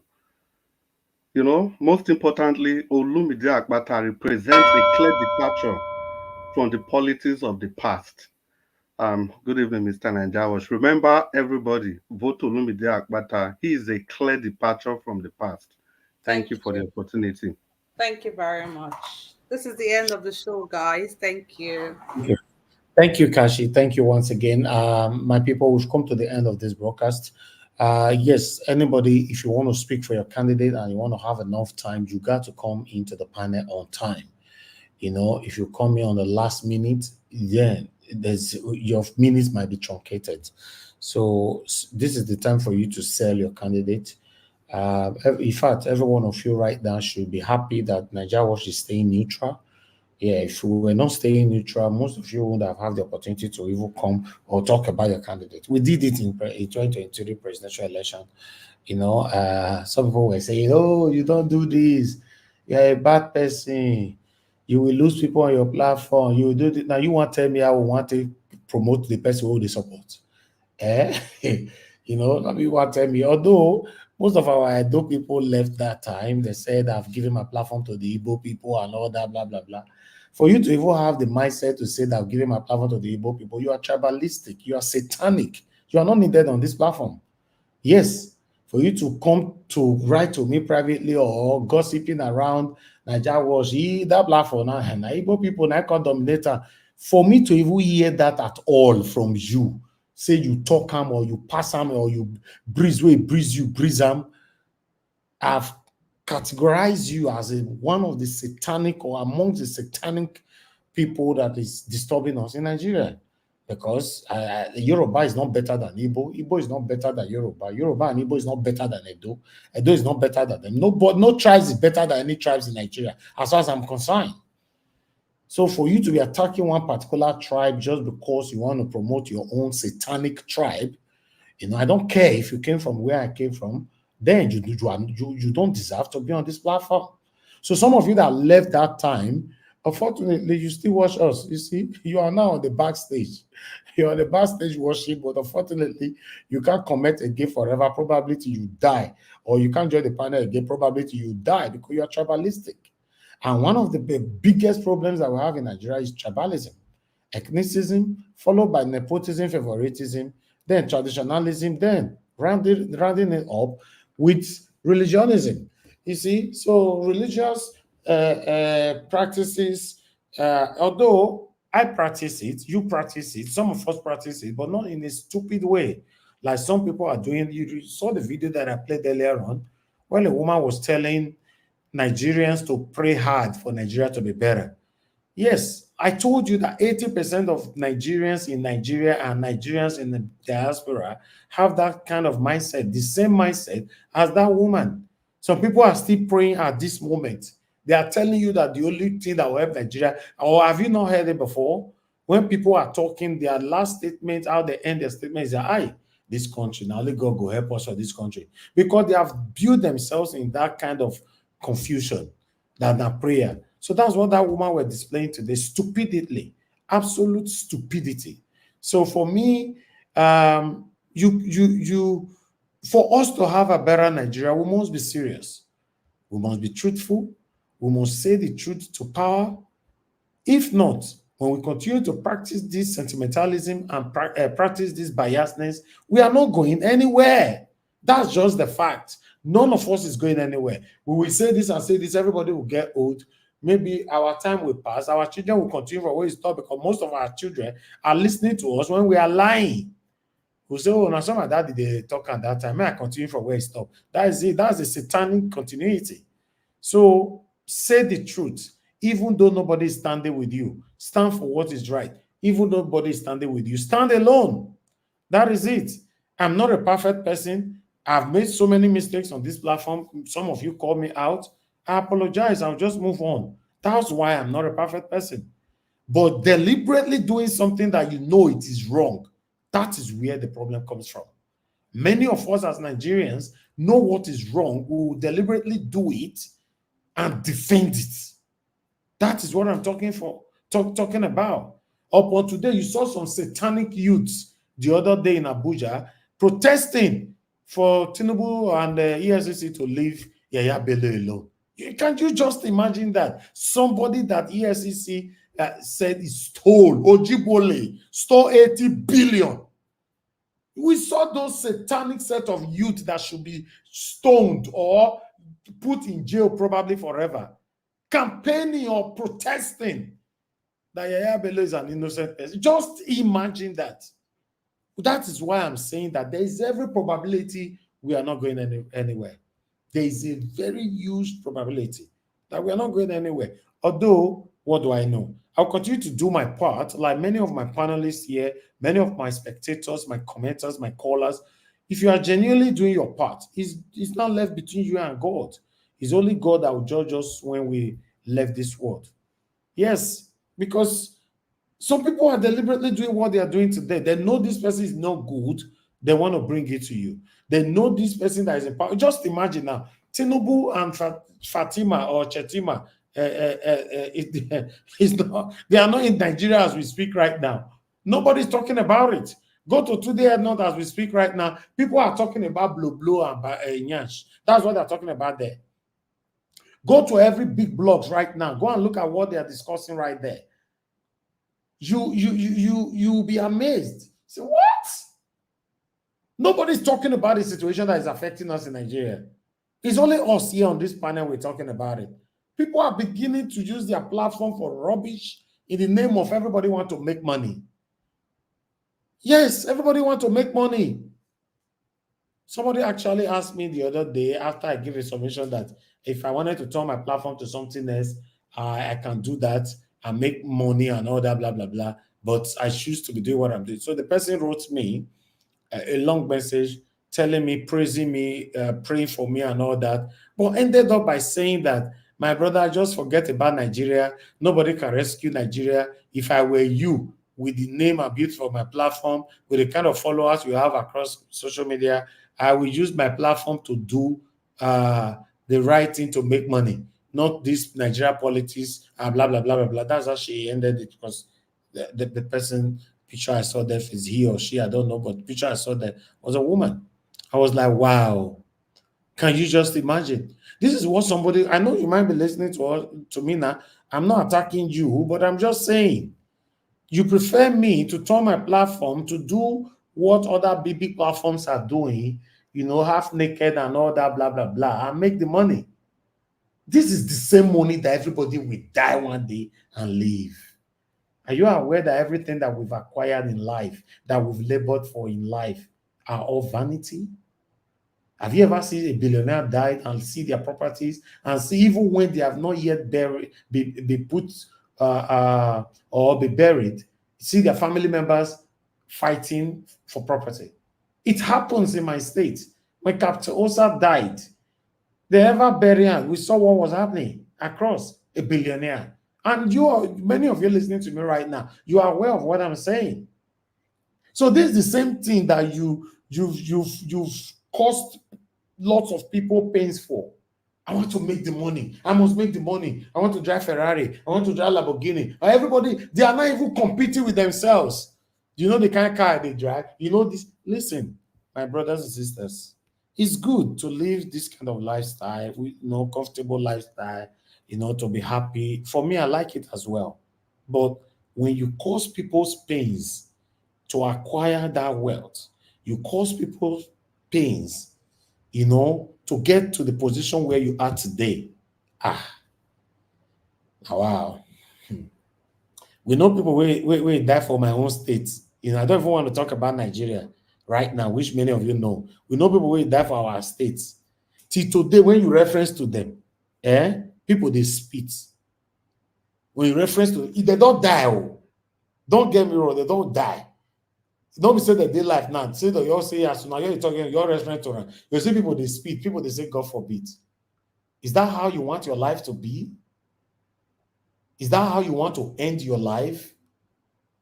Knowing that the day you will die, you will not have any good footprint you've left behind. We can't continue like that now. We can't. Although many people might think, what is this man saying? I beg, end your show, may you go sleep. Yes, Oga, no worry. It's okay. It's okay. But one day, maybe what I'm saying might hit you hard. You might get to realize that, oh, there's nothing on this life. Just enjoy yourself, live your life. You don't need to cause anyone pains to achieve what you want to achieve. In case you don't know how you are causing others pains to achieve what you have already achieved today, you supporting the wrong person to be your president, to be your governor, to be your senator, then you have hurt so many Nigerians. Just look what we are facing right now. I showcased this one just now, right? You see, Microsoft is planning, they are packing their luggages now. They want to leave Nigeria. Is this nice? Do you know how many pharmaceutical companies have left Nigeria? Now Microsoft want to leave. They are planning. Do you know how many companies that have left Nigeria? So now this satanic government that is in power right now, if you are part of the people that supported these people, how do you feel now? Is a question. How do you feel? It's up to you, my people. That's my submission today. I don't want anybody to ever think that I'm better than anybody. Don't ever look at my submission any day to think that, oh, this man is better or he's trying to be better. Or no, I'm just being myself. You can even do better by preaching the same preaching that I'm preaching right now in your own platform, if you have a platform, or in any other platforms that you visit. Yes, you can save lives. I don't know what you guys are pursuing. I don't know what you guys are looking for. We can't continue like this. Nothing is working in Nigeria. Look at dollar. The other day I was arguing with Mr. Jonathan that, please, Mr. Jonathan, join me and I must still praise this government. Tinubu is trying. Dollar is not 900 or something.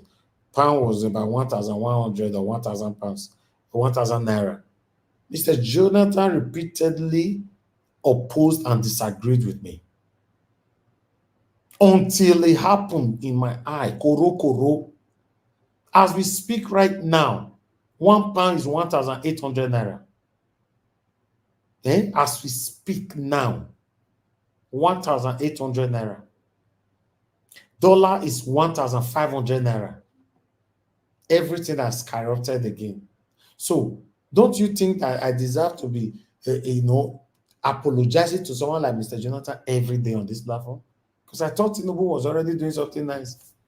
I was celebrating it here. But look where we are now. They say everything was bad well. Look where we are. We can't continue like this, my people. And here we end the show. I appreciate every one of you that came to the panel today. And God will bless you. Those of you that are still with us. Kashi, Mama H.O. have left. Thank you very much, man, for coming in. Honorable Sam, thanks for coming in. Mr. Jonathan, thank you very much. Give us a Monday. Thank you. Thank you. Mr. J. Olisa, thank you very much. Abdul, thank you very much. I appreciate you. God Prince, thanks for coming in. Mr. Alex, thanks for coming in. Madam Rita, and many others that came in. Those of you that called into the show, I appreciate every one of you. Thank you for your time, Madam Origin, Madam Love God, my friend, Mr. Ben, Mr. Shimizi, and many others that called in. God bless you all. And those of you on the comment section, start with Mother for Mommy Diaspora. Thank you very much, Mommy, for all you do. We appreciate you always. Thank you very much, Oriomi. You can see right there, Tony Africa. Thank you very much. Black Panther, my brother. We missed you on the panel today. Thank you for all you do. Thank you, Ray Abua. Thank you very much, Madam Martina Ambassi TV, Madam Iris Finest, Sir Abu Azi. God bless you all, Madam Patricia Tagbojimi, every one of you right there. Bright Light TV, I appreciate you. Thanks for joining us. Madam Ame Bright, thank you very much, man. I appreciate you. Oye Desmond, God bless you. Thanks for joining us today. And many others right there. We've come to the end of the broadcast, guys. Join us again tomorrow by 6 p.m. For those of you just joining us today, wondering what the platform is all about, it's straightforward. We are here calling our government, pouring out our plight, telling them to do the right thing, that we cannot continue like this anymore. Please hit on the like button before you leave, copy the link, take with you, help us to share, and subscribe to our channel, take us to 100K. We are close. God bless you all, my people. Now here we draw the curtain. I'll see you guys tomorrow, 6 p.m. Nigerian time, by God's grace. Good night and bye for now. No more bad government in Nigeria. Nigeria what?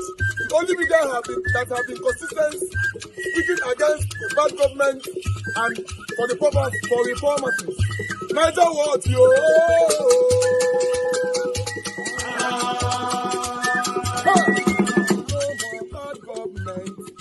No more bad government. Nigeria what? No more bad government. Nigeria what? No more bad government. The only media that have been speaking. No more bad government. The voice of the voiceless. No more bad government.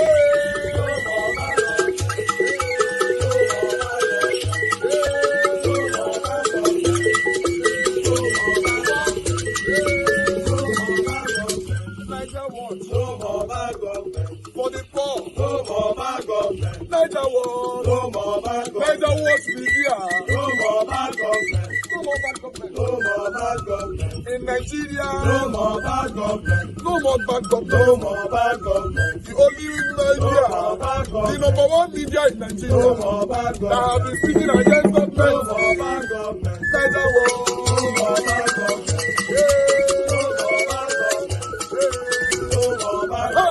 Nigeria what you? The voice of the voiceless. The voice of the voiceless.